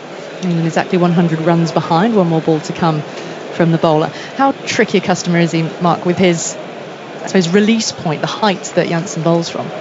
Yeah, he's absolutely the real deal. He's a tough customer to face. You've got the obviously the height and the trajectory, but also the angle, the left arm angle. Last ball of the over, bangs it in short, and Crawley to swing it around the corner, misses through to the keeper down the leg side. End of the over, he looked behind him. Crawley knew that Rabada was back at deep backwards square. 18 for 1, exactly 100 behind. But I do think it was the length that did for Alex Lees. So Janssen, although he has all the attributes, he's got pace, height, left arm angle. It was a super length that he bowled to Alex Lees, and Alex Lees had come out and been very aggressive and got some impetus, you might say, into the England innings. But actually, just watching the replay of his dismissal, the ball was a good length, and Alex Lees was really pushing out, trying to hit the ball down the ground, his bat ending up way away from his body, and so it's a tough thing for Alex Lees as Rabada comes in. Into Pope, and he's beaten. Coming forward through to the keeper. Challenging spell this for England, make no mistake. Alex Lees has been picked for probably quite solid, repeatable qualities that he's had in his first class career, and then he's being asked to play in a slightly different way for England, and we saw that that aggressive attitude can get you off and running and scoring runs, but also it means that your defence is a touch loose at times. Pope awaits as Rabada is in. Pope is coming forward a touch to meet that one from Rabada, back into the pitch and into the hand of the bowler. And so it's almost like for Durham in his career so far, he's played at one sort of tempo, but at international level he's being asked to play at a different tempo, a much quicker tempo, against better bowling, I might add. And that's not an easy thing to do, and I think we saw that really in his dismissal, in the way he pushed out at that ball. Four slips standing behind Ollie Pope. Bright sunshine now as Rabada is in, and very late decision to leave that one alone. It was a bit of a skip. Knocked onto his toes as the ball went through to Verena. Walked down the pitch, having a little prod. Wasn't quite judging the bounce maybe from the length that Rabada was bowling. 18 for 1. A bit more of a buzz amongst the crowd now in this afternoon session after such a sombre start to the day. Plenty of chatter in the stands. Rabada, right arm over into Pope, and he's beaten. Wonderful delivery past the outside edge, 87 miles per hour. It's a really good test for Ollie Pope. He's so far in his short career, I say short career, this is his 30th test match, but he has at times looked a bit frenetic, particularly early in his innings, I think in Australia as well. He walks a fine line between trying to be really busy, a bit like Joe Root, but also at times looking a bit frenetic. Rabada comes in again, back of a length, pulled for 4. In front of the square leg umpire, perfectly hitting the deep mid-wicket boundary rope. Again, very quick onto it. First boundary of the innings for Ollie Pope takes England to 22 for 1. The opportunity was there to score. And he latched onto it. I mean, of course, home ground, he knows the bounce of this pitch. Rabada, that's no mean feat. To pull him away in front of square like that, a fantastic shot, should really give him a bit of confidence. Certainly made short leg duck as he pulled it away. Played with real aplomb. Yeah, familiar territory to Ollie Pope, the Surrey player. Twizzles his bat in his hand, a little bit like another Surrey player. Alex Stewart was a bat twizzler. Waits now, his bat poised in the air. Rabada comes bounding in. Ball's again in front of square, into the ground this time, and a chase out to the boundary. And that leg side, the ball will get there first. Back-to-back boundaries for Pope, to the delight of the crowd. Nearly down there on their feet to greet the ball as it reached the boundary rope. Pope to 9 at the end of that Rabada over. He's gone for 22 runs from his 3. England are 26 for 1 in reply to South Africa's 118 all out. Well executed shots there from Ollie Pope. This ball not quite as short as the previous one, just outside off stump, and he's got it away wide of mid-on. Well played, but it will be a concern for South Africa. Their premier bowler, Rabada, 23 off 3 overs. He's looked decidedly ordinary. He's bowled full, he's bowled short, bowls both sides of the wicket. That's not what you come to expect from a guy of high standard. He's still searching for his consistency, isn't he? Left arm over, beating Crawley, who very quickly has to make sure he gets his bat down behind the crease, because he was still too busy almost looking at Jansen in his follow through, realising that Farina then underarmed the ball back towards the stumps from some way back, mind you, but just keeping him honest as he'd advanced out of his crease. There's a couple of steps, that was all, and then got to make sure that I'm back behind that line. Mark, we were speaking to Sir Alistair Cook at the lunch break about some of his memories of meeting the Queen. So you have met the Queen as well. Jansen in now to Crawley, pushed across him, left it alone, and Rainer doesn't take that cleanly. It's no run. When did you meet the Queen? Well, I was very lucky. I remember my first Test series, 1991, the Queen, I think, came to Lords and met the players. Huge moment, very nerve-wracking moment. Same as what Sir Alistair said as well. Oh, hugely nerve-wracking. I think it was at the tea break and both teams lined up, and I certainly remember that. But actually the second time was at the Palace when I got my MBE. Here's Jansen at the end of his mark, over a wicket to Crawley, short leg. He's a little uncomfortable there to flick to the leg side. Short leg is there to field. Some cries of anguish from those around the bat, that the slip cordon and the bowler in his follow through. To no ball. Jansen has overstepped, so he'll have to bowl this one again. One more for the total for England. Looked like that one actually just swung in late to the right-handed Crawley. First one that we've really seen do that. So yes, I was there. It was a big occasion, MBE, and she said to me, "Are you still dancing?" Just the 25 years in first-class cricket.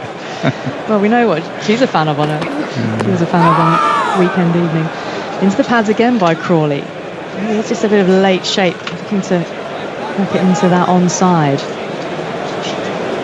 Well, the late Queen was fond of a dance. We do know that. Yes, it's good, nice to know she was a fan of Mark Ramp. Yes, well, it certainly it was unexpected. It certainly made me laugh, and I replied saying, "Well, I'm afraid the hips don't move like they used to." I bet that brought a smile. I went on my way. Yes.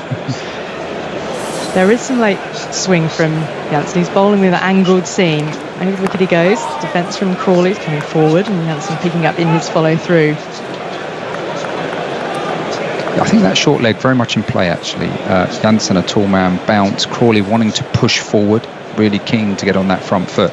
If the ball does nip back and bounce a bit, it's very easy to see an inside edge flicking up perhaps onto the pad or the thigh pad and deflecting to that short leg. Short leg is not too close, probably about, at the moment, 2 pitches away, so giving himself time to see it and react. 4 slips as well as the short leg. Jansen in, outside the off stump, left alone by Crawley, but then the way Jansen, behind the stumps, Verena took the ball, travelling towards the leg side, and suggesting a bit of late movement after the ball had passed the stumps perhaps. 27 for 1, Pope on 9, Crawley on 4, Alex Lees there, the man out, bowled by Jansen for 13, 17 for 1 at that point. Lees had played some confident shots, a wonderful cover drive. Of course, at 13 he came out looking busy. South Africa bundled out for just 118 earlier. Career best 5 for 49 for Robinson. Here's Jansen again. Crawley eager to get a single, gets one this time to the leg side.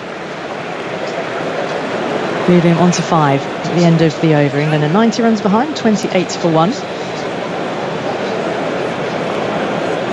If anyone does want to watch back events that preceded the start of the day's play today, 10-minute build-up that we had with the anthem sung so beautifully by the soprano Laura Wright.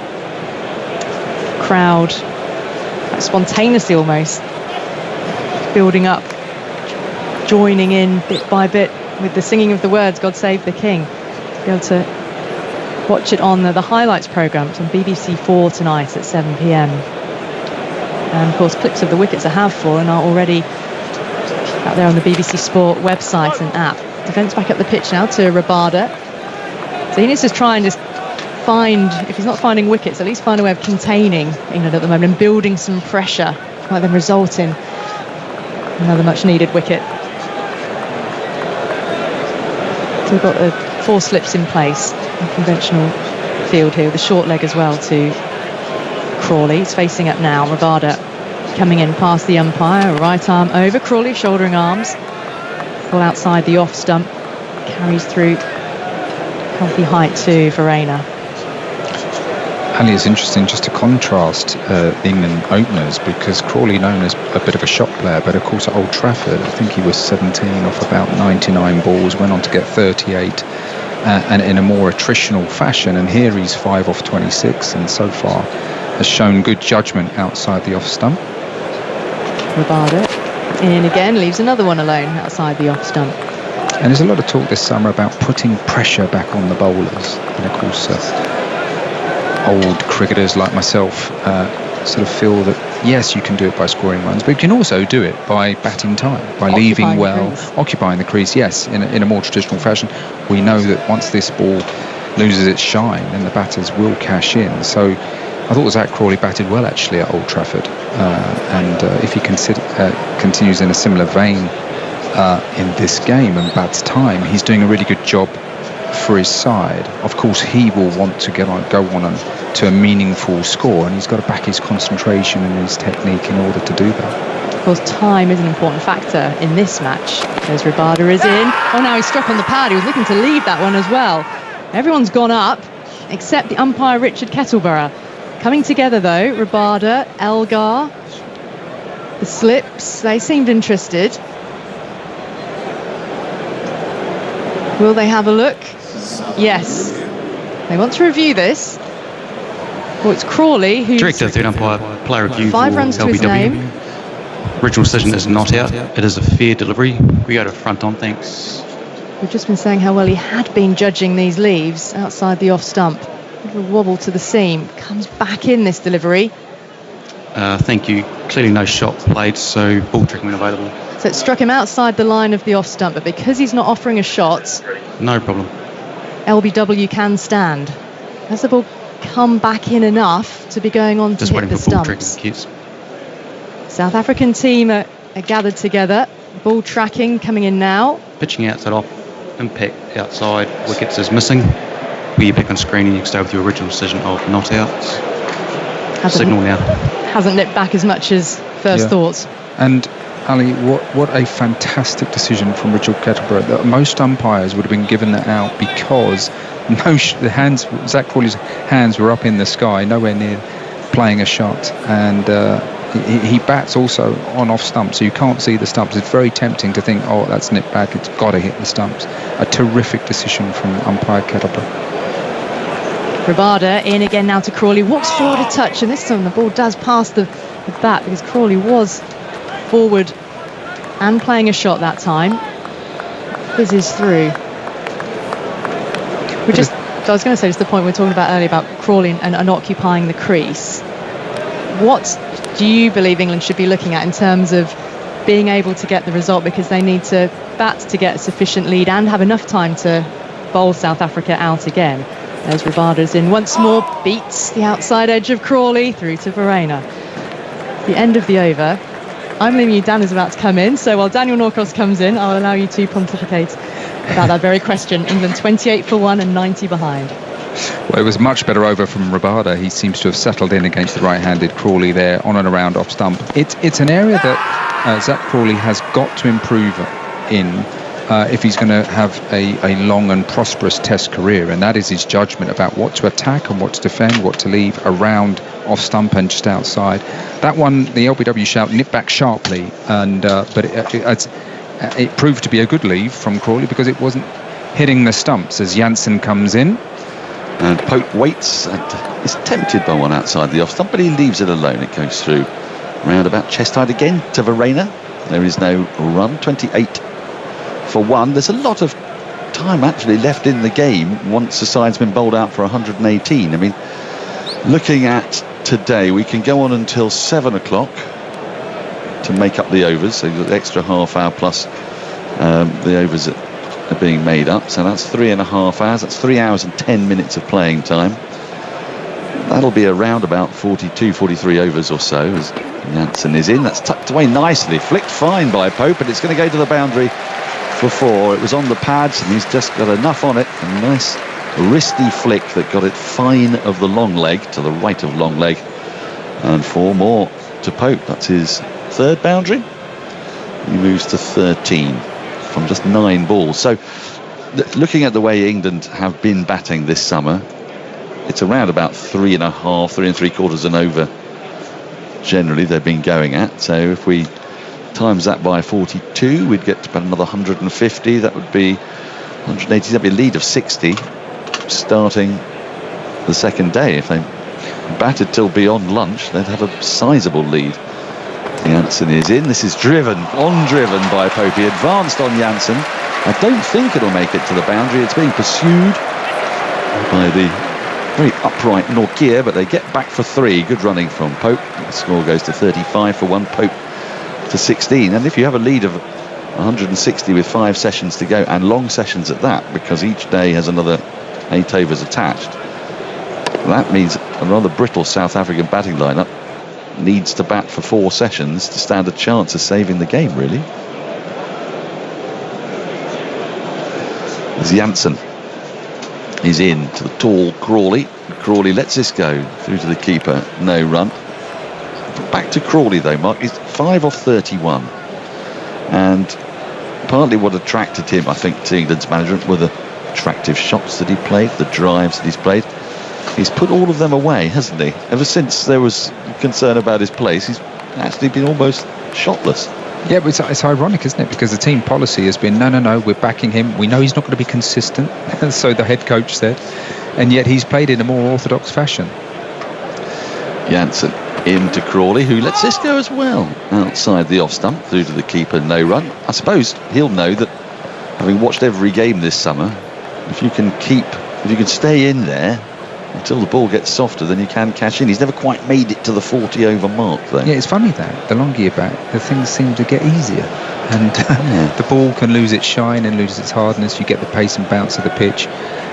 So at the moment, and what he did at Old Trafford, I think he's exercised good judgment and backed himself to bat a period of time. He's got the shots in the locker, we all know that, no question about it. Jansen in, left arm over, and this is driven at by Crawley. He's tempted by this, full delivery, misses it, and it goes through to Verena. End of the 8th over of England's reply to South Africa's 118. They're 35 for 1. Pope 16 from 10. Crawley 5 from 33. I mean, that last shot, the thing about it, although it probably wasn't quite full enough to drive, he looked like he went at it and committed to the shot. Never easy driving a left arm bowler through extra cover because of the angles. We've already seen 1 or 2 swing back in to the right-handed player. But I think, look, Crawley, it's for England, they need to build a bit of a platform, don't they? And Pope and Crawley are going to bat in their own different ways.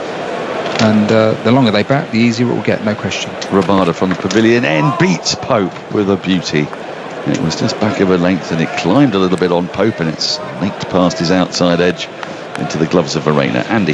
There's been a struggle in first innings for Alex Lees in the last 5 tests from the Headingley test against New Zealand. His first innings been 4 off 5 balls, 6 off 9, 5 off 11, 4 off 7 and 13 off 6 today. You've seen England losing their first wicket early a lot in recent years. Here's Rabada. It's a Pope who comes down the wicket and drives, but doesn't time it and hits it straight to the short mid-off. No run. This decade, that was the 37th time in 66 innings that England have lost their first wicket within the first 5 overs. So 56% of innings they've lost a wicket in the first 5 overs. By comparison, in the 2010s, happened in 39% of their innings, and in the 2000s, just 28%. Rabada into Pope, who drives again to Elgar at sort of almost a short extra cover, really. There's no run.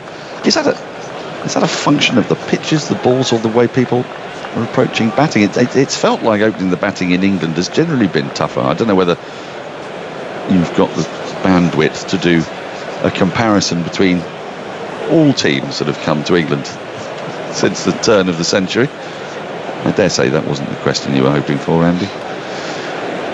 Rabada into Pope, who gets a thick edge and it squirts away through the sort of gully region. It's being pursued and it will be hauled back in by Keegan Peterson. 2 more to the total, 37 for 1. I strongly remember, I think the series against India, not the one last year but the one before that, when the first half century, it was the 2018 series when Cook scored 100. I thought openers from neither side had managed to get to 50, or there might have been 150 coming into the last test match. So I just wonder if those jute balls have been getting more mischievous. But I suppose it was always quite difficult opening the batting, wasn't it? There is that. In comes Rabada. That's been pulled terrifically by Pope. It's going to run away for 4. But it was short. It didn't quite get up, and Pope's played a few good pulls today. And that's yet another boundary for Pope. He goes to 22 from 15. He's looked very busy. He's got a terrific record at the Oval. We've talked about it many times. He's got a very high average here. And England are now 41 for 1. Did you open? You opened in a Test match, didn't you? I did actually. It was quite short-lived. Just looking at Rabada there, his body language with a huge no ball there, but they've dislodged, moved short leg. Rabada in outside the off stump through to the keeper, and there's no run. And he was not particularly impressed, Rabada, at the suggestion of moving short leg, but it was a rather frustrated gesture from the captain. So short leg goes out for Ollie Pope, who I was talking about him looking a little bit frenetic early on in his innings, and a couple of times he's actually advanced at Rabada, which is unusual. You don't often see that to someone of that pace. Rabada in again, and this is dabbed square of the wicket by Pope again, slightly on the move. End of the over, the 9th of the innings has gone. England 42 for 1, Pope 22 from 17, Crawley 5 from 33. Mark Ramprakash is taking a break. Vic Marks is going to join us, and well, it's not the end of the over because Kagiso Rabada has overstepped again. But a lot of no balls in this series. There may have been a lot of no balls in many others, but it's only until recently that third umpires have been checking. We're just going to get to have a look at this. Yes, it's a big no ball.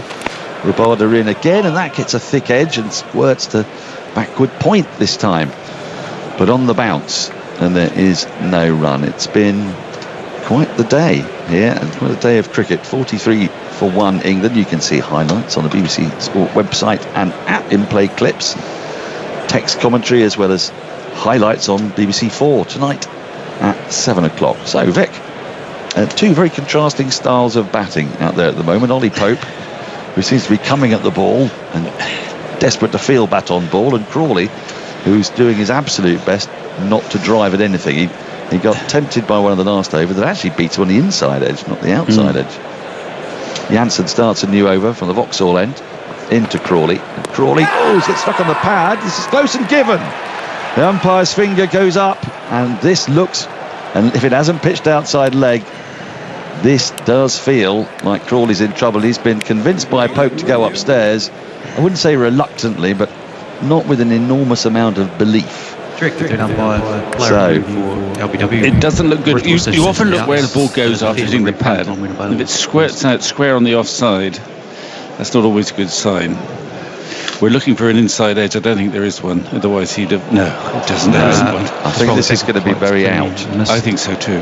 I think it could be one of those that we'll be saying, well, let's wait and see, but we'll be saying, why did he review that? It's middle. Well, he's a tall man, Jansen, so there's always the hope that the ball's going to go over the top, but it's hit him on the knee, underneath the bottom part of the knee roll, so it went down and into the offside, and Crawley now does look concerned. It's definitely pitched in line, and it's swung back in, and it's smashing into the middle of the leg.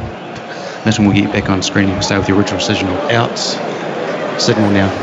So Zach Crawley denied himself many scoring opportunities by leaving a lot of balls with, I suppose, a lot of patience. I was going to say, before he was out, the simplistic view was bowling a lot of rubbish, bowling really well to Crawley, but it's not quite the truth.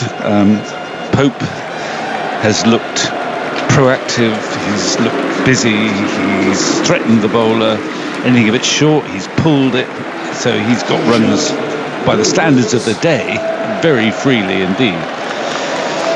Crawley hit one lovely drive, and that was it. And other than that, he batted a little bit as he did in Lords. He was sort of hanging in there. It's not good news when Crawley's hanging in there. That's not how he bats best. He is almost a free spirit and generally a free scorer. And he's not going to become an effective clone of Dominic Sibley. But it must be quite confusing for him, though, because he keeps on getting out when he has been playing those shots. Yeah. And then there's a suggestion that this is how they expect him to play, and that Mark Rampkash talked about it earlier, about we don't expect him to be consistent. But then that was a strange statement, yes, but since that thing statement, to say. he's actually played far fewer shots, as if to prove that he can occupy the creases. Joe Root. I mean, that was. I think that was out of frustration too. It's a good delivery, but he hadn't scored for a long time. Jansen into Root, who's had I say a lean trot of it. He's not a lean trot, but he's only had 3 innings in this series against South Africa and has yet to make double figures. He had a very fine first part of the summer with 300s. And then since then, against South Africa, not so much. Marco Jansen's bowled superbly well in his 2 tests he's played in. He's now taken 6 for 56 in the series. A bit of a curiosity about how he's got his wickets, however. I'm looking forward to this. Me too. Jansen in to Root, 4 slips wait, and Root comes down the wicket and drives straight to mid-off, as it happens, and there is no run. 4 bowled and 2 LBW, his 6 wickets. Very straight. Before this series, he'd taken 28 wickets, 27 caught, 1 bowled. That is interesting, and you wouldn't really expect him to be getting LBWs and bowls with his height. You might expect to get some, but I suppose the swing, he is swinging the ball into the right-handers. That's what happened to Crawley. He's in again, Jansen, and that thuds into the thigh pad. The Root rolls out into the offside. There's no run. This is his 5th over, and England, I think, will be looking to try and play him out, see how many more he can bowl in this spell. I mean, it was the classic dismissal of Crawley, the full length in the swinger from the left arm over the wicket. It was, it was a very optimistic review. And that's how he's looking to get it out. It's a slightly old-fashioned way of bowling, in the sense that a lot of swing bowlers, they aim for the outside edge rather than the LBW nowadays. Jimmy Anderson being a good example of that. Jansen in, and Root flicks this away for his first run. Goes down a long leg, off the pads, off the toes. He's off the mark with that single, and England 44 for 2. So the only explanation I can offer for that curiosity is his ability to swing the ball a little bit. Mind you, and he also bowls full. He got Lees with a very full delivery, which wasn't the away swinger to the left-hander. It was the one slanted in, came back through the gate. I've had a thought. Go on. Which can be dangerous. Yeah. Has he opened the bowling much, or done first change since he came here? Because he's bowling with a red Duke's ball that swings here in England, as Pope lets the final delivery of that Jansen over go through to the keeper. There's no run, and perhaps that's encouraging him to bowl fuller and aim at the stumps. Maybe, although I don't think he opened the bowling at Lords. No, he didn't open the bowling at Lords. No, he's opened the bowling in one of his previous tests for South Africa. That was in both innings at Christchurch in February of this year, mostly been first change. But this is, I think you're onto something here. I think the curiosity can be explained by the make of the ball with which he is bowling. And I'm sure Andy will be on to that. Oh, yes. Well, Rabada's going to continue. Well, he hasn't bowled so well. I mean, he's bowled a few good balls. He's beaten the outside edge a few times, but he's also offered scoring opportunities, the odd half volley, and then Pope played 2 majestic pull shots against balls that weren't that short, but they were short enough. 4 slips in place and a forward short leg. Backward point. Extra cover. Root pulls and smashes the ball through mid-wicket for 4. It was short. He latched onto it instantly, judged the length perfectly, And England moved to 48 for 2. And this is I mean, there are many problems when you're bowled out for 118, but the one that Dean Elgar's got here is that he's also not got a 4-pronged pace attack in the same way. Vian Mulder is in the side, doesn't provide the same pace threat you would say as Ngidi. So he's 3 pacers, Marco Jansen, Kagiso Rabada and Rick Lockyer. Now they've two of them. It's a cagey selection, Mulder, I think, and it may not work. Cagey selections often don't work. Well, Rabada's into his 6th over here. How many more can he bowl? He's in, and this is nicely played, nicely dabbed by Root. He's got that back with the square on the offside, past the diving point. It won't make it to the boundary, but they will come back for a couple as Keegan Peterson tied is up, and England's 50 is up in the 11th over, this rapid scoring rate. And it's a no ball as well, another no ball for Rabada. How many has he bowled today? Is that his 3rd? But he has the figures of 5.1 overs, none for 37. And the problem for Elgar is if he takes Rabada off and Nortje comes on, he's got to keep Jansen on for another couple of overs. He can probably switch ends perhaps for Rabada, but Rabada is in, and that's nicely flicked away by Root through mid-wicket. It's running up towards a new Galadari stand. It's being pursued. It might not quite make it to the boundary rope today.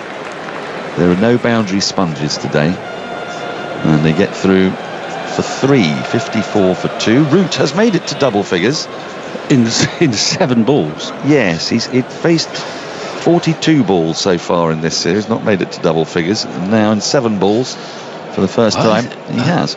I mean, the first pull shot was quite a dramatic shot, really. It wasn't a great delivery, but it's the first ball he's received from Rabada.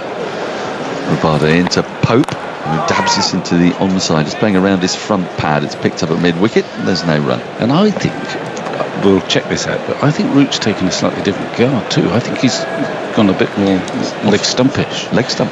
Has he got out LBW a lot in this series, Andy? I think he's trying to take LBW out of the equation. He's also seems to be wanting to free his arms up against Rabada. Forceps in place.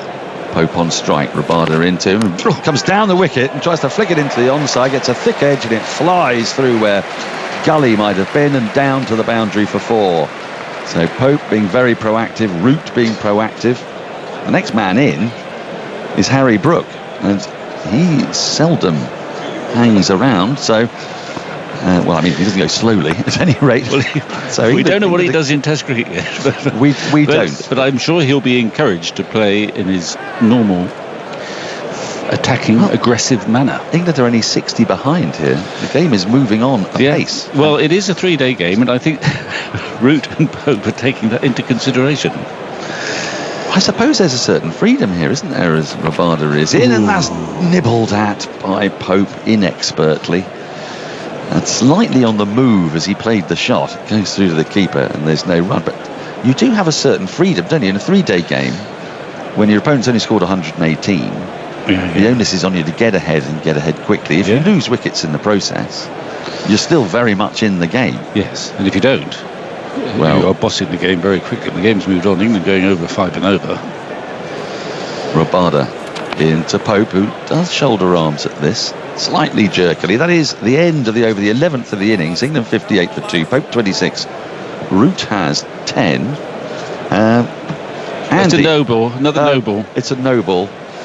I mean, it's amazing. It is amazing that Rabada has bowled such a long spell, given that he's only got really 3 frontliners, and one of them, if he's not bowling well, you take him out of the attack and get the other one on and hope that Rabada comes back better. This might be the last ball of the over. Pope has played a dreamy on drive. It was full, it was straight, but he waited for it and has hit it beautifully along the ground, all the way up to the pavilion for 4. He moves to 30 in double quick time. 24 balls. England are 63 for 2. The deficit just 55. Andy had a stat for us.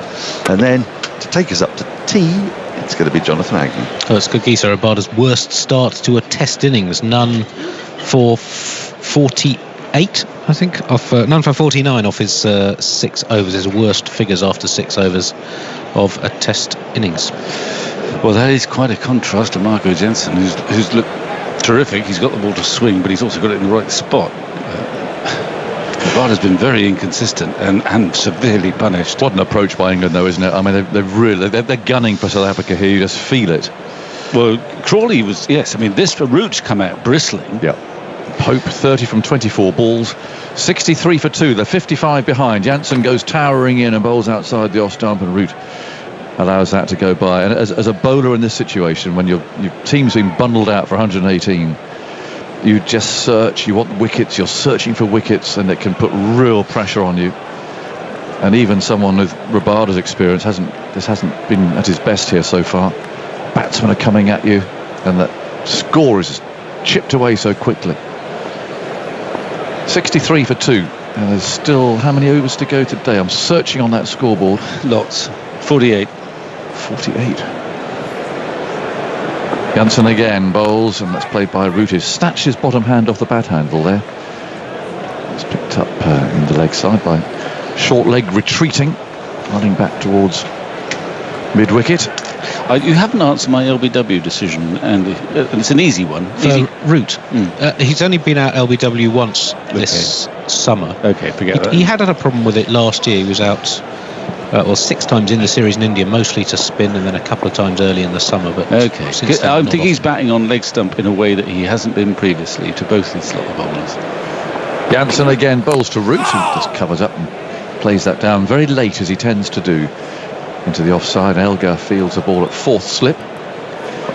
63 for 2. Root comes up, does a little bit of gardening. Pope signalling something towards the dressing room, saying he wants some fresh gloves. And it's a funny old day because the floodlights are on. There's blue sky all over the place.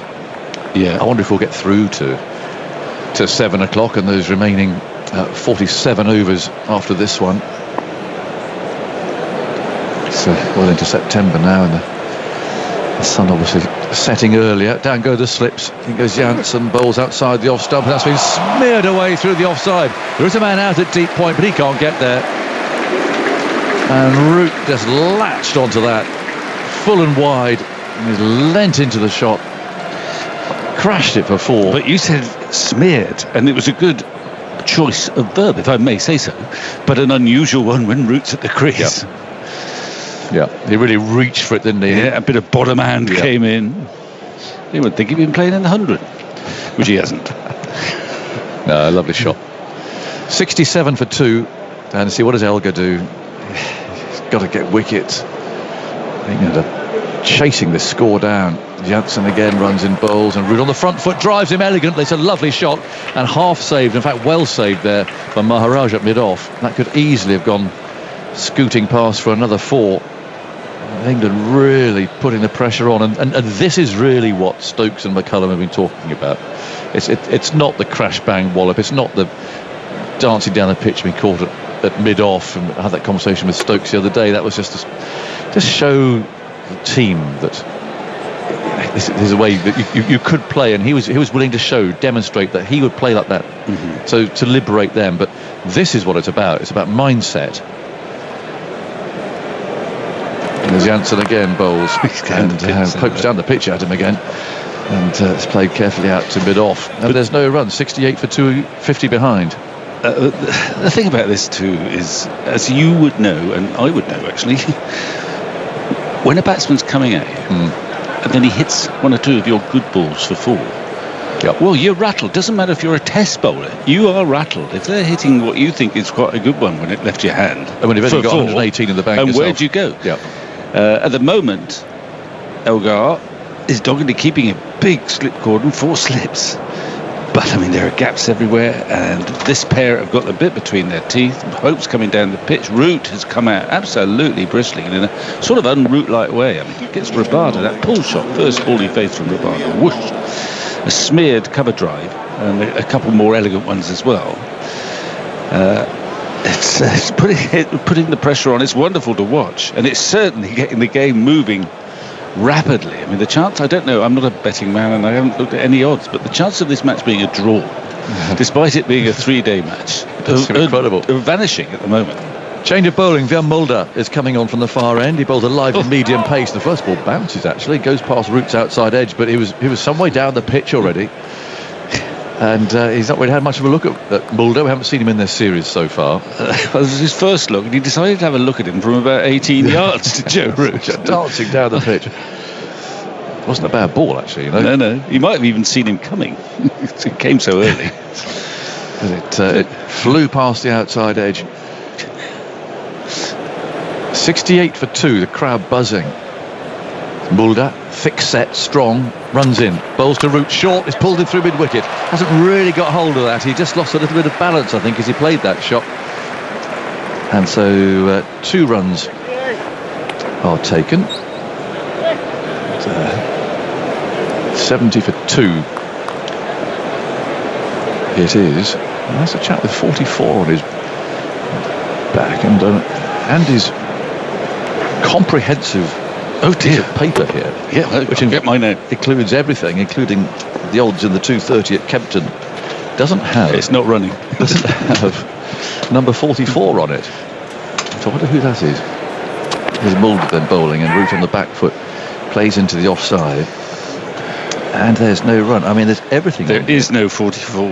There's no 44. I think it's Rickleton. Might have changed his number from when he was last in the team. They're all... in other words, this magnificent document is flawed. Well, there's been a lot of changing of numbers. Well, Alex Lees is... He's on it. He's the usual suspect. But I think... Do you think it might be Rickleton? It's been undermined. Well, we need to see if there's a number 96 out there. It's like bingo, isn't it? Mulder bowls, turned by Root, fielded by our man there at mid-wicket. Who's left-handed? It is left-handed. It could be Rickleton. Which gives it a chance. Left-handed batsman. Just looking round who else it might be. I think you might be right. He was listed as 96 on the official team sheet at the start of the game. Yep. Well, you can try and pull it back all you like. Yeah. I think that's Rickers. See Ben Stokes with a big smile on his face, looking very pleased. Harry Brook in next, and Stokes sitting next to him. As Mulder comes in and bowls outside the off stump, and Root lets it go by, and that's a typical thing, you know. It absolutely is. I remember just being there. Yes, to relax him a bit. What was Potts on the verge of in New Zealand? Playing in New Zealand hit at Lords in the first Test, and there was Potts overnight batting or something like that, and there was a lot of nerves and anxiety around. Folkes and Root were batting for the 6th wicket, and I think Potts was next in on his debut. A lot of pressure on his debut, and it was Stokes' birthday. Mulder bowling on the leg stump, turned away by Root. Good. And our man there's not even bothered to chase that. Flicked away through square leg for 4, and not a great ball, to be honest, but just ruthlessly dispatched by Root, who goes to 21. 74 for 2. But the point was that Stokes and all his family are going out to celebrate his birthday for dinner, but he took Potts with him just to sort of welcome him into the... He said, I don't want him sitting in his room by himself contemplating what might happen tomorrow. Yeah, well, that's, to be fair, that's echoes of Ian Terence Botham there, actually. Yeah. Although some would say he was looking for a drinking partner as well. I was going to say, I'm not sure that necessarily I'd want to... Yes. But, he will, I mean, he will do that. He will make the newcomer feel welcome and as relaxed as possible. And we'll be doing that with Harry Brook, that's for certain. He's just sitting beside him, and he was laughing and just trying to relax. A fellow young man is going to come out and make his Test debut in a really interesting situation too, at least at the moment, if he were to come out now. But the way these two are playing... Well, this will be interesting too, because there's 74 runs on the board. We haven't seen Nortje yet. No. But we are going to see him now. 4 slips, and Nortje, the fast bowler, is running away from us, and his first ball's outside the off stump. Pope has a look at it and takes his bat out of the way. So can the fast bowler summon something up here? He's bowled extremely quickly in the series so far. I think I'm right in saying it'll be on Andy's bit of paper here somewhere, but I think his fastest ball is 96 miles an hour. They've got it confused with Ryan Rickleton's number, I think. Oh, that could be it. Well, I think it's 40. Oh, 96. Yeah. That could be it. That's why 96 is alongside Rickleton. In goes Nortje again over the wicket. Is there, and he bowls outside the off stump. Oh, he's gone for this. Pope picks up 4. The width again outside the off stump. And he had a look at the first ball, but he didn't bother having a look at the second. And Elgar's got his hands on his hips there. And this, you could just feel this game rushing away from him. Well, it was very similar to the first delivery, but he wasn't going to watch it go by this time. It was a front foot cut almost. He smacked it. It was another smear, actually, but this time from Pope. But he middled it, and it flew away, square the wicket, offside. Big gaps there. Elgar's not going to compromise at the moment. He's still got 4 slips in. It's desperate for wicket. Yeah. 78 for 2. Nokia again kicks up his heels. Is there any bowls shorter this time? It's nudged away towards gully and fielded by Zondo. And there's no run. 78 for 2 in the 14th over. A buzz around the ground as Nokia digs away there with his foot at the area in which he lands on the popping crease. And walks back to his mark again. I haven't seen his speeds so far in this over. How's he looking? Last one came up at 89. Right. He had bowled a 96 mile an hour ball at Lord's. What it was. I think that's his quickest ball. Thanks, Andy. 78 for 2. So every speed of every ball was logged on there. Nokia again bowls over the wicket and Pope quite late. Plays the ball away carefully. At the slip area. And there's no run. 78 for 2. So England are 40 behind, having bowled South Africa out for 118 today. Wally Robinson taking 5 wickets for the 3rd time in Test cricket. A couple of interesting facts too. I mean, I presume they're yours, Andy, but the quickest first innings ever at the Oval in terms of overs bowled in Test cricket. A lot of Test matches have been played at this famous old ground. Nokia again bowls. Oh, he's hit him on the pad. Appeal for leg before wicket from behind. Nothing though from Nokia. He looked round for a moment there at umpire Menon and then changed his mind. So whether Pope got a little edge on this maybe, or I'm guessing the line of off stump. I'm guessing an edge, but also Pope against the man who can bowl 96 miles an hour it's a bit high. was running down the pitch at him. Yeah. So the quickest first innings at the Oval and the lowest first innings score here since England's 52 against Australia in 1948. In goes Nokia. Bowls. His fist rather there. That went fizzing through outside the off stump. And it's the end of the over. 78 for 2. But that match memorable for rather more reasons, really, or perhaps even one reason, I don't know. Of course, which was Bradman's second ball duck. As England were out for 52 in the first innings in that game. There were some English batsmen grateful for Bradman getting out for a duck, really, just to deflect. It was a good day for bad batting, but that was an odd. I mean, Pope. I mean, the juices are flowing. He was zipping down the wicket to Nokia in that last ball and flicked at it. Wouldn't have been a great dismissal, but he's still there. Root's still there. Mulder on his way, bowls short of a length, and Root, like he likes to do, plays very late. Hanson throws the ball at the stumps from gully, and again they run a single. So positive. So it's not just about hitting those fours, it's the singles, it's the running each ball so hard, and batsmen changing ends and field having to change round and all of these things, and the game just rushes away from you in the fielding side. You look up the score and suddenly 79 on the board. We're only 39 behind. There's so much time left today if they can get it all in. Well, they've bowled 15 overs. Haven't quite bowled 15. Bowls outside the off stump. And Pope lets it go by. Really rattling.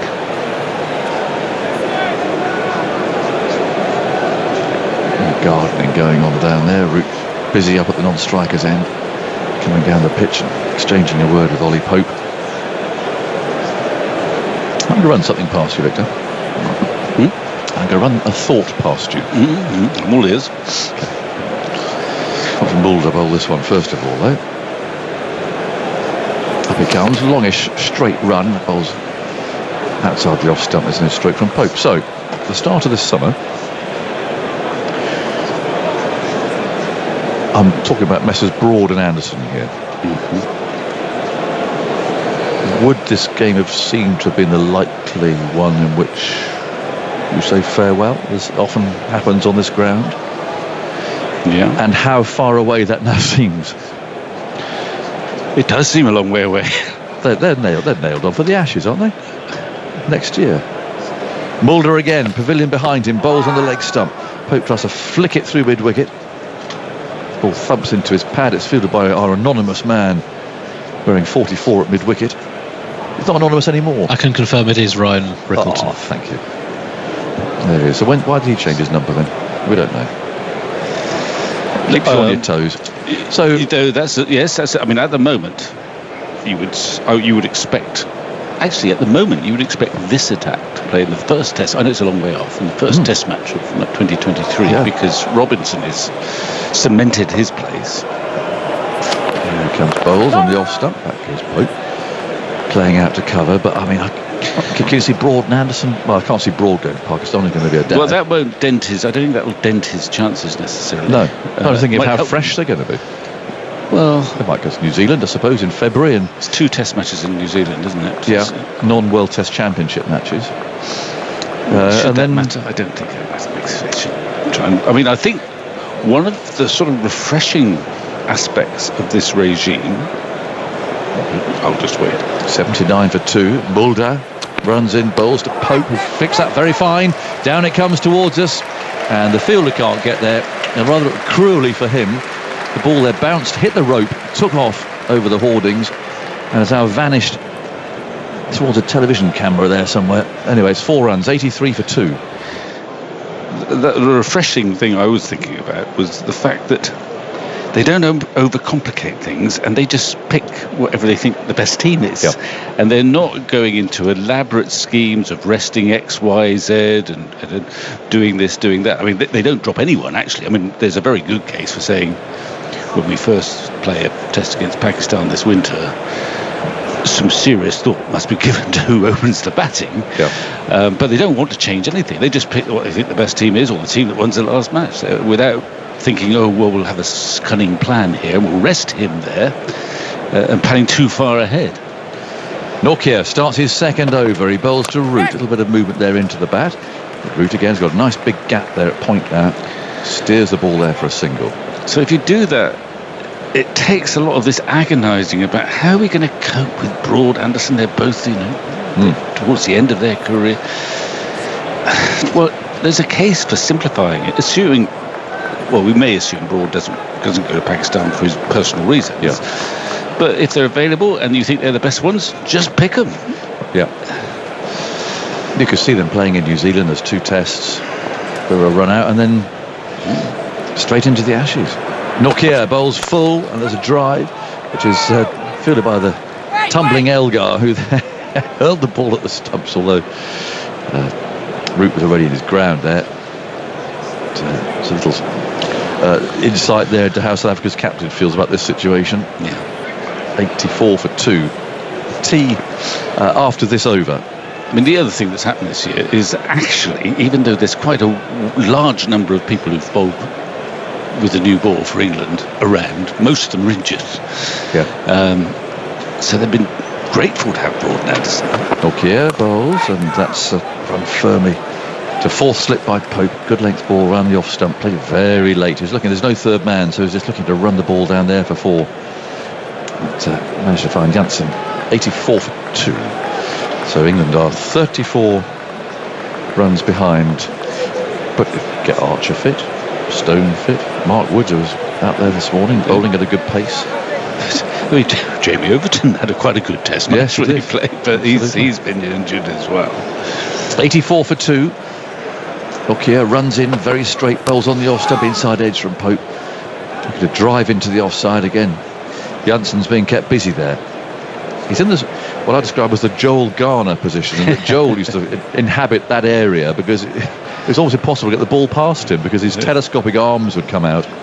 It's a crafty position for a very tall man with long arms, and Jansen is absolutely in that category. He can block it off. His physique is he's slimmer than Joel ever was, I think. Possibly.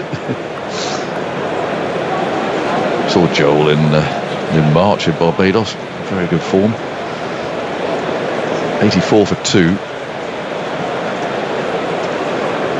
Look here, bowls outside the off stump, a flash from Pope. And flies through. I was recounting a story of batting here in 1984 against the West Indies when I walked out to bat with England getting hammered. And we're going to lose the game. Richard Ellison at the striker's end was at where Pope is now, and I walked past. Yeah. And there was a conversation going on between Joel Garner, who was bowling, and Ellison, to which basically Joel was saying, I want one of those stumps when it's all over. Just as I walked past, I heard this, and Ellie, Richard, somebody got to get me out first. I thought, that's a mistake. I'm not sure about that, Richard, if I'm honest. So I weighed anchor at the non-striker's end. There's Nokia bowling outside the off stump, no stroke. And off they'll go for tea at 84 for 2.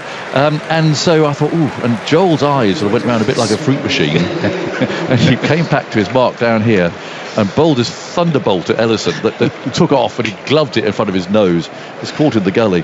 Anyway, I don't think I've really seen much of Joel since then. And I was with him at the Barmy Army do in Barbados. And I was starting to recount this story. And I said, and of course Joel, he said, I remember what he said to me, you've got to get me out first. He remembered it. Boy. He remembered it from 1984. Well, it's one of your stories. It's true. He remembered the conversation. It was extraordinary. I know. Well, anyway, Joel was not easily riled. No, he was wild that day. But it wasn't worth the effort to rile him. Anyway, 84 for 2 is how England have taken tea, and they're walking off very pleased with themselves. 34 runs behind. Wow. And that's what I mean, you couldn't really dream about what's happened on the field here today. Absolutely. It's been very emotional, poignant, off it if you like, and on it. Well, if there's ever going to be a celebration, a sporting celebration, then England are providing it here, because they're a magnificent position. Yeah, 80. I mean, they've only faced 16 overs. The opening problem has yet to be resolved. Both Lees and Crawley have failed. Nonetheless, 84 for 2 off 16. Pope and Root, who's come out bristling, have seized the initiative. And if they stay in, they're going to score 4 or 5 and over. Rabada, 8 and over he's gone for. I mean, again, as a fielding captain in this position of South Africa, you are just desperate that your main bowler stands up. And he's gone at 8 and over. Yeah, and one of those was a maiden. So he is your trump card, but he just couldn't get it right. Once Pope got after him with a couple of pull shots. There was the overcompensating, he was driven, and he just no balls as well. No rhythm whatsoever. And actually, Elgar would have been better advised, although with a bit of hindsight, after 3 overs, just take him off, get someone else on, and let him come back and hope he's got it right second time round. Maybe a change of ends or something. Yeah, but it's a treat for the thousands who are here. Yeah. Particularly if they're ardent English supporters. It's almost a perfect day so far. Well, there's lots of cricket still to come too. We won't 2.5 hours or so, 43 overs to be bowled. I don't think we'll get those, but there's still a lot of play to go, and it'll be intriguing to see where England are at the close of play today. Well, Mark Ramprakash is alongside me saying it doesn't matter what age you are, if you love something, and in this instance talking about cricket, and you have a skill, people forget what age you are, and it is a game for all ages. And we're seeing that with not only Broad and Anderson still doing it test match level, but up and down the country today, cricket is going on in memory of the late Queen Elizabeth, and people will be honouring her up and down the land from this level all the way down to grassroots. Yes, of course, there would have been much debate yesterday and various discussions going on with ECB and DCMS committee. But I, for one, I'm so happy that the game is continuing, and it is a great tribute to the late Queen.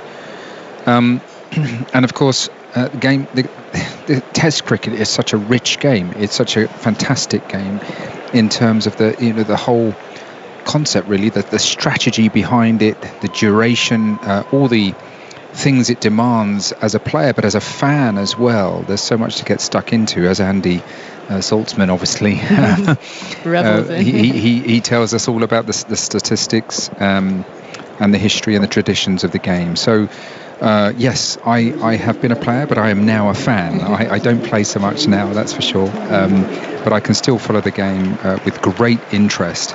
And I enjoy watching the modern day players and the way they go about things. And of course, they're not afraid to challenge convention, and nothing wrong with that. More power to that. And we've got, I suppose, for England at the crease now. Joe Root, well established, a world class player, possibly England's best ever batsman. I'm sure lots of people would debate that. And then young Ollie Pope, trying to make his way, trying to establish himself, has batted very nicely so far. And these two will resume after tea. Yep, the players have come back out. Floodlights are on. There's some blue sky up there, but there's also a grey cloud that was hovering a little bit menacingly during the tea interval. It meant the ground staff are out there with a cover poised. Thankfully, though, they weren't required to use it. So on we go, with England resuming 84 for 2 in reply to South Africa's all out for just 118. And the 2 wickets that fell, Alex Lees and Zach Crawley, both going to Marco Jansen, who is going to resume it from the pavilion end this time. 4 slips in place, so slightly more murky conditions, but the light isn't as good as it was just before the break. Joe Root on strike, he's on 23, Pope at the other end on 38. Here's Jansen, first ball after tea, and Root has to nudge it into that offside, angles it out towards point, as he does so often is a drop and a run. He wasn't able to take a single this time, but he often just gets off strike first ball of the over, which is a great annoyance to a bowling attack. 84 for 2 then. The Duke of Edinburgh, having just listened to the late Duke there on The View from the Boundary, he was a guest at a 1948 Cricket Writers Club dinner when the touring Australians were over, including Sir Donald Bradman's Australia, of course, in 1948, and that the speeches were in fact televised. As Jansen's in again, Saruti's up on his toes, and that's when go outside that stump through to the keeper with this bit of lift and carry, and there's a way towards the square leg umpire, and he is feigning some pretty ferocious cut shots. The speeches were televised and were so good they delayed the 9 o'clock news back in 1948. And yeah, certainly the late Duke's love of cricket goes way back. It's fascinating to hear him listen there to Johners. I almost did a very Johners thing to you there when I brought you in, Mark, because I think you'd maybe just taken a mouthful of cake, hadn't you? I really appreciate that. It's just, my tea. I do like a cup of tea and a cake. Root again facing up to Jansen. Tall man, right arm over, left alone by Root. Outside the off stump again with good carry through to Verena behind the stumps. But speaking of ages and again Royal cricketing connections, I mentioned earlier the charity match I played against the Royal Household Cricket Club at Frogmore on the grounds of Windsor Castle. But how beautiful is cricket when you can pull together former England international fast bowler Devon Malcolm all the way through to a 13-year-old who was our wicketkeeper and by far the best player in the team. It was a really wonderful occasion. Here goes Jansen, and now Root comes forward, looking to clip him through mid-on, but finds Rabada, and there is no run. Ball comes back into the gloves of Verena. Well, I'm sure there are clubs up and down the country who have got experienced old pros, and of course, they bring in young players, and they might be as young as 10, 11, 12 playing with the adults, and it's so valuable really to have those experienced old heads to introduce the youngsters to the game and help them learn the etiquette. A game for the generations. Root's pulling away here. Something's distracted him behind Jansen as he was running in. I think maybe a bit of movement on the second level. Is it the middle tier?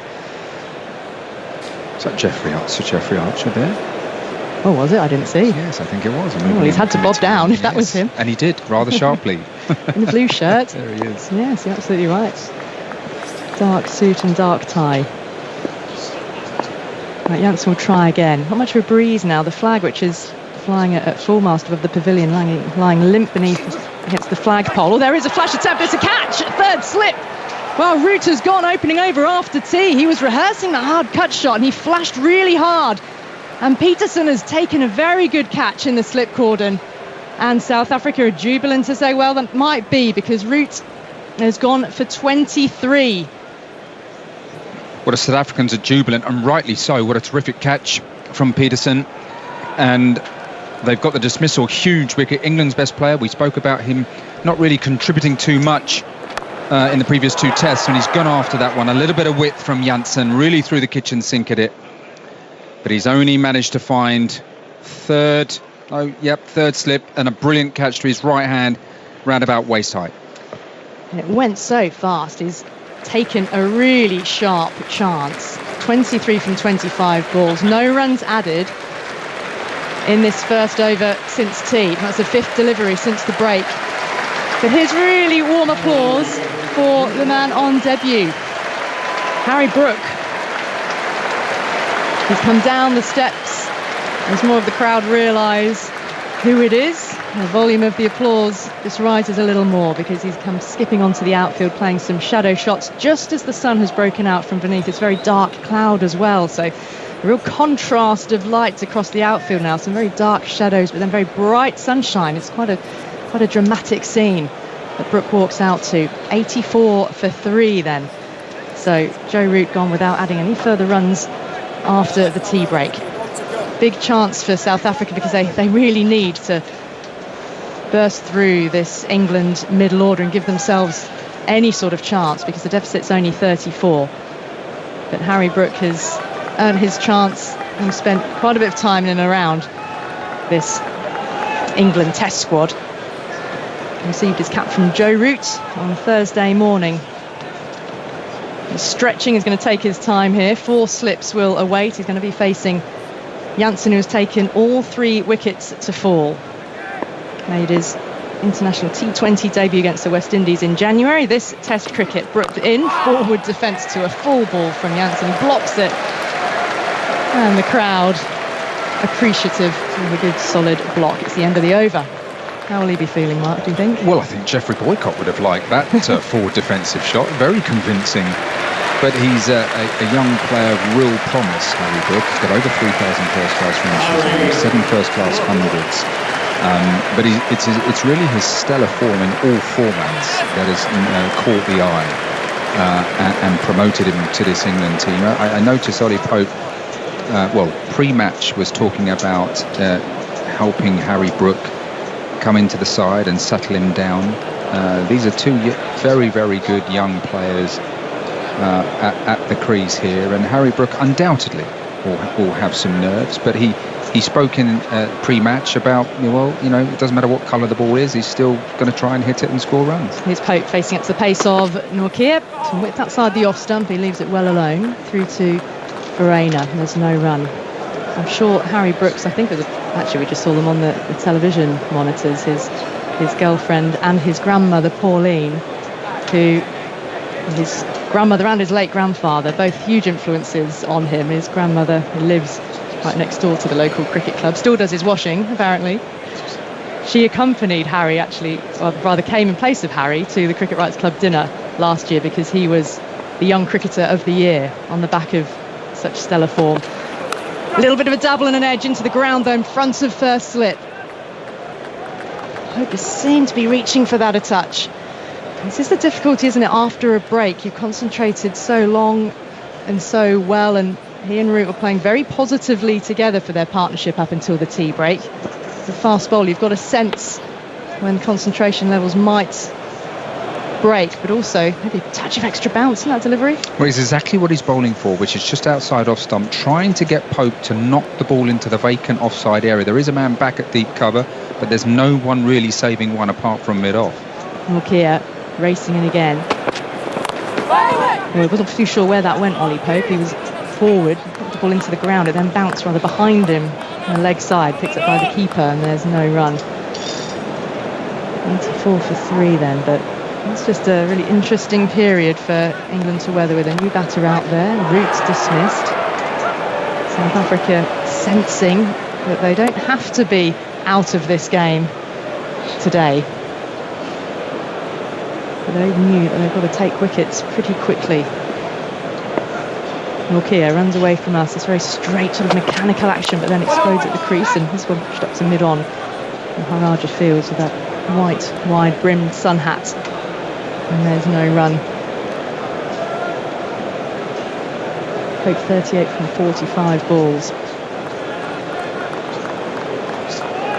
Yeah, Harry Brook's grandmother was quite the character when she came into the dinner, and I think arguably was more excited to meet David Gower there than she was by receiving the actual award to then pass on to Harry. Huge cricket fans, the family, steeped in the game. Norkia in now to Pope, gets one on the pads, clips away past the square leg umpire for 4. Crowd have enjoyed that. It was there for him. Pope moving into the 40s, 42 not out. 2 batsmen meet in the middle of the pitch. England 88 for 3 now.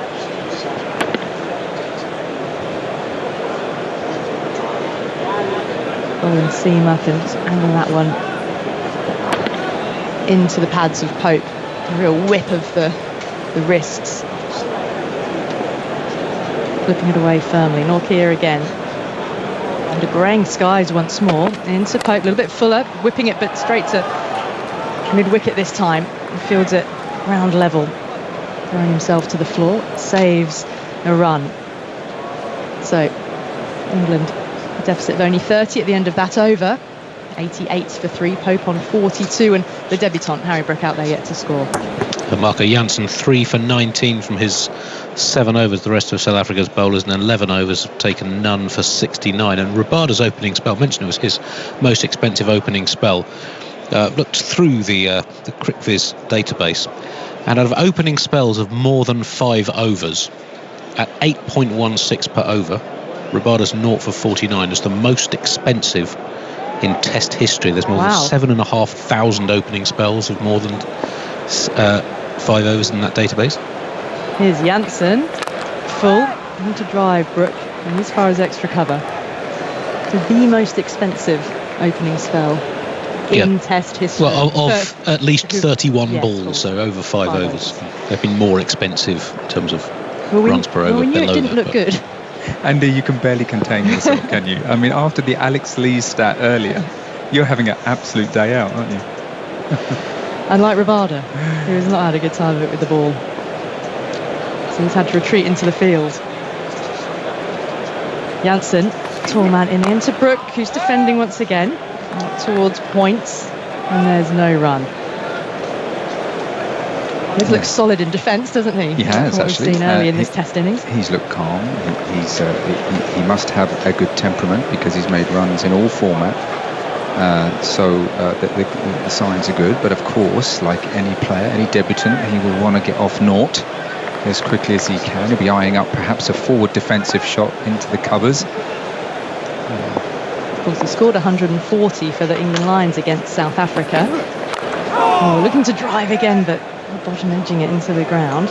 Because it was a very different looking bowling attack that innings was against, as Dean Elgar was quite quick to point out pre-match when that was put to him and he was asked what he thought of Harry Brook. Yeah, and it's the whole occasion, isn't it? It's one thing to play against the Lions down at Canterbury, but to come to the Oval, big occasion, deciding Test match of the series, and the game, you know, at a really interesting phase.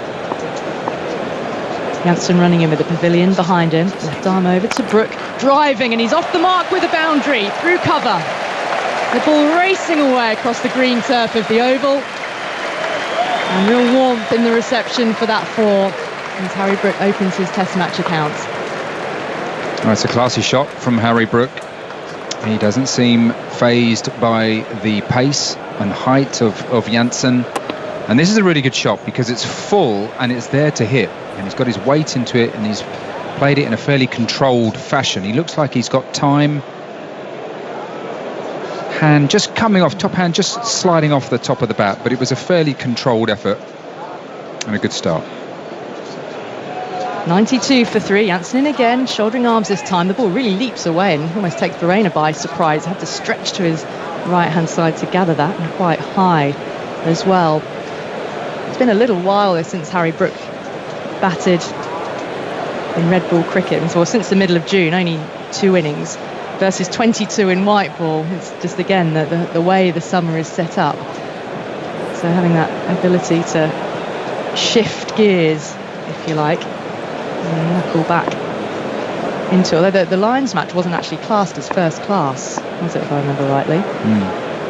Here is Jansen in again to Brook, driving once more. It's fizzed past backward point for 4. Wasn't quite as pure a stroke as the one before, albeit the hand came off the bat, but he is looking, and the ball is there to be driven. He drives. Yeah, he's got a pretty simple attitude to life, Harry Brook. in terms of being a batsman. Again, given the invitation by Janssen, full of length, ball sliding across the right-hander, and he's gone after it. But again, I think it was a fairly controlled shot, not looking to over-hit it. And that one raced away just behind backward point.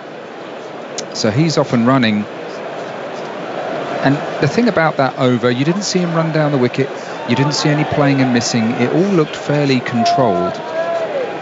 And England will be mightily happy if these two can just put together a partnership. I mean, we've still only faced 19 overs in this England innings. Extraordinary, isn't it? Norkia, new over, now to Pope. Bends it down into the ground and can't get it beyond the slip cordon. It's fourth slip who fields. Janssen, a tall man with long arms, able to stretch out and field the ball. Well, Brooks been in outstanding form this summer in all first-class cricket, and this excludes that England A game when he made that century. He's averaged 107 in 12 innings before this, with 3 centuries and 6 other half centuries. His first-class average coming into this summer was only in the high 20s. He's really fulfilled his promise so far this year.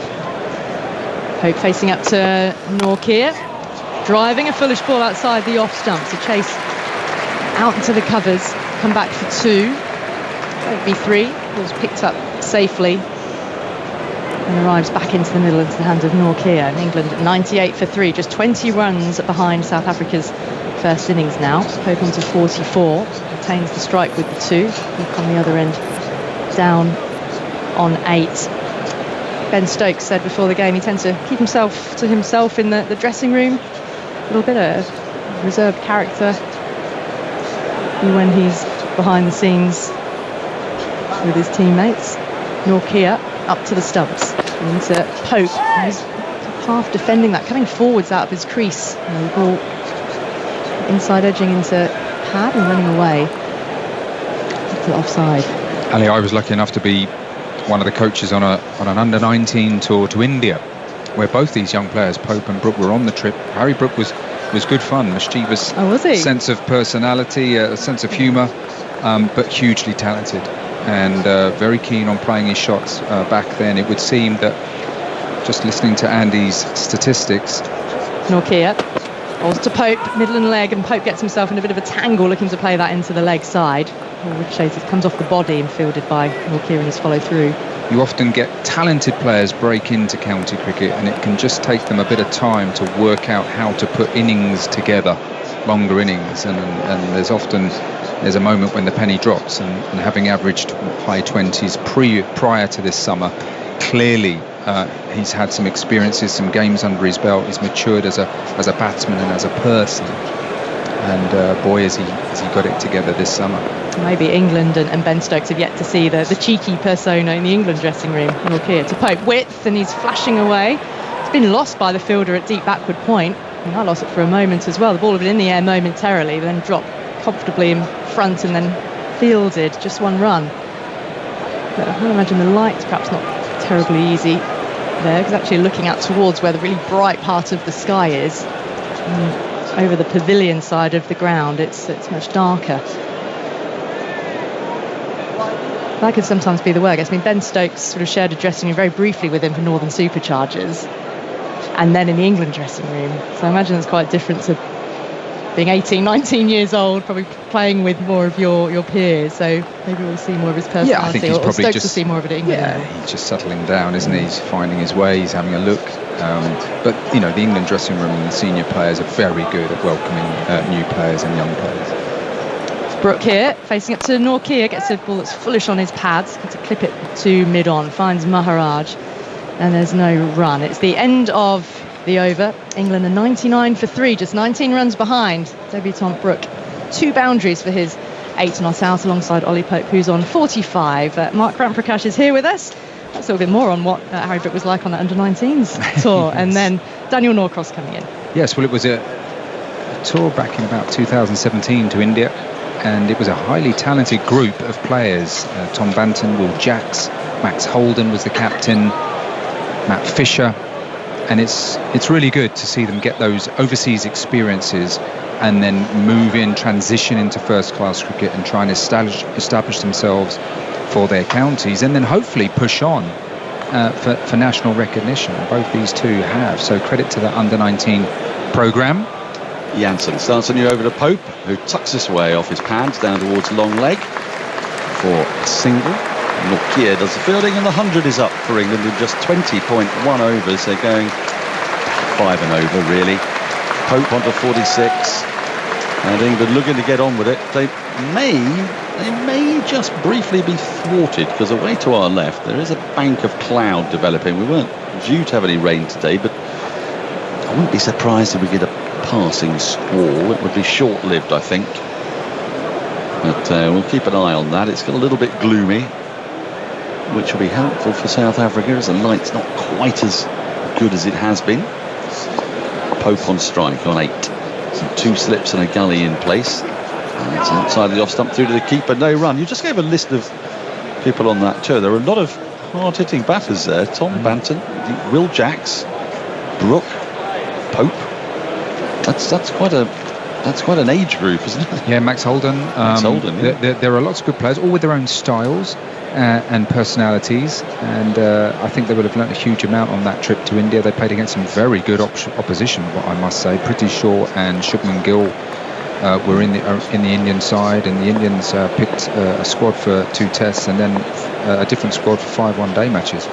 Janssen into Brook, who pulls but doesn't time it. It lands a little bit in front of short mid-wicket. There's no run. Brook looking to score. That is his natural game. He's not going to hang around here particularly. And the field somewhat reflects that. We've got a deep point and a long leg. Now, not all of the bowlers will have played against him in that warm-up game, but a fair few of the batters here would have done. They were in that match at Canterbury, so they're not unaware of what Harry Brook can do. Janssen into him, and he lets this go at the last minute on length as much as anything else. And so it goes past the off stump into the keeper's gloves. There's no run. It's amazing how even a leave can look convincing or not. And actually, Harry Brook, he moves into position quite early. You talk about that pre-delivery movement. He goes slightly back and then slightly forward, head still at the point of release, and Janssen operating, sort of going across the right-handed Brook, but he's left it well so far. Janssen into him. Brook's back raised, defends a foolish straight ball into the onside. There's no run. I was talking to his school coach Martin Spate about him about a month and a half ago, and he had nothing but praise for him, both as a player, as a bloke, really, much as anything else, and his work ethic. But he did say, you know, there are some players you look at when they're young and you don't know if they're going to make it or not. For Brook, I think he seemed to suggest that the talent was very visible. As Janssen runs in increasingly gloomy conditions, wide of the off stump through to the keeper, left alone. The lights are on, not on full beam, but you're starting to see the 4 shadows accompanying all the fielders at the moment, and this is going to be an increasing problem as we go on through the rest of the day, because we're hoping they can keep going till 7 o'clock to get all the overs in, but sunset around this time of year in London is a bit around about 7:30, just before, and sunset of course is a fair while after the light is deemed good enough for cricket. Andy? Well, it used to be that many tests were scheduled for 3 days in this country. Yes. The last time that was the case was 1949. They played a 4-test series with New Zealand. All 4 3-day tests were drawn. There's a story about that, isn't there? As Nortje is in and Pope defends the front foot. There's no run, because hadn't there'd been longer tests in the year before against Australia, hadn't there? And there was a sort of suggestion that New Zealand rather smarted at the notion that they could be defeated in 3 days and did a bit of a go slow. Is that right? I'll have to dig out the scoring rates, but what's interesting is that there were 3-day tests, but 3 of them had more than 360 overs of cricket. Really? So over 120 overs a day at Penn. So basically 3 days, the equivalent of 4 and a bit days away Test cricket's played now. That's 20 overs a day, and they didn't do the extra half hours in those days, did they? As Norkier rushes into Pope. Pope dabs this into the ground, and it's nicely taken at fourth slip of his head. Prevents the ball from running down to the deep backward point boundary for four, but a no ball has been called. Another no ball, this time Norkier. Is that his first? I'm pretty sure it's been called. It hasn't come up on the scoreboard yet. But the umpire's right arm was very definitely jutting out away from his side. Well, time will tell if that was a no ball. It's Norkier. This metronomic run-up is in, and Pope cuts down through backward point. They'll just get a single. Pope will move to 47. And the score nominally to 101 for 3. I suspect it might be 102 for 3. It's going to be a bit edgy when there's a road run knocking about. It has gone up on the main scoreboard now, but the scoreboards are not all scoreboards are agreeing. Our TV monitor is still at 101. The two electronic scoreboards have got the right number. I think we can assume it's 102, but it is getting gloomier and gloomier. I think the umpires might be moved to have a look at the light, especially with Norkier bowling at the speed he is, regularly over 90 miles an hour. Norkier from the Vauxhall end into Brook. He's got four slips in place, and Brook drives elegantly through mid-off. It's running away towards the boundary. It's being pursued. It probably won't get there. Dean Elgar will haul it back in, and batters return for a third. 105 for 3. The deficit now just 13. Brook into double figures. Well, it was a nice shot down the ground. He's into position early. Just a push, not quite timed perfectly, but when the ball is as quick as Norkier, it raced away through mid-off. Interestingly, deep square leg had gone back, so they were trying to plant the seed that it may be a short ball, but Brook was equal to it. Norkier into him again. He comes forward, pushes it to the offside square of the wicket. There's a gap there, and he can get through for an easy single. Goes to 12. Sorry, Pope. I beg your pardon. Pope goes to 48. England 106 for 3. Just a couple of times though today when Brooks played a shot, the bat's turned a bit in his hand. Do you have quite a loose bottom hand grip? I don't think that's him at his best. I think you're right. One of the fours off Janssen, his hand, I think the first shot that he got off the mark in Test cricket with, his top hand seemed to come off the handle. So I don't think that's a normal thing. He's perhaps not quite as fluent as he would like yet. In, and that's well played by Brook. It was a shorter ball. He just fended it off his hip into the onside. Again, there's a lot of space, and he can amble through for a single this time. Moves to 12. 107 for 3. The umpires are now looking in that way that they do at the sky with a certain suspicion. Well, as a player, we always used to look west for the prevailing weather, but I think this is more from the east, and it's started to drift. Yes. It has got quite significantly darker.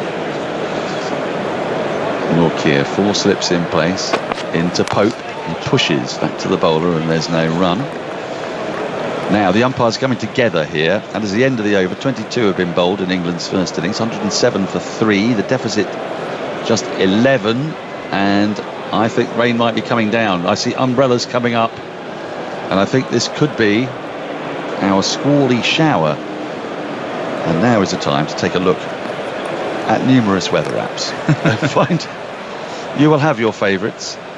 Prakash Wakanka put me onto one this year, which has proved pretty accurate, and it says it says rain starting in 5 minutes, which is moderately unhelpful because the rain has started. The sheets, the tarpaulins are coming on from the gasometer side. The players are making their way off. One of the umpires is out there with an umbrella, and now a slightly elaborate way of covering is taking place at the Oval, where a tarpaulin is. It's a tarpaulin. It's a sort of green meshy sheet is brought to cover the actual wicket, and then large white tarpaulins are dragged on by 5 rather rather slow-moving ground staff. It's not quite as you get in Sri Lanka, where suddenly 50 people arrive from all sides and the entire place is covered in. So now there's a race. Now there is a race on as ground staff are hurtling towards the tarpaulin on the Harleyford Road side. And I really can't tell you how long this is likely to last for. The forecast wasn't really for anything in the way of rain, so I'm expecting it to be short and sharp. So we'll just reflect on where we've got to so far today. It's been an extraordinary day. There was an extraordinary first 10 minutes before the game started when the crowd as one were entirely silent for about 8 to 9 minutes before renditions of the national anthems, which are extraordinarily moving, and then play got underway in a rather surreal atmosphere, and England straight away began taking wickets. Ollie Robinson and James Anderson took the top off the South African order. At one point they were 36 for 6, a recovery of sorts. 36-run partnership for the 7th wicket, got them to 72 before they were bowled out for 118 after lunch. England then set about their task of really trying to put pressure on South Africa in this shortened game, only 3 days of course, and have been going around about 5 and over. They've lost 3 wickets, both openers and Joe Root straight after tea, caught at third slip really well by Keegan Peterson off a fierce cut. And Ollie Pope though is still there on his home ground. Andy Zaltzman is with us. Can you give us an update on Ollie Pope's oval average when you get a moment? Because it's fairly. Have you got it? You got it to hand? No, I'll dig it up. Yeah. It's one of the more ridiculous statistics of the modern day. There was a while when he had a higher average than anyone on this ground apart from Steve Harbison, I think, was the strange anomaly. Yes, Vic's looking quizzically at me, but I think Harbison had a couple of not outs. I don't recall him ever scoring 100. So England find themselves 11 runs behind, 7 wickets in hand. This rain is very much unwelcome when you've already got a shortened test match, but we can go on until, well, now beyond 7. We can, in theory, go on till 7:30, but that, Victor, is not going to happen because, for reasons best known to the... Yeah, it'll be dark, and I don't really understand why this test match wasn't scheduled to start at 10:30 before any of the tragic news broke on Thursday. So, fair point. Yeah. County Championship starts at 10:30. It does at this time of year. You're right. So there's little scope for adding on play at the end of the day. We've worked that out. My observation is it's a mugs game opening the batting. It looks like I don't know. I'm just thinking Harry Brooks come in, and it's always exciting, isn't it, when you see a new player making his debut. We know he's gifted, but how's he gonna adjust? It's a whole different ball game. Not because the ball's travelling that much quicker, but it's the scrutiny, and it's suddenly everyone's staring at him, and how's he going to react? Well, he's only been out there for about half an hour, but it looks quite promising, doesn't it? And then you're thinking, well, what if he does really make a significant score here, and then Johnny Bester comes back? How do you juggle? How much sacrifice do you make? Who do you put out? Do you play your best batsman, but have them out of order? Do you throw someone up to that opening position? That's where England are struggling at the moment. Do you try and manufacture an opener from nowhere, or not? Well, they've manufactured... I don't know. You need to be an England batting coach to know the answer to that. Well, they have rather manufactured a number 3 in Ollie Pope, who hadn't batted at number 3 mark, had he, for Surrey? And I think Surrey said at the start of the season, when he came into the England side in June at 3, they did say, well, if you told us you were going to do that, we would have batted him at 3 for Surrey. Instead, they batted him at 4, a place below Hashim Amla. So they sort of have manufactured a 3, and the way England's openers have gone, we heard from Andy Zaltzman that over 50% of the opening partnerships have lasted less than 6 overs. So you're sort of coming in at 3 almost as an opener anyway, aren't you? Yeah, I mean, there's 2 schools of thought, really. I think there's the sort of data, evidence-based decision-making, and then there's the more, perhaps the instinctive, more fluid type of looking at selecting players and giving them different roles in the side. So, for example, Ollie Pope, as you rightly say, he'd never batted 3 in first-class cricket. Where is the evidence to suggest that he would be successful doing it at international level, which is clearly a step up, and that he'd had, I think it's fair to say, an indifferent, perhaps first 10 or 15 test matches, and not a difficult winter in Australia. So it was quite a big thing to elevate him to that role and give him that responsibility. And I mean, look, I think very, very highly of him, and I think he's every inch an England player, and I think he'll go on to have a long and successful career. But I sort of feel that when you pick a young player, you want to try and give them circumstances in which it's more likely that they will succeed rather than in spite of. So with Harry Brook, I don't want to digress too much, but his preparation over the last 4 weeks, I'm not sure is exactly high performance to go into a test match and a deciding test match of the series. I think it's asking quite a lot, but he has so far looked very competent, left the ball well, and hit the bad ball. So all good with that. I think I'm guessing, I'm speculating that Baz McCullum and Ben Stokes would be actually quite happy to throw in a player that they rate, not only in terms of talent, but also temperament in handling, and what Vic was talking about, in handling the spotlight and the scrutiny of international cricket. I suspect that they'd be quite happy to throw in a player at the top of the order because they feel he's got the temperament and the talent. Just some news to bring you before we continue. It's been confirmed Queen Elizabeth's funeral will be held on Monday the 19th of September. That's just been announced. There's more details now over on 5 Live about the service. Well, just getting back to that, I mean,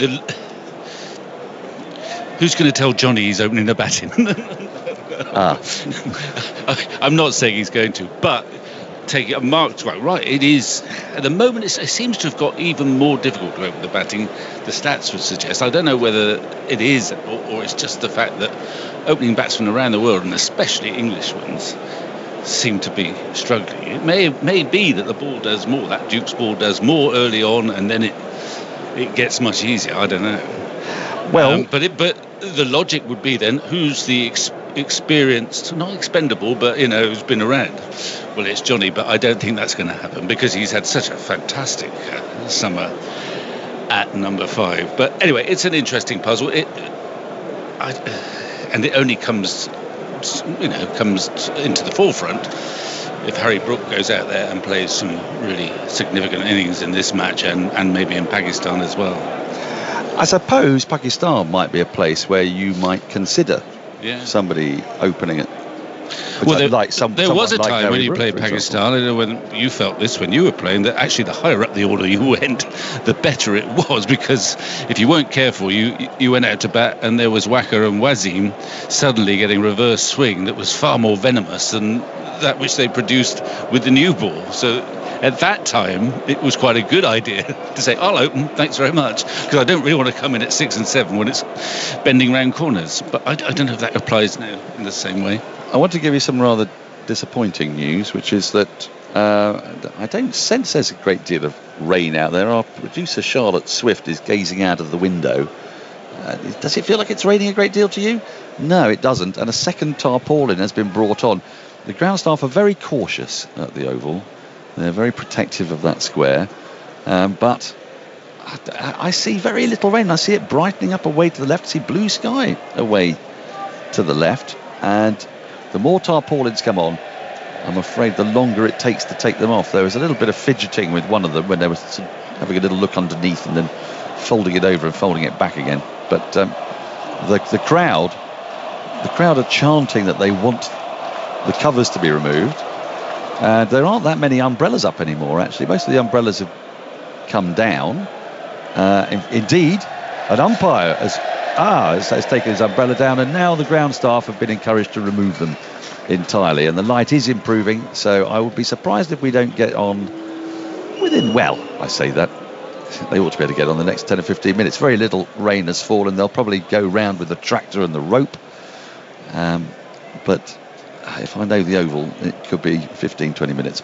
Andy. Have those stats on Ollie Pope at the Oval. This is now his 31st innings in first-class cricket for Surrey and England. Combined, he averages 90.5 over 2,000 runs. Only two players who've batted 10 or more times on this ground have better averages. Zahir Abbas, great Pakistan player of the 70s and 80s, 13 innings with 6 not outs, averaged 162. Ooh. And despite his final Test innings duck, Don Bradman averaged 139 on this ground. But Pope's average of 90 in all first-class cricket of batters who've played 25 or more innings on one ground. He's one of only 6 instances of a player averaging 90 in over 25 innings on a ground. Bradman did so at the MCG and the SCG, and the others were Indian players in India. Ashok Mankad and at the Wankhede Stadium in Mumbai, Vijay Merchant, one of India's early greats, at the Brabourne Stadium in Mumbai, and SS Bharve in Pune in the late 20th century, a player with whom I'm familiar. No, I'm not overly familiar. We've got slightly frustrating news to bring you now. It looked like that they were taking the covers off, but there's something of a stalemate here. So umpires are now coming out, and they're coming out in that slow way that umpires are wont to do. You find the slow moving of umpires one of the more irksome aspects of cricket, don't you, Andy? I do, yes. They seem to have been trained to walk at the slowest possible pace that a human being can move, which I think, generally, I think the umpires set the tone for the pace of play. We're talking about 120 overs in a day back in 1949 in those 4 drawn Test matches. Not to say the cricket was necessarily riveting, but probably a bit less dawdling than we get now. It's true across all sports, though, isn't it? The kind of pace of players I think declined. It has. Tennis, golf. Yes, I suppose it has. I mean, at the same time, we should, for balance, point out that South Africa have not played out a draw in 43 Test matches. So it's not usually affecting, but in a game that's only going to be 3 days long at most, then you would hope that the umpires would be a little more sparky. And now we are having a tarpaulin is being removed. I think the umpires have taken a minute to walk out to the middle and have said you can remove them now. That might have been done 30 seconds less, but does it really matter? 107 for 3 if you're just joining us. England in reply to South Africa's subpar 118. 5 wickets for Ollie Robinson, 4 for Stuart Broad, that drew him level with Glenn McGrath on 563 wickets, the joint second most number of wickets for a seam bowler in the history of Test cricket.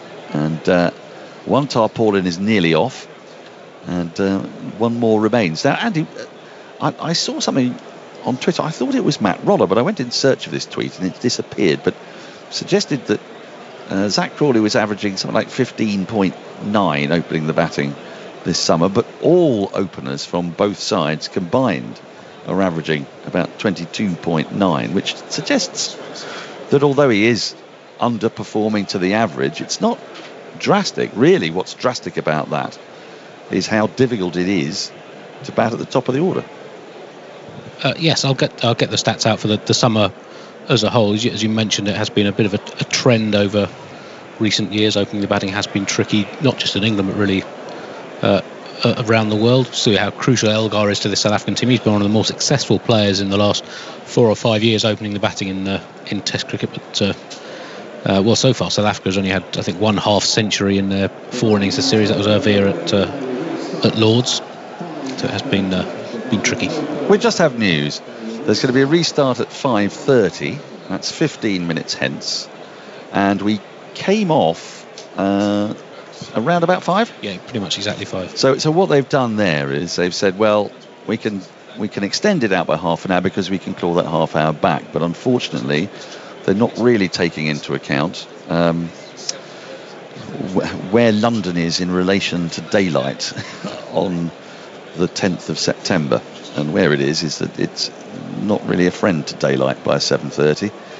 So I think that half hour might be moot.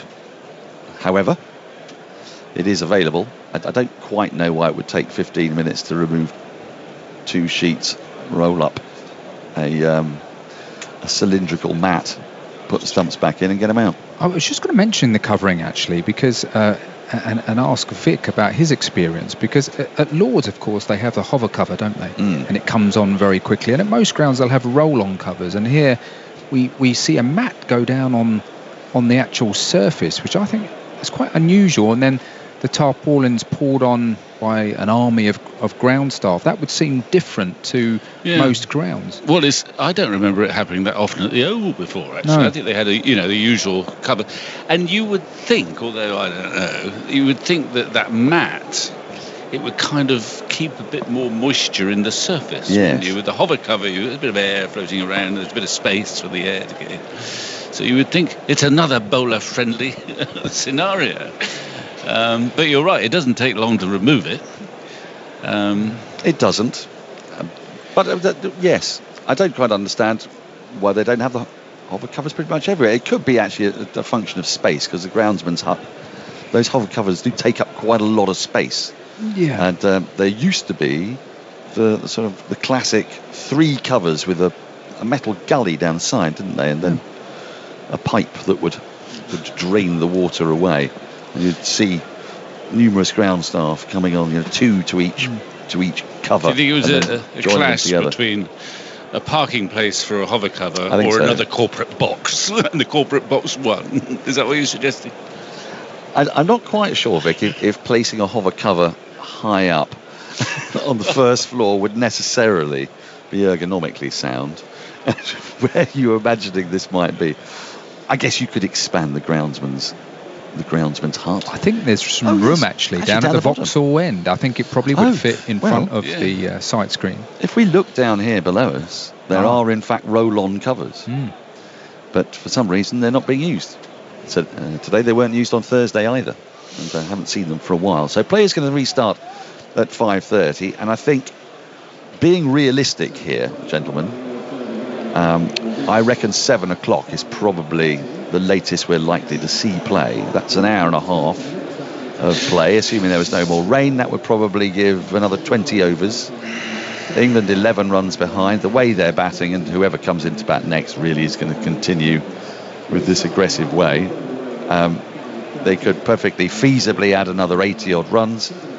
They might find themselves 70 odd ahead at the start of tomorrow. We can in theory play until 7:30, but that theory is it's challenged by light and the laws of physics, unfortunately.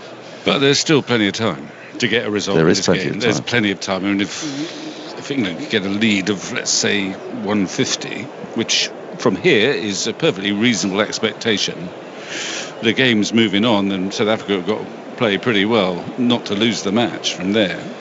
Andy, I was hoping you could go scurrying in search of the least amount of playing time that there has been in 3-match series unaffected by the weather, because it strikes me that I think the first Test match ended inside 2 days of playing time, didn't it? 178 overs or something. Yes, it was one of the shortest games. I can't remember exactly where it was in tests in England, completed tests where there's been a win/loss result. We've only had 58 overs in this match so far, and already the side batting second has almost reached the total of the side batting first. Just before, I mean that's next in the in tray, Dan. Your previous request about opening in England so far this summer. Openers combined from all the 4 sides we've seen, New Zealand, India, South Africa and England, in 7 tests are averaging 21.2 collectively, no centuries and 6 50s. There's only been one previous summer in England out of the 101 summers in which at least 3 tests have been played without a century by an opening batter in tests, and that was way back. It was a tricky summer for batting, 1888. Oh, it was, yes. So since then, we've always had a century by an opening batter. Every year there's been more than 2 tests. We had to wait in 2018, didn't we, to the last test, and then did KL Rahul and Alistair Cook get hundreds? Was that right? Yes, I think that is correct. In terms of the average, looking now at summers with 4 or more tests, 21.2 is the 3rd worst average by openers in an English test summer. 88 summers have had 4 or more tests. The worst was 2019, Ashes summer, when the only century by an opener is Rory Burns' somewhat sketchy effort at Edgbaston. Openers collectively averaged 20.0, 20.7 in 1954. You've also got 2018, 24.3 is sixth on that list. So 3 of the 6 worst summers for opening the batting in Tests in England have been in the last 6 years. And bearing in mind that one of those Test matches was played at Trent Bridge, where the pitch was an absolute belter. Both sides got over 500. That either suggests, Mark Ramprakash, that opening batters have a deficient technique, at which point someone will start talking about white ball cricket and they play too much T20, or a combination of the balls, the pitches and the skill of the bowlers has rendered that task that much more difficult. Well, it is a difficult task, and there are a number of elements involved, unquestionably. And of course, this year we see. I think the pitches really have been pretty good, and they've been drier. Obviously, given the weather, I think that the pitches have been quite good, and we've seen a batch of balls that really, if you get through the new ball, you can really cash in. I was speaking to someone actually in county cricket who was talking about the evolution of this wobble seam phenomenon, and how we saw today England bowled impeccably. They bowled really, really well. And actually, I was talking to Isha about 15, 20 years ago. It was that bowlers should get close to the stumps and that they'd be really difficult to play. And we saw Dominic Cork do it and Sean Pollock do it in the late 90s very effectively and very, very well. Today, England operated with Ollie Robinson and Stuart Broad in particular quite wide of the crease, angling the ball in with this wobble seam. Now, of course, I think I heard you talking earlier, Vic, about, if you got your wrist wrong, that was a wobble seam. Yeah. But they do it very, very effectively. And what it means is that it's a lot more difficult to play the ball that seams either way than if there's sort of consistent swing. And I remember Michael Atherton talking about this way back early in my career. I think it was in the early 90s, about would you rather face swing or seam. And I think the Duke balls have swung a lot in years gone by, but they've been pretty consistent swing, whereas you get this seam movement that we saw today from Broad and Robinson both ways from a good length. That is very, very difficult to play. And it makes obvious logic, because the ball moves later in its appearance in front of you. If it does it off the pitch, you've got no time at all to adjust, whereas the really good players would watch it swing and still be able to middle the ball. But it's practically impossible to middle a ball coming at you at 85 miles an hour if it moves off the pitch. It is a case that we now see, and it was a big feature of last year as well, wasn't it? That we see bowlers target, and the Indian bowlers as well, targeting the stumps with that wobble seam, because I guess exactly as you're saying, with that late movement, that can get through your defensive product, and it can also make you look like your technique's faulty, because you see what looks like a gap between bat and pad. How do you counter the wobble seam? Do you have to get further out to the ball? Is that why we were seeing in the Ashes, and we were commentating elsewhere for some of the winter together, and scratching our heads at just how far over to off stump and beyond players were batting? Yeah, I think, look, I do think that there are some that could work technically long and hard. And you mentioned about the short format.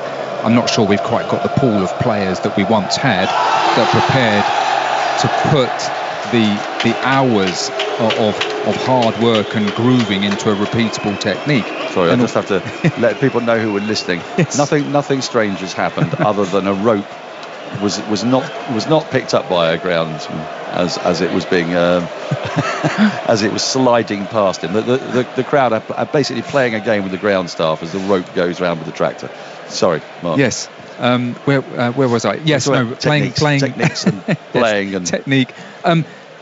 So the short format and so the traditional art of opening the batting and backing defence, playing tight and late, backing your concentration and batting long periods of time. That seems to we have less players around the first class arena who would seem to want to play in that fashion. And of course, when the England captain comes out and says actually he's looking for players to come out and put the pressure back on the bowlers. Alex Lee's run down the wicket to Mohammad Shami, second over of the run chase, as it was termed. And we've seen a completely different mindset and almost a different way of going about it. And we saw in that series, you're absolutely right about targeting the stumps, and fields were set a lot straighter. Often there was a deep square leg, and runs were coming with inside edges and singles into the leg side. But the bowlers were prepared to accept that by bowling these wobble seam deliveries, looking for bowls and LBWs. The other thing that I think has changed is the aspiration to open the batting, because before Mark's time, actually, you had some of the best players who started as middle order players who actively wanted to open the batting. Graham Gooch would be a very good example. Dennis Amos as well. Dennis Amos is the other obvious example. They both started their England careers as middle order batsmen. They both struggled a lot. There is the one, I imagine, the one plus about opening the batting is that you know when you're going to go out there, certainly at the beginning of the game, and you can set yourself for when you go out there, and some people like that. So there was a phase where Boyks never really... England batted Geoffrey Boycott a few times at number 4, but they soon scrapped the idea because I don't think he was very comfortable there. He writes about it. He writes about it, yeah. Writes about it so a lot. I'm just observing that there was a period where the best players thought they wanted to open the batting, but I think the best players quite rationally now are thinking, actually, if I bat at 4, I'm going to average about 10 or 15 more. Look at Joe Root. I mean, Joe Root, England were crying out for someone to bat at 3. He did it. It didn't work. He's got himself back down at 4. It's been hugely effective for England. It does mean you've got to find someone to go 1, 2, 3. And I'm not sure that we've solved the problem here, but it's one that's going to persist for a while. Now, the players have made their way out. The umpires are out. Isha is going to take over from me shortly. Are you staying on, Vic? I don't know. Well, I'm just loitering for a little while. You're not loitering. I'm just staying for a moment. Well, put it better. Victor, tell us what we can expect to see in the next hour and a half. Could be 2 hours. Play can go until 7:30, and then it will be Ishikawa. Well, I think we're going to see once. They won't spend much time in reconnaissances, but I think they will try to bat as aggressively as they were before the break. I suppose logically they should just try and get themselves back in again, but they're both showing positive intent all the while. And South Africa need to get some wickets to claw their way back into the game. I mean, games move so fast that it really doesn't make much sense for South Africa to look to try and... They've got to get the wickets rather than try and keep it tight. That's their best mode of survival in this game. Their best bowler is going to continue. Certainly their best bowler in this match, which is Marco Jansen. And we have another glimpse of England's latest Test cricketer. Yes. Harry Brook just rehearsing a couple of drives. So pretty confident so far. 12 off 15 deliveries. Thanks, Vic. In comes Vernon Philander, and it will be Janssen from the pavilion end. England 107 for 3 then as Brook is back and across. Jamie playing at the ball in front of him. Catches the inner part of the bat to mid-wicket, no run. They've got a fielder out at a wide third man, so almost a deep point. And they have had, for the last few overs or so, prior to the rain interval, whether that's to protect the runs, these two happy to play their shots and the drives. Ollie Pope in particular loves a cut shot. There's nearly a catching opportunity out there. There have been a couple of deliveries hung out outside the line of off as Brook allows that to go in the channel. The left armour coming round the wicket to him, 2 slips in the gully. Lights on still here at the Oval and still fairly overcast.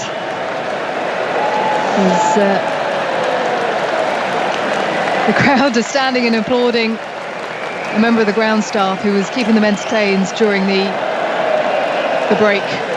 With the tractor going round and the roping that we see in the outfield, he stood in position, and every time it came round he would try and jump over it, sometimes unsuccessfully, Vernon, as Brooks defends that one in front of him. Yeah, it is beautiful to see ground staff, hard work being a groundsman, especially when there's rain interruptions. Of course, they want to make sure that play gets on as quickly as possible. They have done so, but it's a really concerned period for South Africa. The run rate at the moment is just under 4s. So they want to make sure that they bowl a couple of tight overs. Of course, Marco Jansen really being the pick of the bowlers for South Africa. I think something that he's done generally well is bowling in their channel. Jansen bowls, Brook allows it to go in the channel once more, just sitting on the back foot. So England 107 for 3, trailing by 11. If you're just tuning in today, day 3 of this test match, after the decision to carry on, the first ball was bowled this morning after a washed out first day. Day 2 no play, of course. So effectively 3 days to try and get a result. South Africa were bowled out for 118 in the quickest first innings here at the Oval ever, as Jansen is past the stumps, pulled away by Harry Brook, out to fire leg and taken. Well, he is not going to believe that. Kagiso Rabada had to be alert to the situation. He was on the boundary, came in a few steps. It was a flicky pull out to the leg side, and unfortunately for Brook, looking to show that intent, he has been dismissed by Jansen, who now has 4, and England 107 for 4. Yeah, he'll be gutted. It's not the best delivery by Marco Jansen. Back of a length, and he's trying to flick it towards the fine leg area. Hit it airborne, and KG Rabada makes absolutely no mistake. And that's a wicket South Africa had wanted at this time of the day. Harry Brook, debutant, he's going to go for 12. England 107 for 4. He'll be really gutted with that shot. In many ways, it's a loose delivery down the leg side. He needs to pick it up.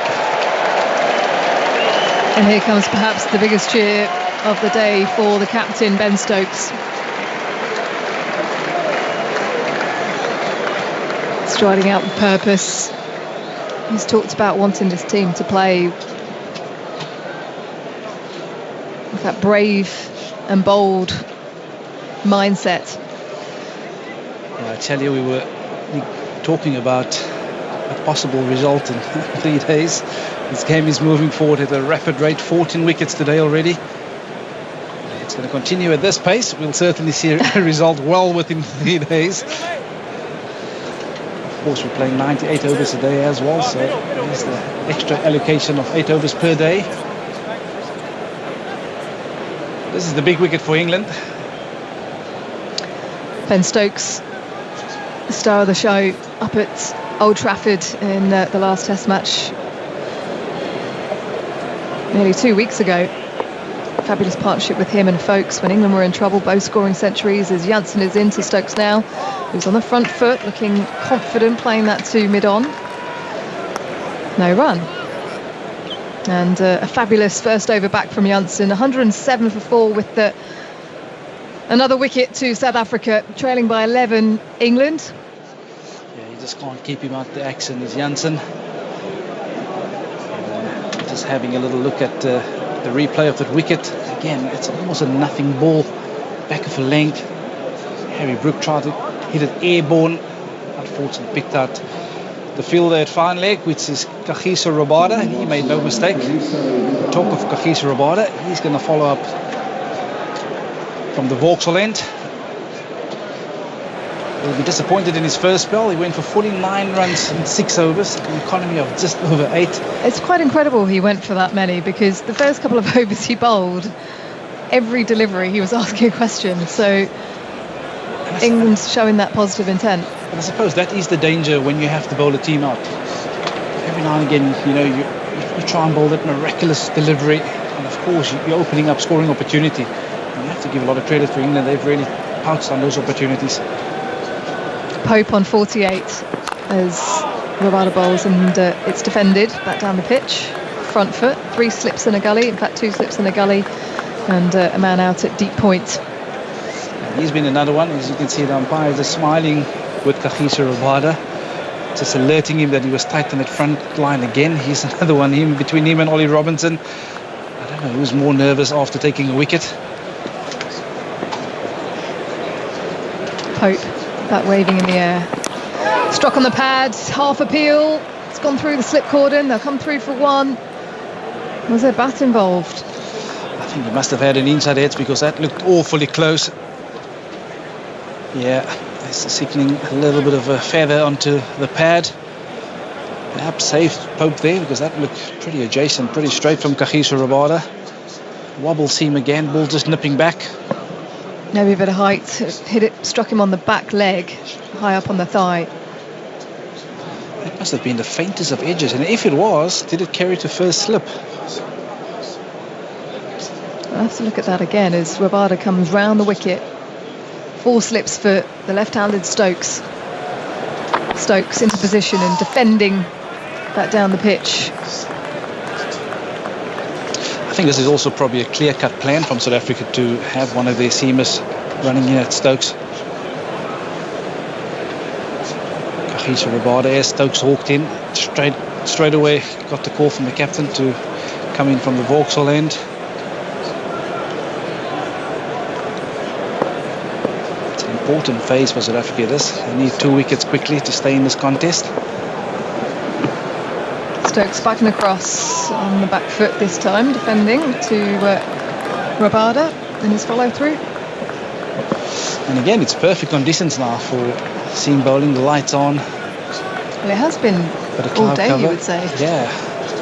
And the sun just showed it's peaked once or twice, not for too long.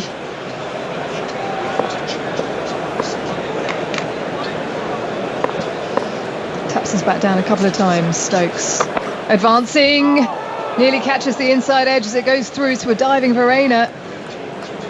Kagiso Rabada deciding to follow the England captain, fold it towards his pads, not able to get that room to free his hands, but he does do this every now and then at the start of his innings. Yeah, it's certainly a risky option again against a guy that's up and around at 90 mile an hour.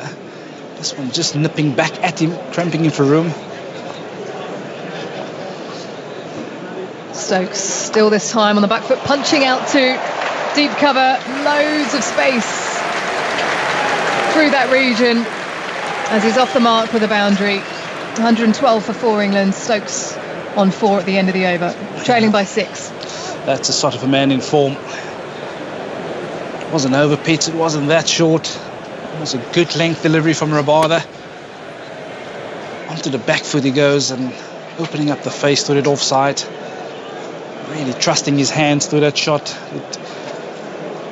It's Stokes.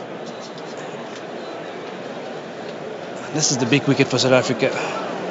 They feel if they can get Stokes, they can really opening up a gap. But I think also you have to give a lot of credit in the way Ollie Pope has gone about his business. Been really busy. He scored at a really good rate. 49 of 60 deliveries. Here he is now, spinning the bat in his hands. Janssen bowling over the wicket, the left arm, and 2 slips in a gully in position. Pope pulls, but miscues, finds his way to mid-wicket, hits the toe of the bat. He has been good at the short stuff today, Pope.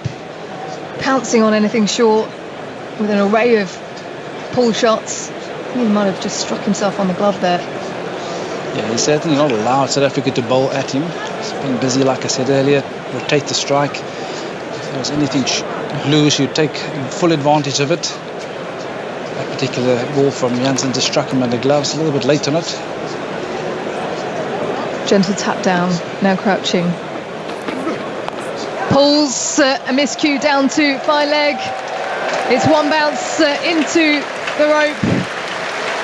As he now raises his bat towards the dressing room and around the ground. Ollie Pope makes it to 50. His 9th 50 in 30 test matches to go along with his 2 centuries. Yep. He loves playing here at the Oval as England go to 116 for 4. Yeah, a big round of applause from around the ground from his teammates. They will know this is such a valuable innings in a low-scoring affair this far. He's just shy of scoring half the runs for England this far. 53 out of 116. It's just a feeling he gets, and everyone else, when he's here in South London. Deficit of 2 as he now advances, misses the ball, and has to race to get back in to the crease as the throw comes in from Verena. I reckon he's taken a little bit of a lead from his captain, charging the seam bowlers. But it's smart from Janssen, who just dropped his length, brought it back a bit. I was about to say it's probably not the wisest decision to make to be advancing against Janssen, because he does extract that extra bounce as well. Here comes the tall left armour again, past the stumps. Pope this time lets it go across him. He's been really impressive as Janssen. Many asked the question why he was left out in the last test match. He's always in the game. He's always asking the questions with the ball. Of course, he offers you a lot with a bat as well. So it's good to see him back.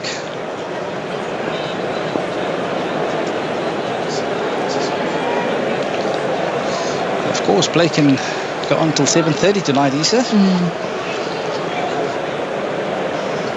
Will South Africa be batting again as Pope lets that one go again?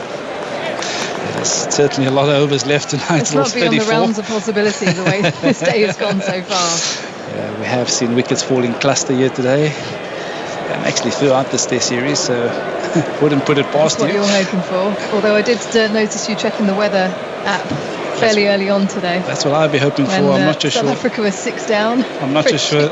I'm not too sure that's what the South African batting lineup would be hoping for.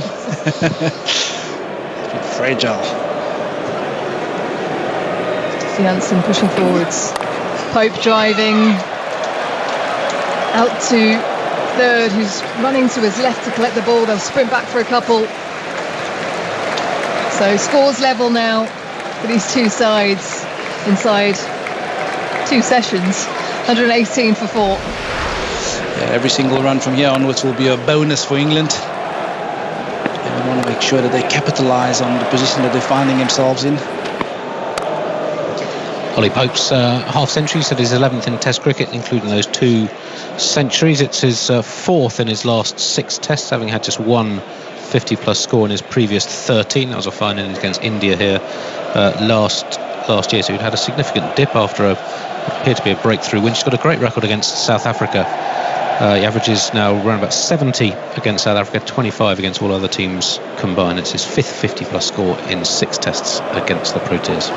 You'd be hoping for a few more tests against South Africa then. Yeah, he has been doing well against South Africa. Remember him in South Africa as well. Rabada to continue from the Vauxhall end to Stokes, who's forwards and working the ball around the corner down to fine leg for a single, moves to 5. A lead now for England to 1, 119 for 4. I said 2 sessions, 2.5 sessions. They've gone into the positives. 1 for 4. South Africa, they need a couple of wickets quickly. It's amazing when you come with that sort of mindset of having to play 3 days and almost feel that, you bet for a day, you get yourself out of trouble. And all of a sudden, you lose a couple of quick wickets. You just find yourself with your back against the wall. Kagiso Rabada coming in from the Vauxhall end.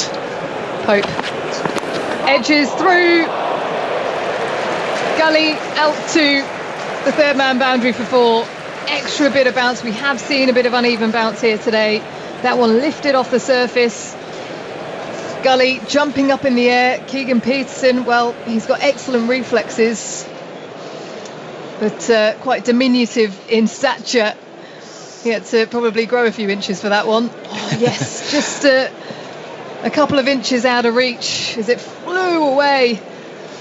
Yeah, I think it's beaten him for pace and bounce. He was never going to get there. He needed a trampoline to get up to that one. 123 for 4 then, as Rabada is in again to Pope, fending at that one in front of him. Squared up by Rabada as he's got a smile on his face now. Lead of 5, Pope to 59 then, 123 for 4 England. They had Marco Janssen in that position for most of the innings, when they had 4 slips, and they've taken Janssen out. But was he at least a foot taller?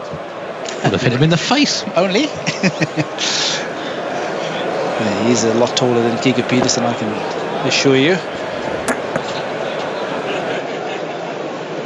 Pope just surveying the leg side field, square leg going out to the boundary. Rabada in again.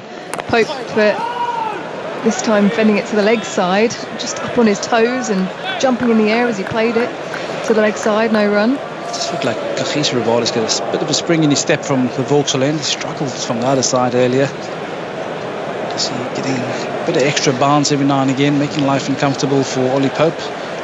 Just to remind listeners of the context of this test match, England searching for their 6th test win this summer and a series win against South Africa. 1-1 in the series. South Africa sitting on top of the World Test Championship rankings as Rabada past the stumps now to Pope on the back foot, chopping it down into the ground.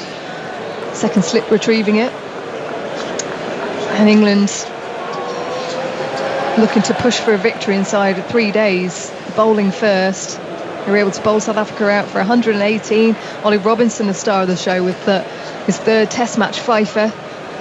In reply, England out the blocks quickly. South Africa responding with a couple of quick wickets as Rabada comes in here to Pope, who's whipping the ball through mid-wicket out to the deep mid-wicket fence. There's a chase on for Keshav Maharaj. Well, the crowd think it was a 4, but I'm not so sure as they come back for 3.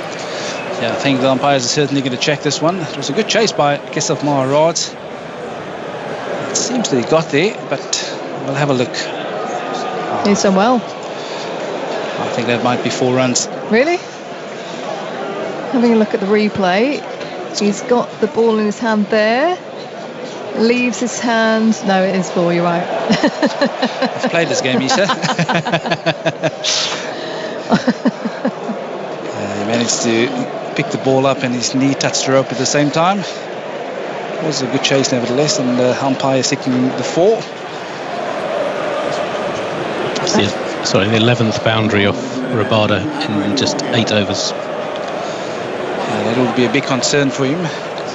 He's a lot more disciplined than that, but also he'll probably feel the urge and the need to strike, and doing so affording England the scoring opportunity. And you have to give a lot of credit to England. They've pounced on every scoring opportunity that was available to them. But we also see a bowling change now. Anrich Nokia, a real paceman for South Africa, back into the attack. Yeah, he's been turned around, this time bowling from the pavilion end. 127 for 4 England, then lead of 9. Stokes on strike on 5 with Pope at the other end on 63. Here comes Nokia round the wicket. Stokes squeezes one out. Yorker length from the fast man. South African captain, he'll be hopeful that Anrich Nokia can perhaps knock 2 over here for him, including the England captain. He's really the dangerous player here. So he can really take the game away from you in about a half a session as well. So his turn to his spearhead, Anrich Nokia. He's been fantastic throughout the series, bowling high speeds, really exciting to watch. Mechanical action, robotic even as he bowls. It's high up in the air from Stokes, looking to launch down the ground, middle, running back, and it's dropped. Dean Elgar tracking it back towards the pavilion. He dives to take the ball. I think it's in and out as Ben Stokes, I think he'd given up as he was walking down the track. He picks up a single, goes to 6, 128 for 4, a lead of 10. Yeah, his turn to his spearhead. He's got him the opportunity. Ben Stokes advancing down the wicket, trying to hit it down long on. Managed to find the thick outside it, and Dean Elgar put in a big dive, didn't even get a hand on it.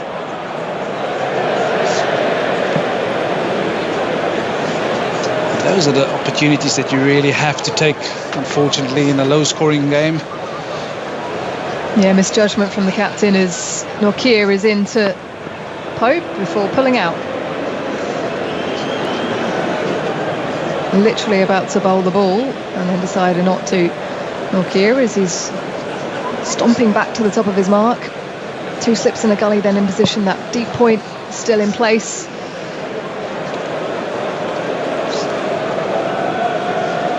A wideish third, there is a point but quite square, mid off, mid on, mid wicket, and a fine leg is Nokia running towards us past the stumps. Pope defending to the offside, no run. Yeah, it's really important when those opportunities do present itself? Did you take them? I massive believer in a low-scoring game. It's about momentum. You take that catch and all of a sudden you create another opportunity. You're right back into it. The jumpers are coming out. Aidan Markram carrying a whole load of jumpers down the stairs from the pavilion. Norkia past the umpire to Pope, who's flipping the ball down to fine leg. Elisa Rabada pushing off the rope to come in and throw the ball in. They'll pick up one. Signalled a leg by, so 129 for 4. A lead of 11. Bright sunshine here now in South London. Lights still on, but plenty of shadow across the ground as Stokes sets up to Norkia. Charging in. He bowls. Stokes edges and caught at first slip. Another one falls for England. This game is moving so quickly. England 129 for 5. And he gives Ollie Pope a gentle nod as he has to make way and head towards the dressing room. Yeah, South Africa brought on Norkia to do just this. It's afforded him opportunity. It weren't taken, and this time round, made no mistake by Sarel Ervier at first slip. It's a ball that just on and about it off stump, nipping away from the left-handed Stokes, trying to hit it under up. But he has to make his way for 6. England 129 for 5. I'll tell you what, South Africa will start believing now.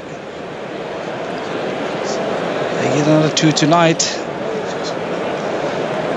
Well, they could potentially still bowl them out tonight with the amount of overs left.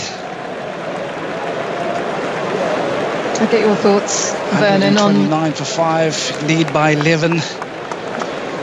I'll get your thoughts on England's approach in this innings, and then it'll be Dan Norcross. Yeah, they're not going to give up on their positive approach, and we've seen the captain charging a few, hitting a few up in the air. Well, that was one of the more bizarre overs. There's still one ball a bit left. Is it the pace? Is it the pace of Norkia? It seems to render England's batters quite skittish when he comes onto the ball. Absolutely. I think also what pace normally do is it makes you revert to instinct. So you almost play an instinct, but I think, you know, they're probably trying to sow to the South African seamers that we'll take you down. So instead of, you know, playing on instinct, you know, we'll take the attack to you. But I'm still a massive belief that you need to get in, you need to get the pace of the wicket. And yeah, that sort of approach is almost like the soft option for me. That's the 5th time Norkia has dismissed Ben Stokes in tests for just 72 runs from 107 balls. So he averages just 14.4 against South Africa's fastest bowler. New man at the crease, Ben Foakes, who has come off the back of an unbeaten 100 in the previous test, 113 not out. He's come to join his Surrey teammate Ollie Pope, who has been the only real batter today to find real fluency. He's got 63, the only half century today. Norkia pumping his elbows is in, and Foakes comes forward, pushes back to the bowler. There's no run. 27 overs have been bowled. We've had 63 overs today. 15 wickets have fallen. That's a wicket every 4.1 overs. It's extraordinary. Absolutely extraordinary. Yeah, that is a lot of wickets in one day. It's 15 up to now, and there's still a lot of overs left in the day's play. But like you said, the thing I really like about Pope was he's really busy, and we always talk about positive mindset. I think he's almost invented his own way of being positive, looking to rotate the strike. When the loose ball presented itself, he obviously scored of it. I think he's hit a lot of boundary square of the wicket with those short pitch deliveries from Kagiso Rabada up front. So Rabada starts a new over, and Pope defends from the crease square of the wicket. The offside, it's picked up by Janssen, and there's no run. But he has really been the pick of the batsman. Old-fashioned test match cricket. Well, yes. It's the only part that sort of has been, really. Today has been remarkable. The sun now really is out, but shadows are lengthening as we're coming up to 5 to 6 in mid-September. Rabada in. That's flicked away fine by Pope. It's running away to the fine leg boundary. That'll be 4. Just straying onto the pads, Rabada. And Pope moves to 67. The lead now 15. England 133 for 5. It's certainly not a match-winning lead. Any lead is going to be handy, of course. And with 2 days left in the game after this, it's looking increasingly likely that there'll be a result, a positive result, one way or the other. Yeah, not much going Rabada's way. That's his 13th boundary off his bowling this far. Here is Rabada once more, and Pope defends on the front foot. There's no run. The wicket of Stokes, by the way, is the first wicket not to fall to Marco Jansen in this innings. Jansen picked up the other 4. But with England losing wickets at regular intervals, it hasn't really tested Elgar's, the lack of depth in the bowling, with Vian Mulder as the 4th seamer and Maharaj. These aren't ideal conditions for him to bowl. You want to have your seamers on as much as possible. Rabada into Pope, who nibbles at this and is gone. Caught by the keeper, Verreynne. He punches his bat in frustration. Rabada finally has a wicket. And Pope has got to go for 67. The wickets continue to tumble. It was just in the channel outside the off stump. We've seen Pope play that little shot a few times, just pushing at it, little nudge, and a healthy edge has flown through to Verreynne at some pace. He takes the catch comfortably around about waist height, and South Africa are right back in this. England 133 for 6, the lead just 15 as Pope receives very warm applause from his home crowd. He scored just over half of his team's runs, 67 out of 133, but he was furious with himself for playing at a ball he didn't need to. He could have left it alone, but that's not been the way of Pope in this innings. He's been busy, he's been aggressive, and he'll be saying to himself, though, where was I trying to hit that ball? If I'd got much on it, where's that going? Yeah, he's had his troubles out there. I think he's had a couple that flew over the gully area earlier, a couple that went in between gully and slips, and this time around a bit of extra pace and bounce from Kagiso Rabada. It's always a dangerous shot when you play away from your body, especially off the back foot as well. But that is a massive innings in the context of this game. Now then, Stuart Broad's going to come out to bat. He's not the Nighthawk, he's just coming in at 8, but he'll play the same way. That's the way that Stuart Broad plays. So again, the entertainment will continue, and then after this, Leach, Robinson and Anderson. So at this point on, this is when we start saying every run becomes valuable, doesn't it? For the South Africans, they're thinking we could wrap up this tail for another 20 runs. Problem is, they might be batting again tonight if they do that. Yeah, we were discussing the unlikelihood of that earlier, but all of a sudden, there's still 31 overs left in this day. Well, 2 quick wickets, and the wickets of Stokes and Pope have suddenly they've changed the complexion of the game. Andy Zoltzman. 26 runs for 3 wickets since the resumption after that rain break. Pope finished 67 from 77 balls with 13 fours. Rabada 67 runs for 1 wicket. So I guess they can call that one a draw. And we were asking if there's enough time in this test match. We might have a day to spare at the rate that this is going. Really could. Rabada round the wicket, the left-handed Broad. 4 sips in place, and Broad inside edges, perhaps onto pad, and it bounces back towards Rabada, but on the bounce. Yeah, South Africa, they'd start believing now. They've got 2 new batsmen in. And like you said, every run from here onwards is vital, is really pivotal for either team. Of course, South Africa want to take a few more wickets quickly. And Broad's not going to die wondering, is he? I don't think so. As he faces up and he drives a full-length ball back to Rabada, and there is no run. That is the end of the over. It's only the 28th over of England's innings. They've lost 6 wickets. They're 133 for 6, lead 15. Neither Broad nor Folkes has scored a run yet. They've just faced 3 balls between them, and England would have felt not comfortable because these are difficult batting conditions. But when they were 4 down with a lead of 11, was it that? Yes, around about 11. They would still have had thoughts of a lead of 100 plus 150. Well, now, is this going to change the way Folkes plays? I doubt it. I think he will still bat his own way, certainly while the number 8 is in. We have 3 slips in a gully, almost 3 slips in a 5th slip. Norkia into Folks, wide of the off stump, left alone, but the pace now for both these bowlers is really up. Norkia has been regularly hitting 90 miles an hour, 91 miles an hour. Rabada has hit 90 miles an hour a couple of times himself. Yeah, he's been a real good prospect, good to watch, real quick bowling. Heinrich Norkia just has it in him to bowl that spell, pick up 2-3 quick wickets, really break the game open for his captain. Pick up the big wicket of Ben Stokes, of course. Norkia into Folks. Folks plays an angled bat and he won't get a single. There's a really good diving stop, third slip by Marco Jansen. He's a tall man, so he's got quite a big wingspan there. Prevents the ball running down to the boundary for 4. Yeah, he's got a good read. Marco Jansen.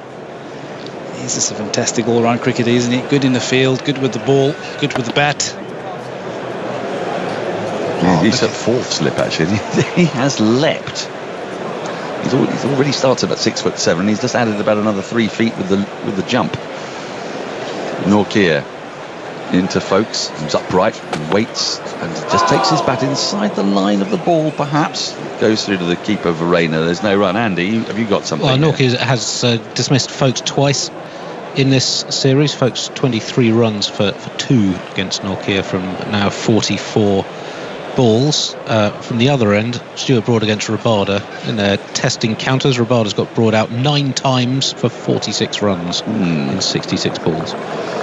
Right, so batter's in the right place as far as South Africa are concerned. I was going to ask you to go scurrying around for the smallest aggregate scores in the combined first innings of Oval Test matches. I thought you might enjoy that one.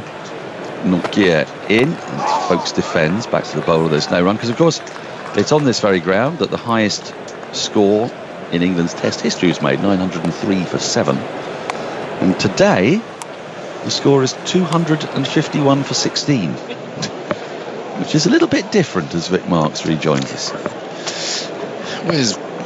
Was it Bosser and his great roller that made sure that nothing happened on these pitches in 1938, was it? 9? I'm not familiar with the ground staff in 1938. As Norkia is in, Folks gets his first runs. A nice little clip off the hips. It's going to run down a deep backward square leg. They should get back for a second. The throw comes in from Rabada, and they do. So the lead now extends to 17. England 135 for 6. It's been quite dramatic stuff today, Vic Marks. And of all the batters we've seen get out today, Ollie Pope looks the one who's the most disappointed. He beat his bat in deep frustration, I suppose because he was in. Well, he was sort of in. It was just a nibble outside the off stump, so he won't like the shot. Norkia into Folks, and Folks lets it go by outside the off stump. End of the over, the 29th of England's innings, 135 for 6. Folks 2, Broad yet to score. I don't think it needs much speculation how Broad's going to bat. No, he's going to bat in his modern fashion. He's been doing it for quite a long time in his modern fashion. He has actually, and he's. But I think he's got slightly better in the last season or so. This season, he's got a few runs this season off all parts of his bat, and his strike rate will be substantial. 132 runs at an average of 18.8 with a strike rate of 101. Well, there you go. Yes, confirmation. You're right. And actually, it's against South Africa. He's had 15, 35, and 21. Well, 21 would be quite valuable to England just at the minute. It really would, wouldn't it? Rabada is around the wicket turn, 4 slips in place. Broad waits and logs at one and misses. It flies through to Verena behind the stumps, and there's no run. It's a rather beautiful evening now. The lights are on, but they're unnecessary at the moment. They will become necessary if you're just joining us. Play can, in theory, continue until 7:30, but I believe sunset at Kennington today, Alex Hartley told me, was 7:26, so that's going to be quite a challenge. Rabada in around the wicket, and Broad drives into the offside and gets a single to the right of mid-off as Elgar does the fielding. It looked a lot more elegant and beautiful perhaps than the end result off the bat. I did watch a game once in Auckland when floodlights had just been brought into play, where it was pitch black up in the sky. Oh, but they were playing. And they kept playing. Well, I suppose those were the days when people thought that floodlights would make it possible to play. Well, whereas, it was absolutely no problem. The Kiwis were batting at the time, and they were smashing the ball here, there, and everywhere. The slight problem was the boundary fielders couldn't see it. Yes. I've been in one of those before. As Rabada is into the right-handed Folks, who edges this. Does he? No. It looked. That ball went a mile off the pitch. And Verena took it in front of first slip with Folks nibbling a little bit a la Pope. Yeah. And it felt like it had come off the bat, but it has gone a long way after it missed the bat. A really good take, actually, by Verena, diving to his right, one-handed. To say, just in front of first slip. Bit of an optical illusion. But there's plenty going on out there at the moment. Rabada into Folks. Folks defends on the front foot up to mid-on, where the sun-hatted Maharaj awaits. The crowd is pretty much all here still, I'd say. There are a few little gaps, but there often are at this stage. People go and find something to eat or something to drink. But there's this noise of absorption at the moment. You don't know. You've got to be quick if you're going for a drink, because you'll miss something for certain. Rabada in outside the off stump, and there's no run. I think the longest we've been without a wicket would have been that 7th wicket partnership of South Africa's today, would it? Yes, it was an epic 13.1 overs. Now, you would have had time then, even notwithstanding that the queues can get pretty long here. So that would have been the sweet spot, but any time either side, you would have missed a wicket. Rabada into Folks. Folks plays away from his body into the offside. It's picked up by Elgar at extra cover. Direct hit, but Broad is home. And they get through for 1. That's the end of the over. They're going to have a little look upstairs, but I think it's academic. 30 overs bowled, 137 for 6. Folks has 2. Umpire review from running out. Broad has 1. Be start with your best side on things. No one's very interested. Broad would be very embarrassed if it's out, because he was ambling, actually. Hang on. He's just in. Yes. He's just in by about 3 inches. Yes, and he really was rather ambling there. Yeah. There was not a hint of a dive, but anyway, he's okay. He gets home. And England 137 for 6. The lead just 19. It is a lead nonetheless. And when the first 2 matches in this series were very one-sided, short and one-sided. This feels like it's going to be short and tight. And two-sided. Two-sided, yes. Very two-sided. Well, that and all the better for that, I suppose, as a spectacle. Assuming this pair, that it's still possible. Folks have looked wonderful. 100 in the last Test match. Who bats with him, though? Well, it's not the deepest of tails, is it? Leach, yes. Yes. Robinson. Yes. I don't know. Other than that. Yes. Nortje in, and Folks pushes at the front foot into the onside. There's no run. Jansen is in an unusual position. I don't think he's really gully, but by the same token, he's not 4th slip. So if you can imagine a 4th and a half slip, really. He's just that little bit wider spaced.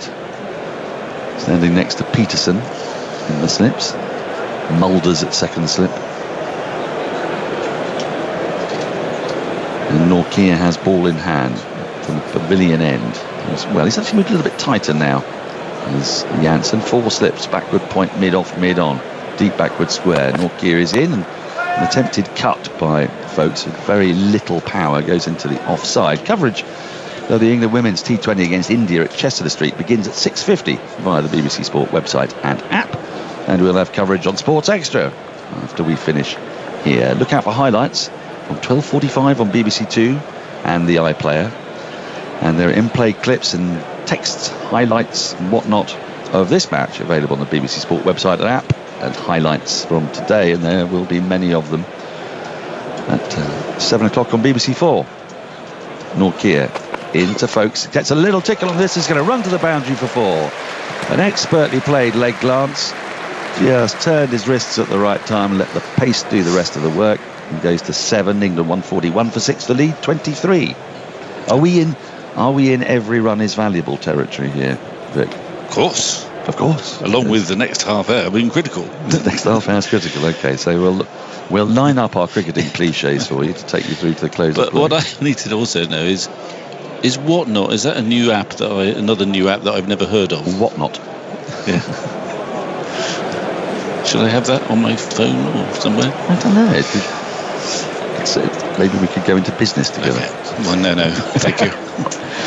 Nokia into folks who plays a leg glance, but this time it gets a little wider down to Rabada at a long leg. I mean, he's a wide, fine leg. It's also a deep backward square. 142 for 6, the lead 24.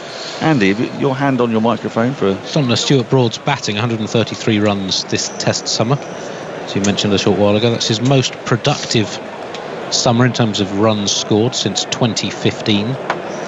If you go back to early in his career, he had 6 summers with more than 200 runs, including his first 4 Test summers for England, in which he averaged 39 with the bat in 24 Tests. It was very good then. Yes, I remember that, including that 169 that we forever bring up. Yeah, it's a strange career, but getting hit on the head a couple of times changed it. But at the start, you thought absolute all-rounder status for Stuart Broad. But he has had a bit of a revival. Nortier's round the wicket to Broad. He gives himself room and swings and misses, goes through to the keeper. And there's no run. 1 ball left in the over, and he not only did he swing and miss, he gave himself really quite a lot of room there. Yes, he was quite close to Archbishop Tennyson's school by the time he finished playing the shot. Yes, more than all 3 stumps were exposed, but that's the way he's going to play. He has done for some time. Top of off might not be a bad idea here for Nokia. 3 slips in place, and a third, deep third. It goes for a big booming drive, but it's only as far as mid-off. That is the end of the over. It's going to be entertaining while Stuart Broad's out there. England 142 for 6. The lead is 24. Broad has 1. Folkes has 8 more from Vic Marks. And then to take you through the next 20 minutes or so, it'll be Jonathan Agnew. It's an unusual game, this, and I think that's why we're not really concentrating quite so much on the profligacy of England's batting. They could have been, you feel, in a really commanding position here, but they've played some extravagant shots along the way, and wickets have tumbled. I didn't hear your assessment of Ben Stokes' innings, but that was a disappointing innings. I'm sorry. Well, we thought he'd rather sort of moved on from that. He played so well at Old Trafford. Yeah. It's strange, isn't it? Yeah. I mean, the worst shot was actually not the one he got out to, but the one that before, when he was just dropped it deep mid-off. Now Rabada's bowling. He's bowled well in this spell, and Folkes runs this delivery to third man and picks up a single. So the Night Hawk will be on strike again. And there's only one way that he plays these days. Stuart Broad, he's been given this complete licence. But what a bizarre match this is turning out to be. 16 wickets today. Little bit of movement off the seam we've seen, but I'll do a bit of a resume for people who are just joining us at some stage. We've got a fly slip now, or short third man, call it what you like. 143 for 6. Broad's on strike. Rabada around the wicket, moves in, bowls to him, and he heaves at it and sends the ball disappointingly limply to mid-on. I think we'd describe that. He really gave it the full swing, and it barely came out of the bat at all. So South Africa put into bat, of course, 2 days ago. Finally started their innings today. We had an incredibly emotional, dramatic start to the day. The national anthems. Try and catch that if you can, because Laura Wright's singing was absolutely extraordinary. 143 for 6. Rabada bowls, and Broad has a swipe, misses. They're going to get a bye here because the keeper dropped it. 144 for 6, the lead 26.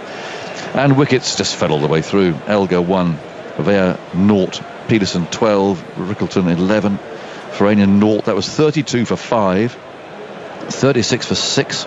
Mulder was out for 3. 7 down when actually Zondo and Janssen doubled the score. They took it to 72. Paul Zondo was caught by a leads-off ball for 23.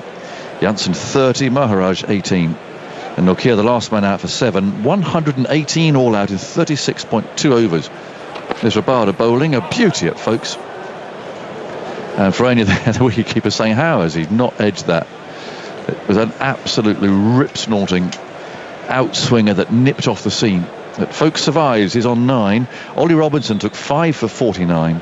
Stuart Broad 4 for 41. And James Anderson picked up the other wicket, 1 for 16. So off we go. Lees and Crawley. Well, certainly Lees began busily. Got to 13 quite quickly. He was bowled by Janssen. That was 17 for 1. In goes Rabada, bowls short. Folkes takes on the short ball, plays the hook. He gets a single down to long leg. Crawley, 34 balls for his 5.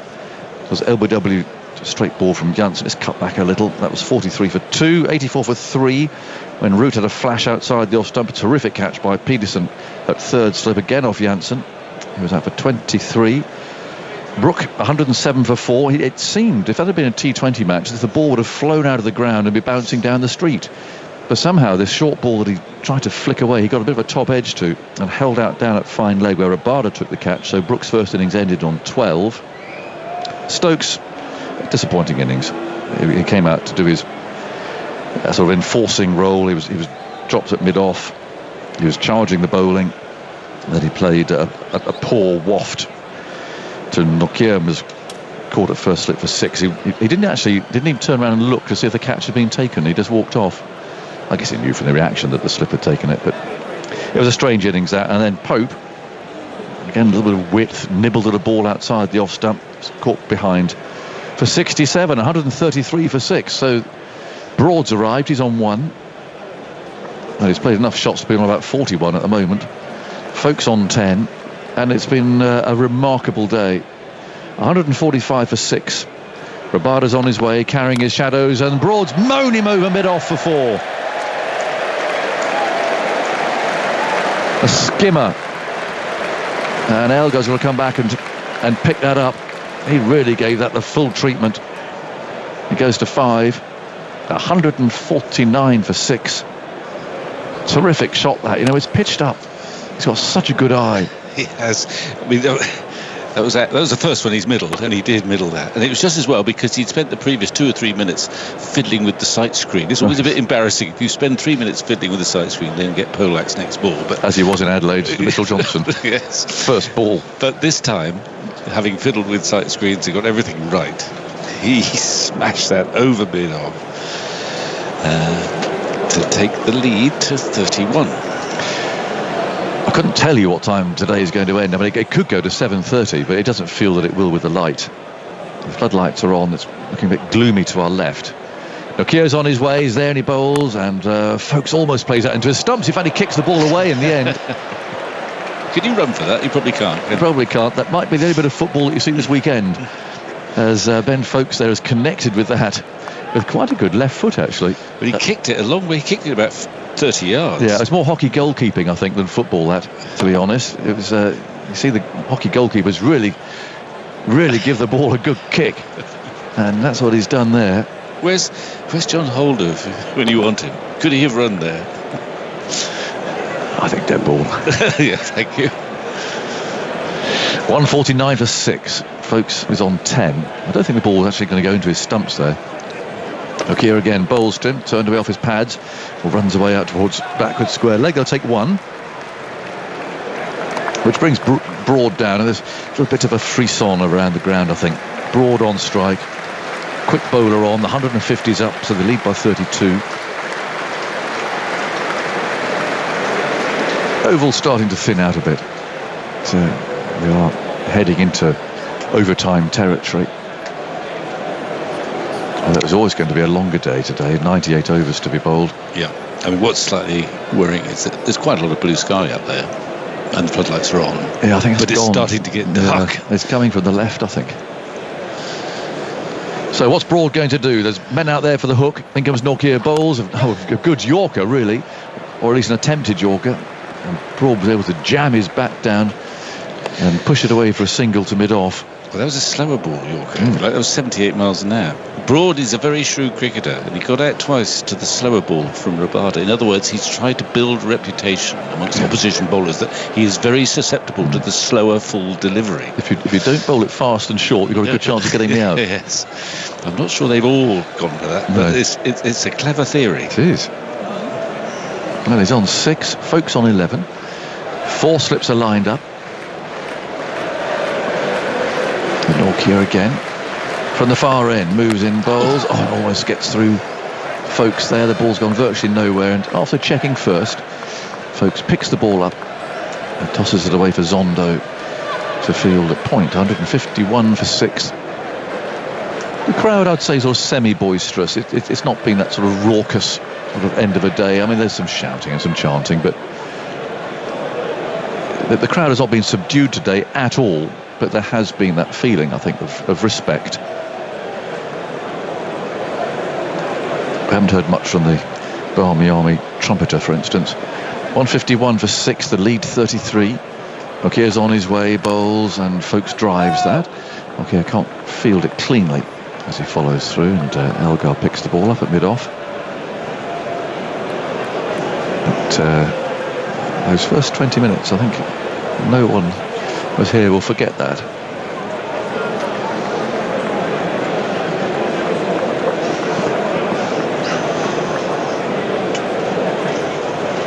.151 for 6. The lead for England is 33. They've had 16 wickets today. It's a 3-day match, so there needed to be some action on this first day, as it were. And now Folks dabbles at a wide one from Nokia, which goes through to the keeper. It's the end of the over at 151 for 6. The lead is 33. In these days, of course, bad light comes entirely down to the umpire's discretion. There's no question of the batsman choosing to stay on or anything like that. The umpires simply decide if the light is fit for play or not. And then they sort of set a standard. They take their light meters out and they see what the numbers are, and that's the standard for the match. If it stays like this, I don't think we're far away, you know. No, they haven't. I haven't seen them looking at one another, or they certainly haven't consulted yet. No. But they might start looking at once that another. Cloud from the left just comes over. Of course, the sun is to the right. There's actually some cloud over there as well at the moment, but it's a little bit gloomy now. 151 for 6. England lead by 33. Rabada's going to continue. And a strange field for Broad with 3 slips. A short third man, deliberately placed there for, well, a sort of a swipe to a short ball, I suppose. There are 2 out for the hook. So Broad's on strike. Rabada's on his way around the wicket. He bowls him. It's short. He has a bit of a go at it. Misses. Oh, there's an appeal from behind, actually. And he's walking off. And he's walking off. Well, that was a funny old dismissal. Because did the umpire actually raise his finger there? Yeah, he did. Yeah, just briefly. It was a very tame appeal there, and Broad, playing the hook shot, has got something on that. But he's out for 6, and another wicket goes down. We're not having a little look at this. There was a bouncer from Rabada. Broad went for in his enforcer mode. It must have been He must have brushed his glove. Edge of the bat there somehow. Ferrani just managed to hold onto the ball between his legs. Broad looked towards the umpire, and he's on his way. 151 for 7. Broad out for 6. And presumably it'll be Robinson in next, who not so long ago was being applauded off the field for his 5 wickets. Well, you can't put your feet up much as an opening bowler nowadays, not in this series anyway. I think the most remarkable example of that was in Abu Dhabi, where Monty Panesar took at least 5 wickets for England against Pakistan in the Test match, and around mid-afternoon was saluting the crowd, showing the ball, and not long later he was walking off, I think possibly the last man out, as England lost the match. Yes. That was a roller coaster. Ajaz Patel took his 10th for New Zealand late last year. I think New Zealand were bowled out for 70 odd, so he ended up sort of batting about 90 minutes after he became the third bowler to take a 10 for a test. Well, it has been a funny old day, but it's. I mean, the ball has just done a little bit, but it doesn't feel like it's a 17 wickets pitch. No, it doesn't. I mean, it's actually a pitch that suits the duration of the match, though. It's done a little bit. There's been a lot of dampness around the Oval for the last few days, and it's kept moving off the seam, but also there's been some cavalier batting. But the game is going to be, assuming we get good weather, I mean, I think the pitch might get a bit easier as it dries out. And if the sun comes out tomorrow, should we have a look? Life easier. You're our man for that. So I think we are, and there's still, after today, theoretically, there's 196 overs still to play. Tomorrow, 5% chance of rain, which basically means nothing. Right. Which is good news. And Monday the same. So we're, it's nice warm day. Actually. The game is in a very good situation. If what a lot of us have been craving actually for the final match of the summer, which is a game where we don't know what's going to happen at the end. We've had 2 short test matches against South Africa, but they've been very one-sided. That's been their downfall, really. All the signs are, barring some amazing batting from Folkes and the rest, is that this is not going to be a one-sided match. This is going to be a nip and tuck type of game. It is, isn't it? And in a way, let's just sit here and hope it is like that. There's going to be some proper pressure on South Africa's second innings. Yeah. But, I mean, if you'd offered South Africa 151 for 7, oh yes, having been bowled out for 118, I think they'd have taken it. Robinson's the new batsman, and Rabada bowls to him and he plays and misses. Well, it just moved away off the seam a little. 151 for 7. Now, an update on the start time for the first women's T20. That's England versus India at Chester Street. Now, that's going to start at 7:30. So there'll be coverage on 5 Sports Extra of that a little bit later on. So that game due to start in an hour. Rabada runs up, bowls. Robinson plays a very attractive shot here. He's cuffed the ball away past mid-on. Maharaj gives chase. Another dive, I suspect, from him. This time he definitely kept the ball in play. And Robertson off the mark with a nice 3. And the lead goes up to 36 with 3 wickets left. 154 for 7. Field changes around. Still 4 slips. In fact, Elgar's kept those in there all the time. Needing to attack. He's putting out a man out of deep point and to deep square leg. That was the 3rd ball of the over, so encouraging folks to take a single if he wants it. Have a go at Robinson, I guess. Still the 4 slips though. Rabada runs in smoothly, bowls outside the off stump, and that's almost caught at slip. It landed just in front of Janssen, who's had a very good day. Incidentally, he's taken 4 wickets and he got 30 runs. And showing what a valuable all-round cricketer he is, the immensely tall man at 4th slip, but this didn't quite carry to him. Down low by his boot. Now the umpires are conferring. Mr. Menon here is walking purposefully over to his colleague Richard Kettleborough. I think they're going to go off. Well, I think that what's unusual about that. There was no build-up to that. We haven't seen any light meters at all, and I'm not sure what it was about that Mr. Menon decided that he had enough, but off they go at 154 for 7. So England are 36 runs ahead. Folkes has 11. Robertson has 3. The first, a light meter has now been brought out, so they're going to have a look at that. The batsman walk off. There was no indication that was going to happen. I think the crowd are a bit startled.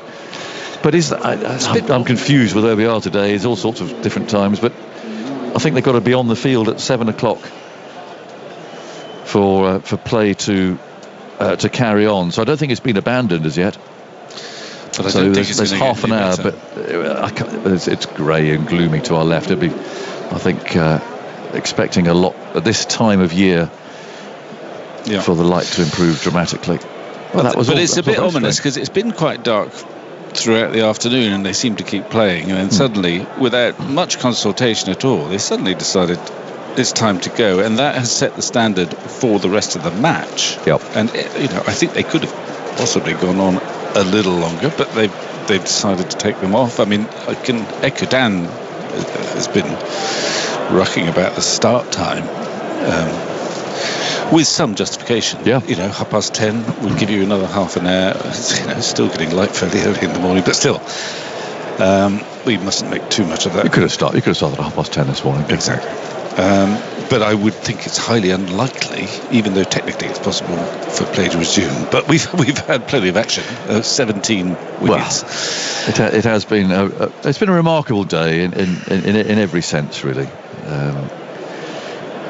The drama of this morning, and I think the relief for the administrators who had made the decision to play today, and they must have thought long and hard about that. And we make the point again that the Duchy of Cornwall and the Prince of Wales office were happy, in fact more than happy. They were encouraging for the game to continue. And just to explain, that Duchy of Cornwall actually owns the ground.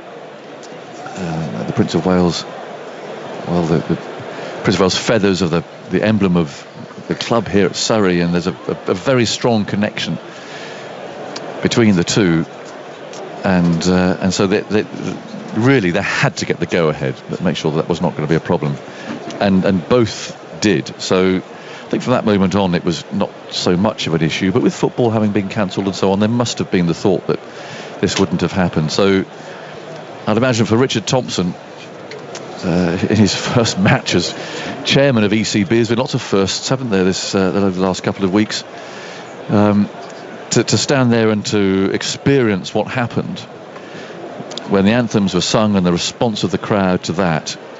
I think the relief that he would have felt, well, he talked about it actually at lunchtime, and the fact that there were people in tears down there around him at what they experienced. It was very, very moving indeed. So it started from that point, and now here we are with 17 wickets having fallen.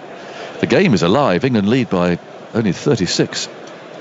An extraordinary day. Andy Zaltzman, as usual, put into some sort of statistical context, because I think we're going to assume that there might not be any more today. But if there is, then we'll still be here to talk about it. Andy, what have we got? Well, 17 wickets is the joint most in a day of Test cricket at the Oval since 1933. There were also 17 wickets on day 5 of the 2013 Ashes Test. Australia declared and set England a generous chase on that last day. Also in 1997, a low-scoring game, there were 17 wickets on day 3. And in 1955 against South Africa and 1934 against Australia. So you've got to go way back. Almost 90 years for a day at the Oval with more wickets than we've seen, the 17 that we've seen today.